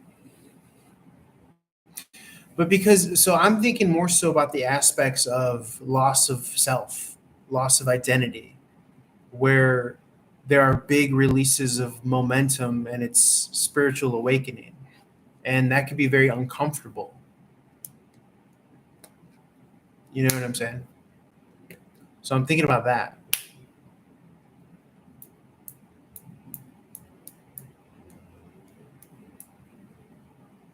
But I don't know. I question, a lot of all the stuff that you're talking about, because a lot of it is inspired by excitement, and sometimes excitement could come from the fanciful, and the fanciful could come from fantasy, you know?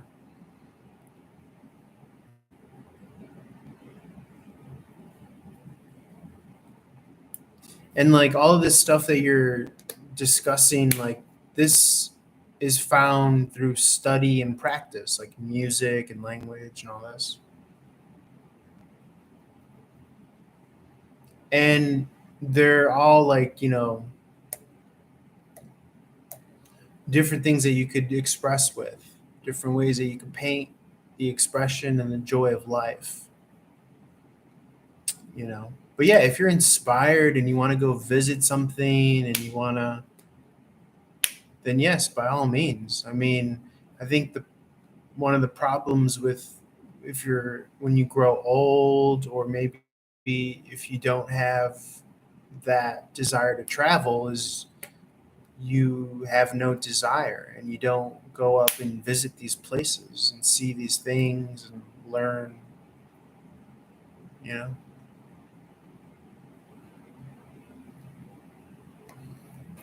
But you don't necessarily have to give your whole life away. Some people, they give their whole life away and all this stuff, you know. But yeah, I think, do you know who Muji is? Do you know who Muji? Mooji.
Oh yeah, yeah, absolutely. Look him up. He's was one of my teachers.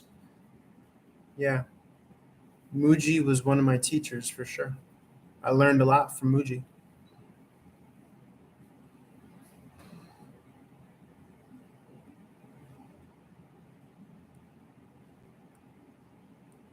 Yeah, I watched so many of his videos when I was here in Los Angeles. All through COVID 2020, I got back into him, watched many of his videos.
Yeah,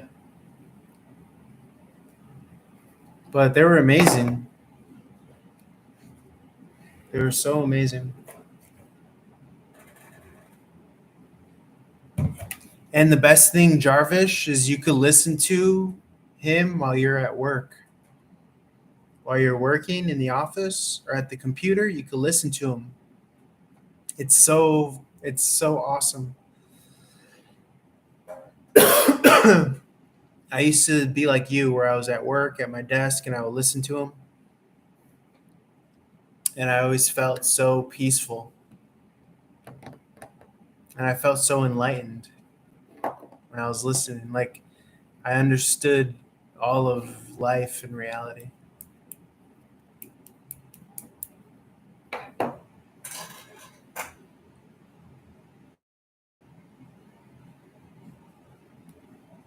But yeah, look Muji up, Ashley.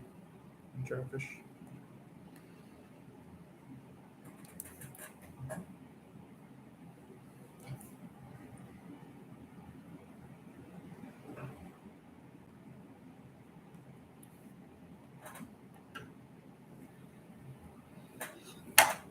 Yes.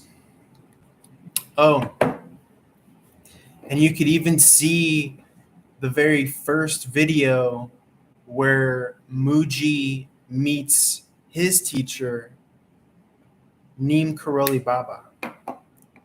Or no, no, no. Not Neem Karoli Baba. What's his name? Uh, what's his name? Um,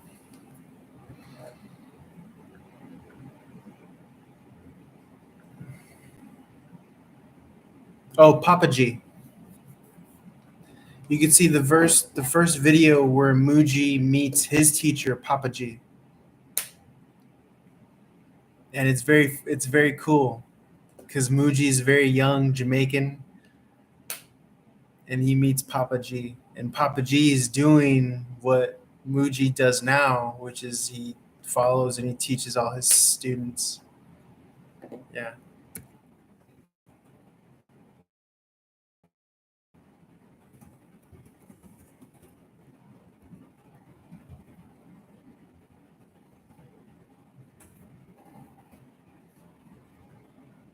And you could search that video, you could find it on YouTube.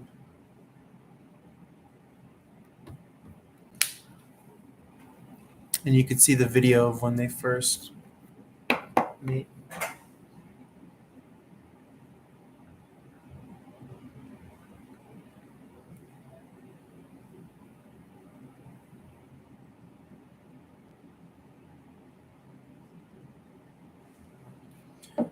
And then another teacher that I like is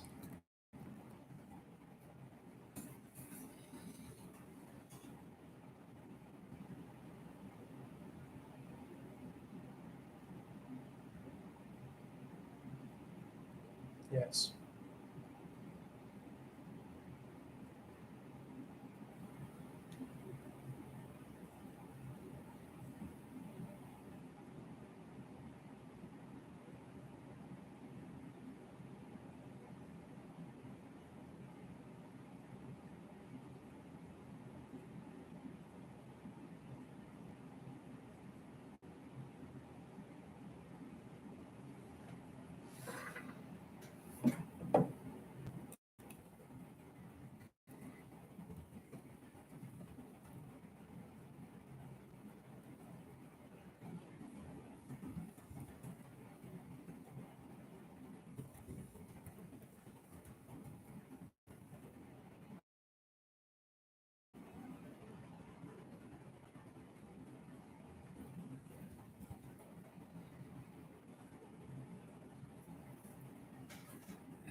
I believe she's in India.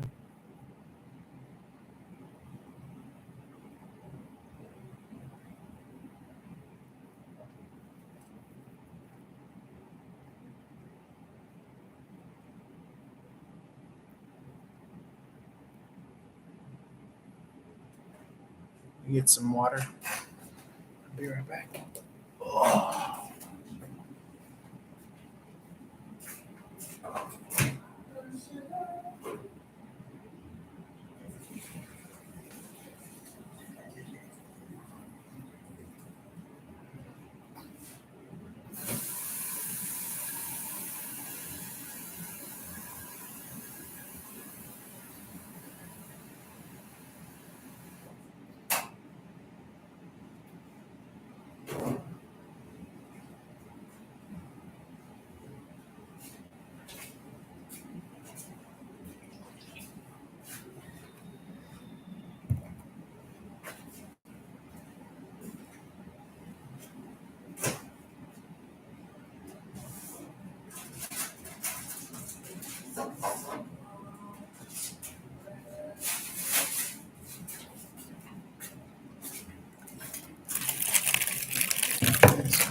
Cheese.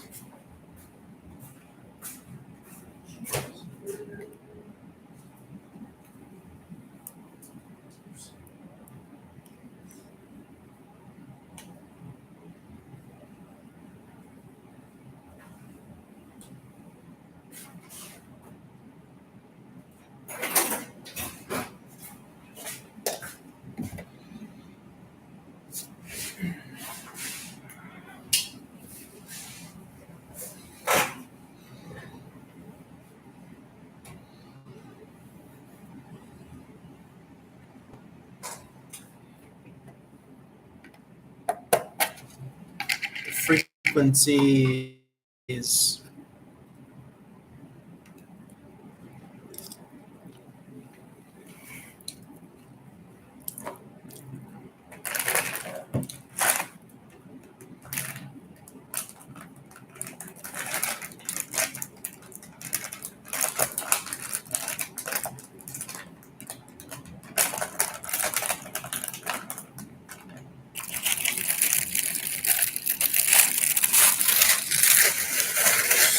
sutra.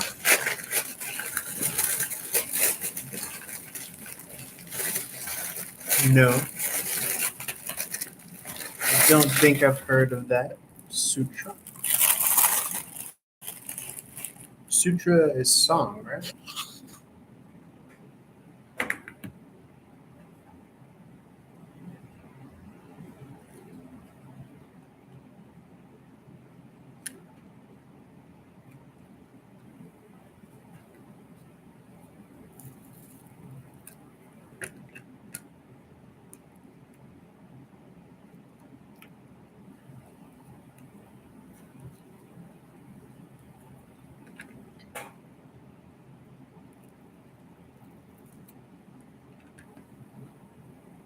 Or is that Sangeeta?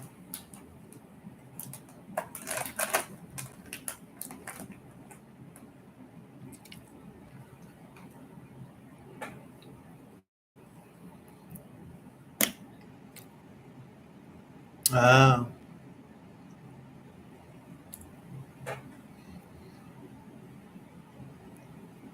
It's very smart.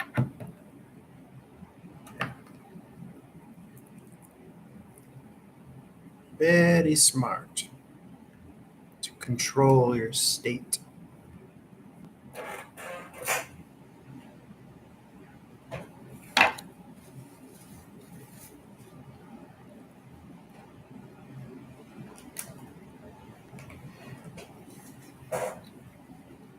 Oh. Aphorism.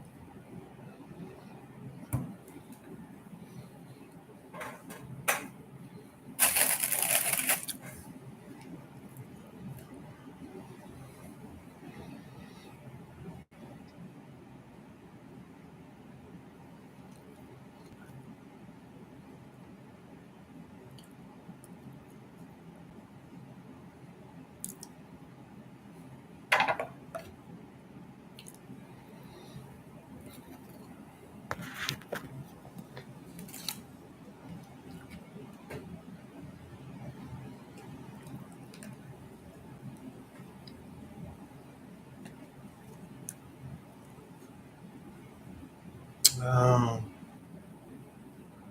Nice.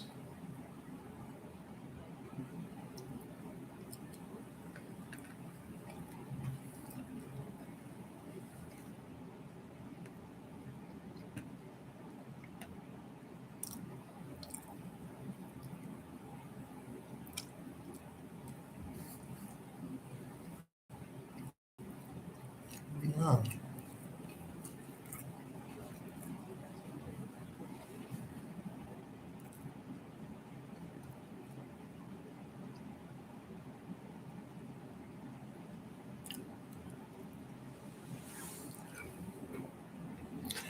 Yeah, I was doing mantras the other day, and my computer stopped working.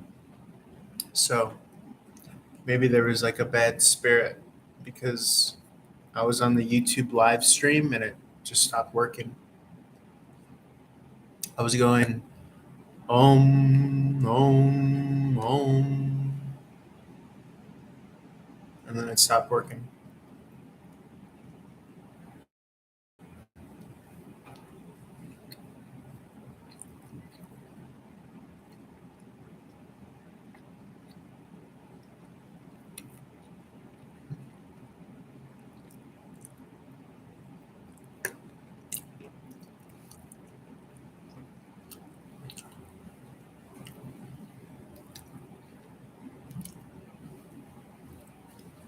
Yeah,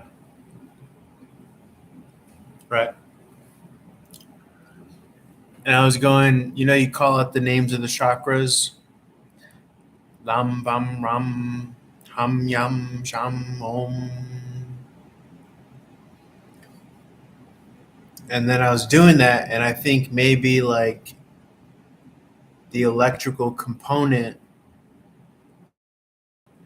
affected the laptop, and then it ended the live stream on YouTube that I was on.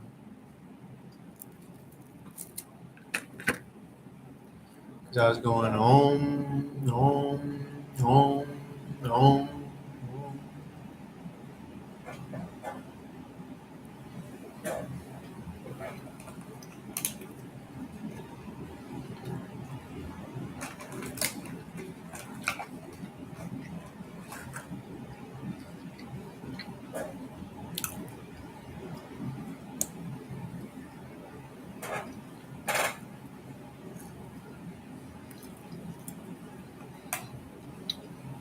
Yeah.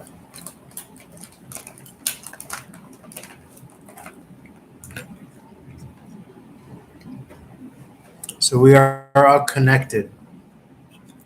Is the riddle and the answer. Maybe we are soul tribe, soul family.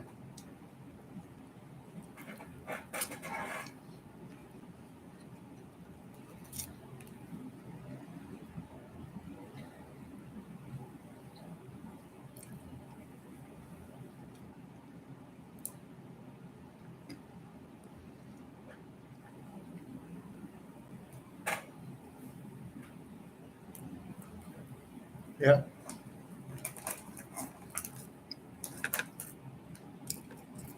And I was meant to point you to Muji and Ramdas.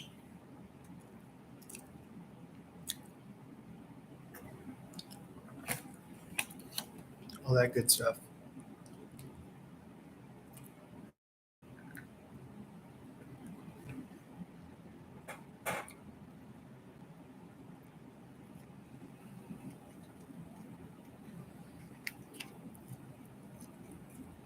Yeah.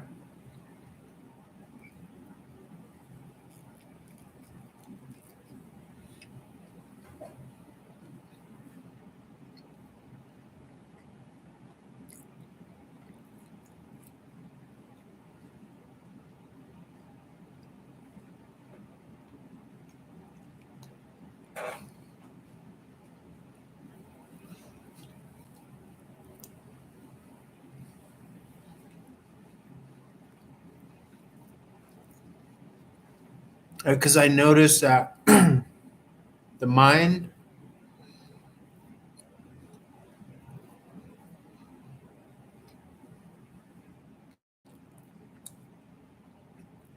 your mind will coil like a spring and your energy will go down when you're diving deeper, deeper. But what you have to do with your energy are, I think you have to focus from the mind to the heart. That's what Ramdas says too. But I think we have to feel our energy open from the heart because that's where the soul is at. And so when we get stuck, our consciousness begins to spiral down negative, our energy. And you have to remember to focus on your heart and open, expand the energy so that now it spirals up.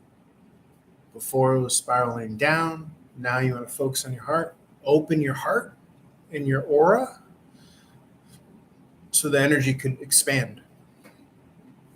Because sometimes we get stuck and we spiral down,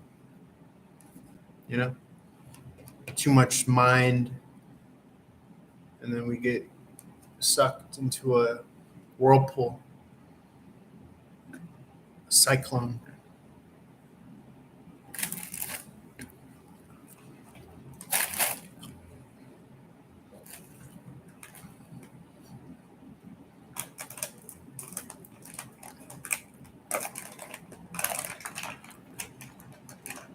Yeah.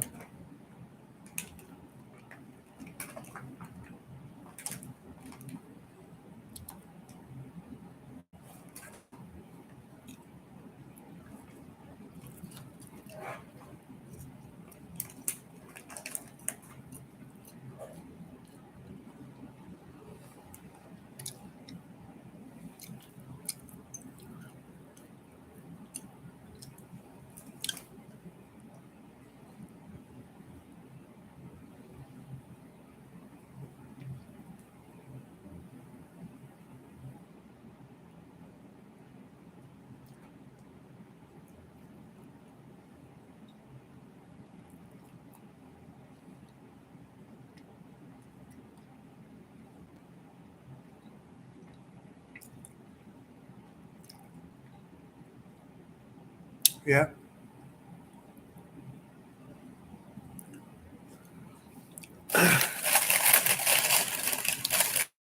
Yeah.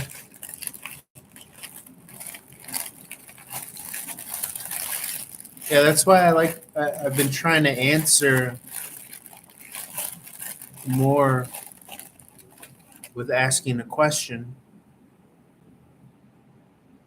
because then, you know,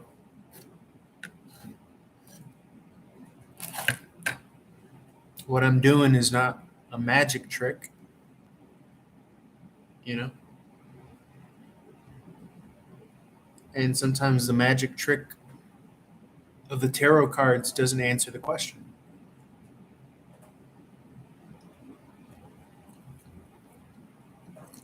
And so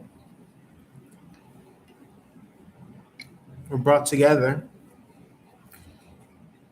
and I was able to give you some names of people.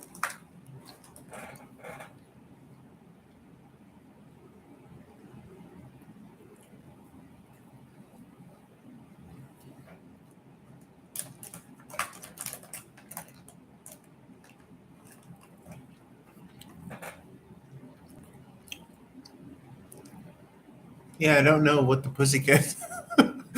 I don't know what the Pussycat song that Jen wants is.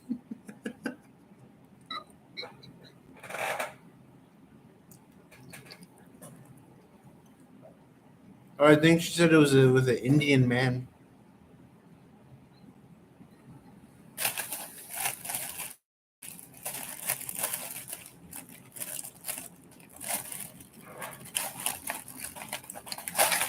I don't remember that they did a song with an Indian man.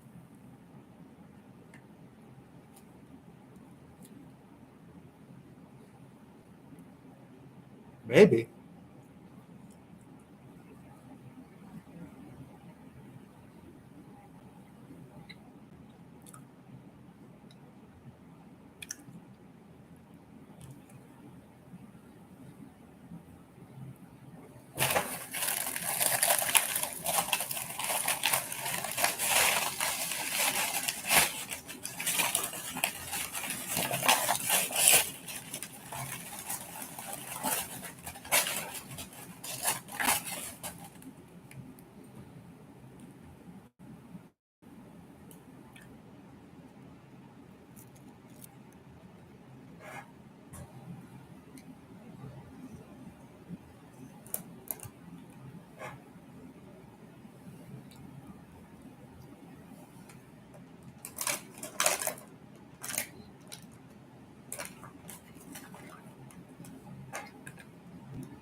Sure, I hope.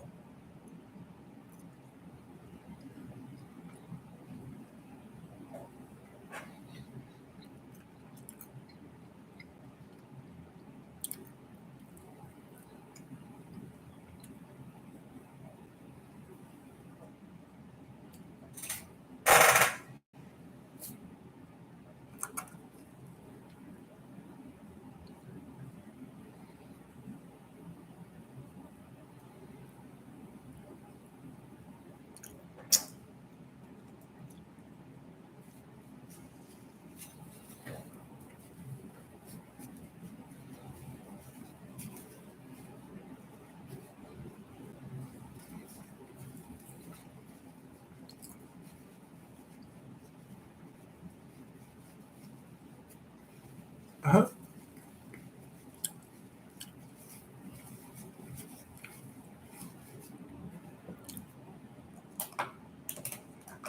Slumdog.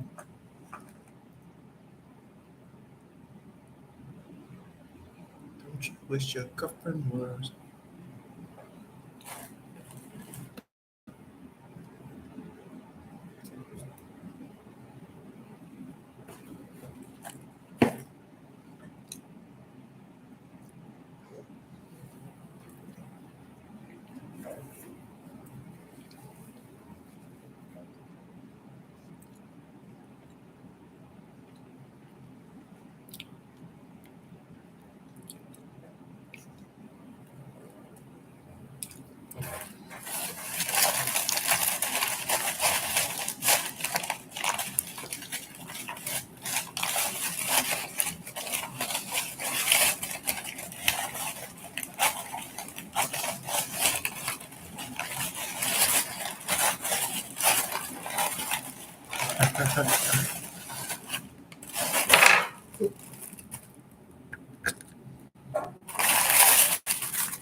Yeah, sneezing.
Yeah, I'm watching a cat video right now.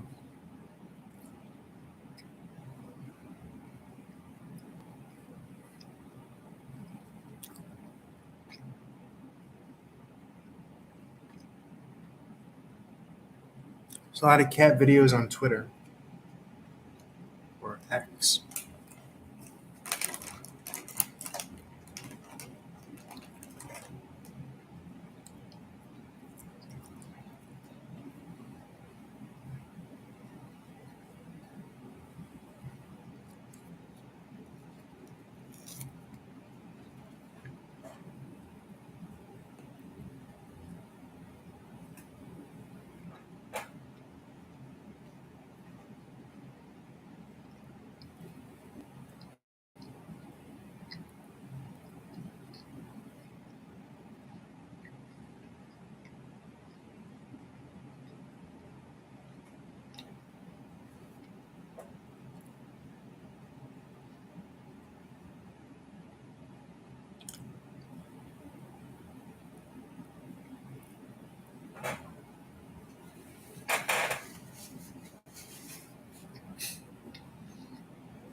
That's how it starts.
I heard I heard doppelgangers were not a good thing in like Southeast Asia. I heard it's like bad, like bad luck, bad omen.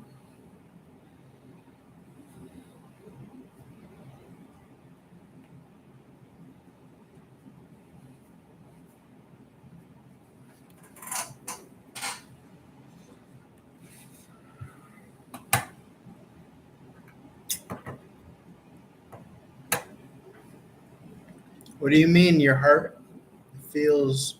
What do you mean random? What do you mean?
Yeah, I mean,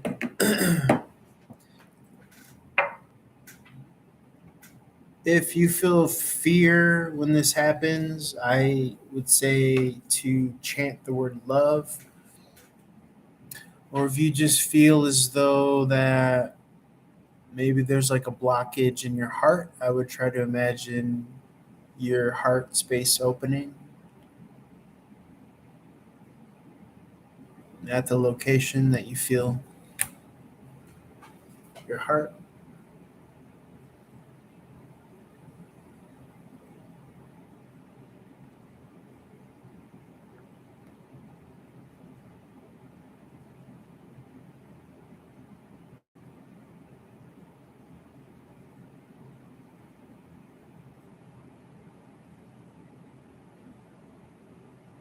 If you feel as though that this is like a physical ailment, I recommend aspirin and fish oil. I also recommend jogging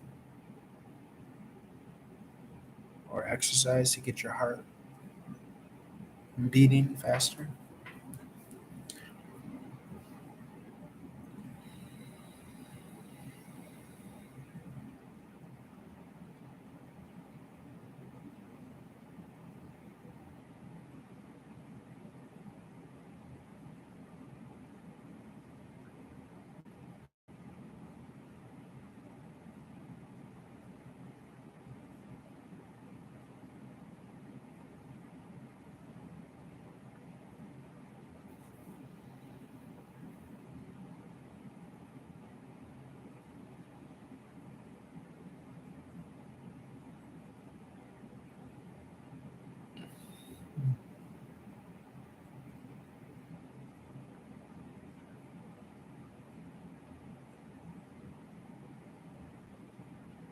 Yeah, sometimes with emotional pain or something like that,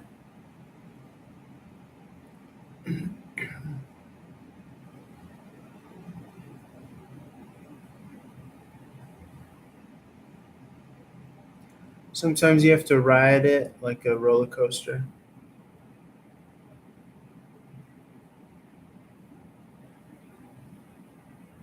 And sometimes if you feel like emotional pain, if it's emotional pain in your heart, it's good because then that means that something good is coming later. So when you're feeling the pain, it's like you're going down, down, down, down, down. And sometimes we want to put on the brakes so we don't feel any more pain. But sometimes you need to embrace it because when you go down, you ride the momentum back up. This is like a very confusing thing sometimes because we may want to block or protect ourselves from the pain. Really remember it's a good thing because then you process and it moves you to where you have to be.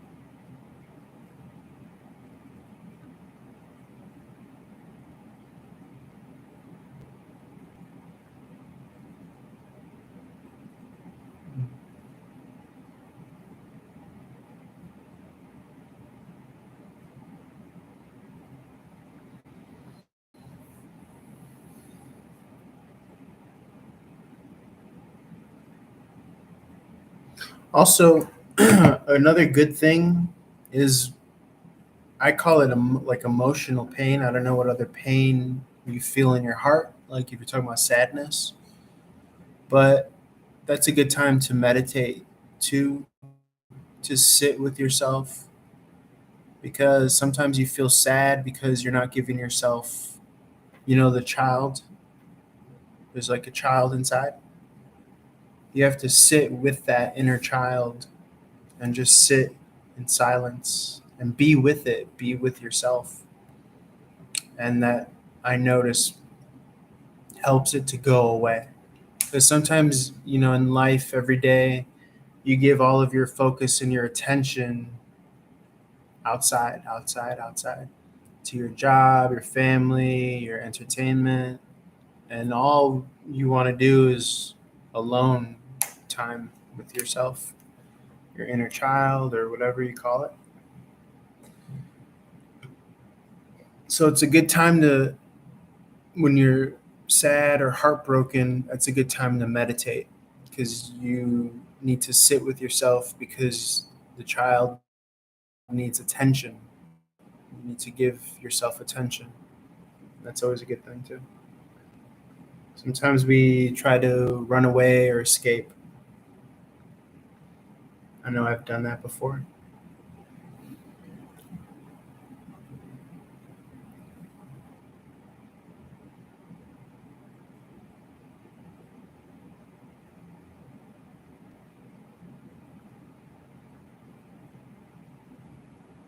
She's a pretty girl.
Any requests?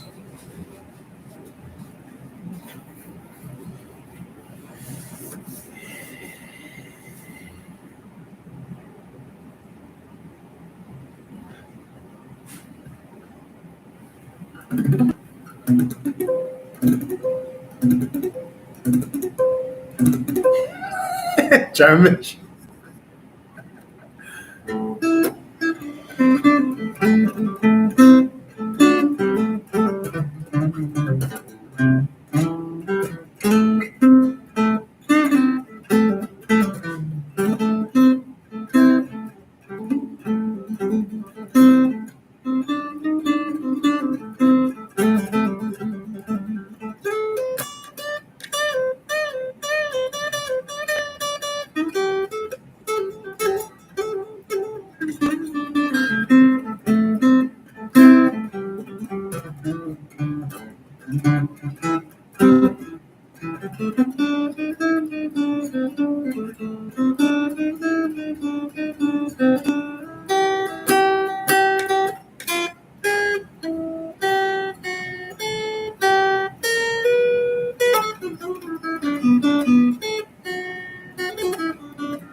I don't know. I don't think I know that one. Nothing compares to you.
It's a good guitar song.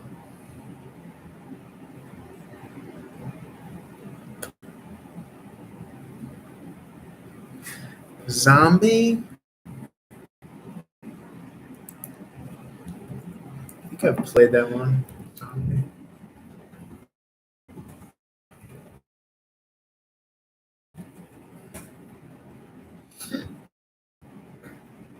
Acting up, it's because I'm trying to.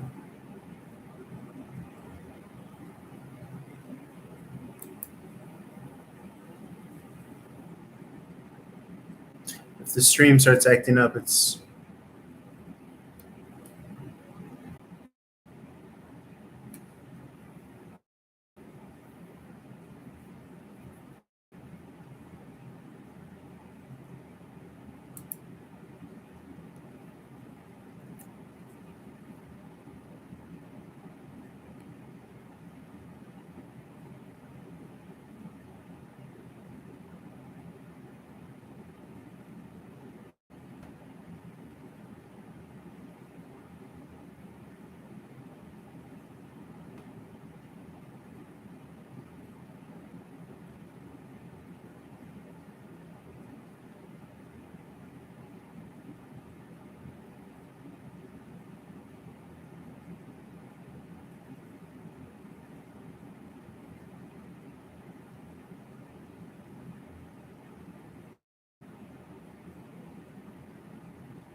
So complicated.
Ugh, this song is a lot.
Trying to think of what would be a good song. I guess I could do "It's All Over Now," Baby Blue.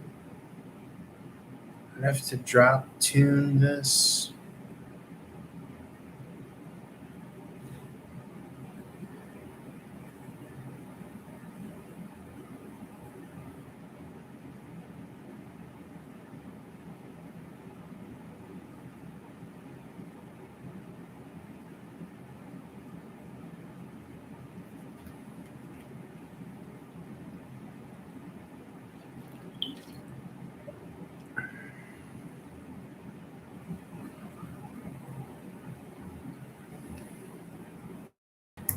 Oh wow, this one doesn't have a different tuning, or does it?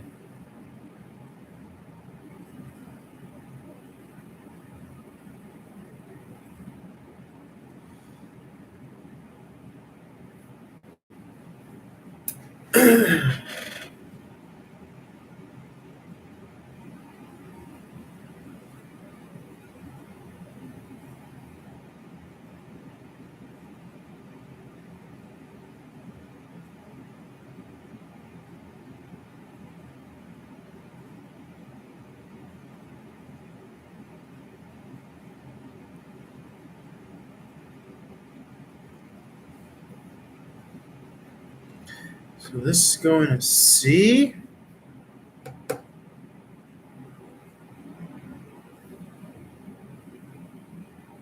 This is so difficult. Might be worth it though. So if he tunes us down to C,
This guy's crazy.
All right, let's see if I can do this.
I think it's.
Oh my god, they don't let you auto scroll.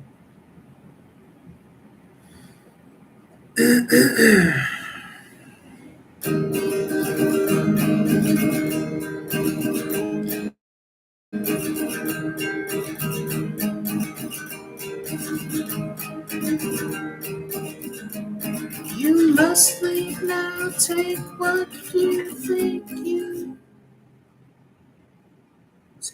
you think relax. But whenever you wish to keep you better, very fast. Yonder sits your orphan with his gun, crying like a fire in the sun. Look out, the saints are coming through. It's over now, baby.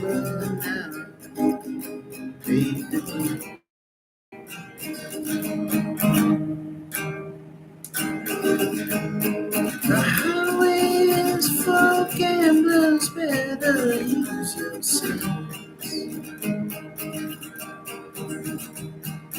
Take what you have gathered from coincidence.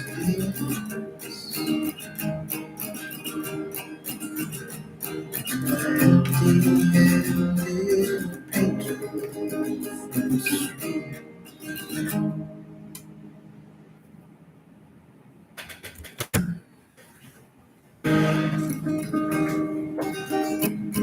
He's drawing his patterns on the streets. The sky is too folding under you, and it's over now, baby.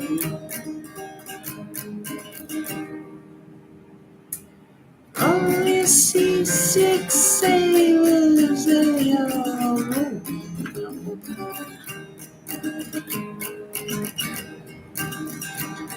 Your empty-handed armies, they are going home.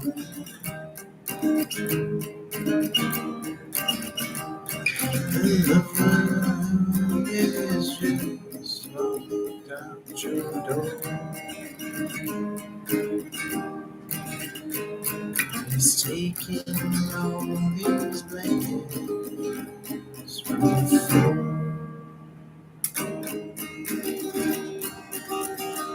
The carpet too is moving under you. It's over now, baby.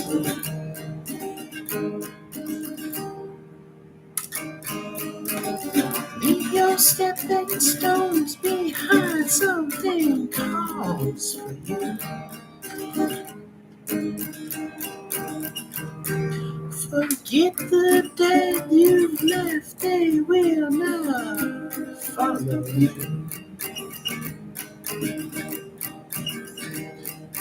Vagabonds rapping at your door.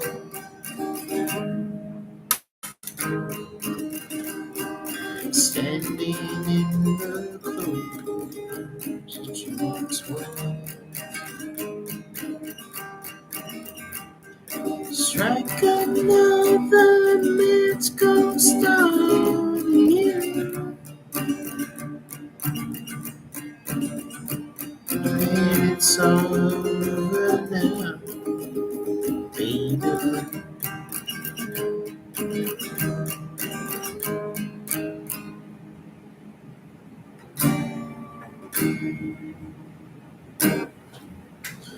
That's a Bob Dylan song.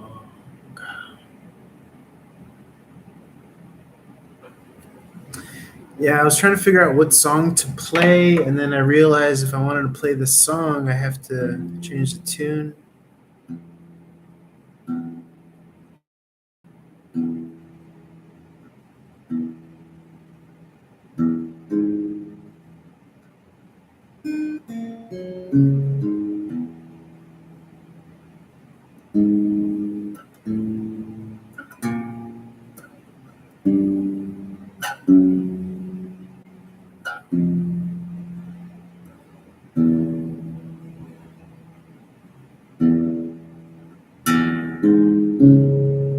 Oh, my tune's all jacked up.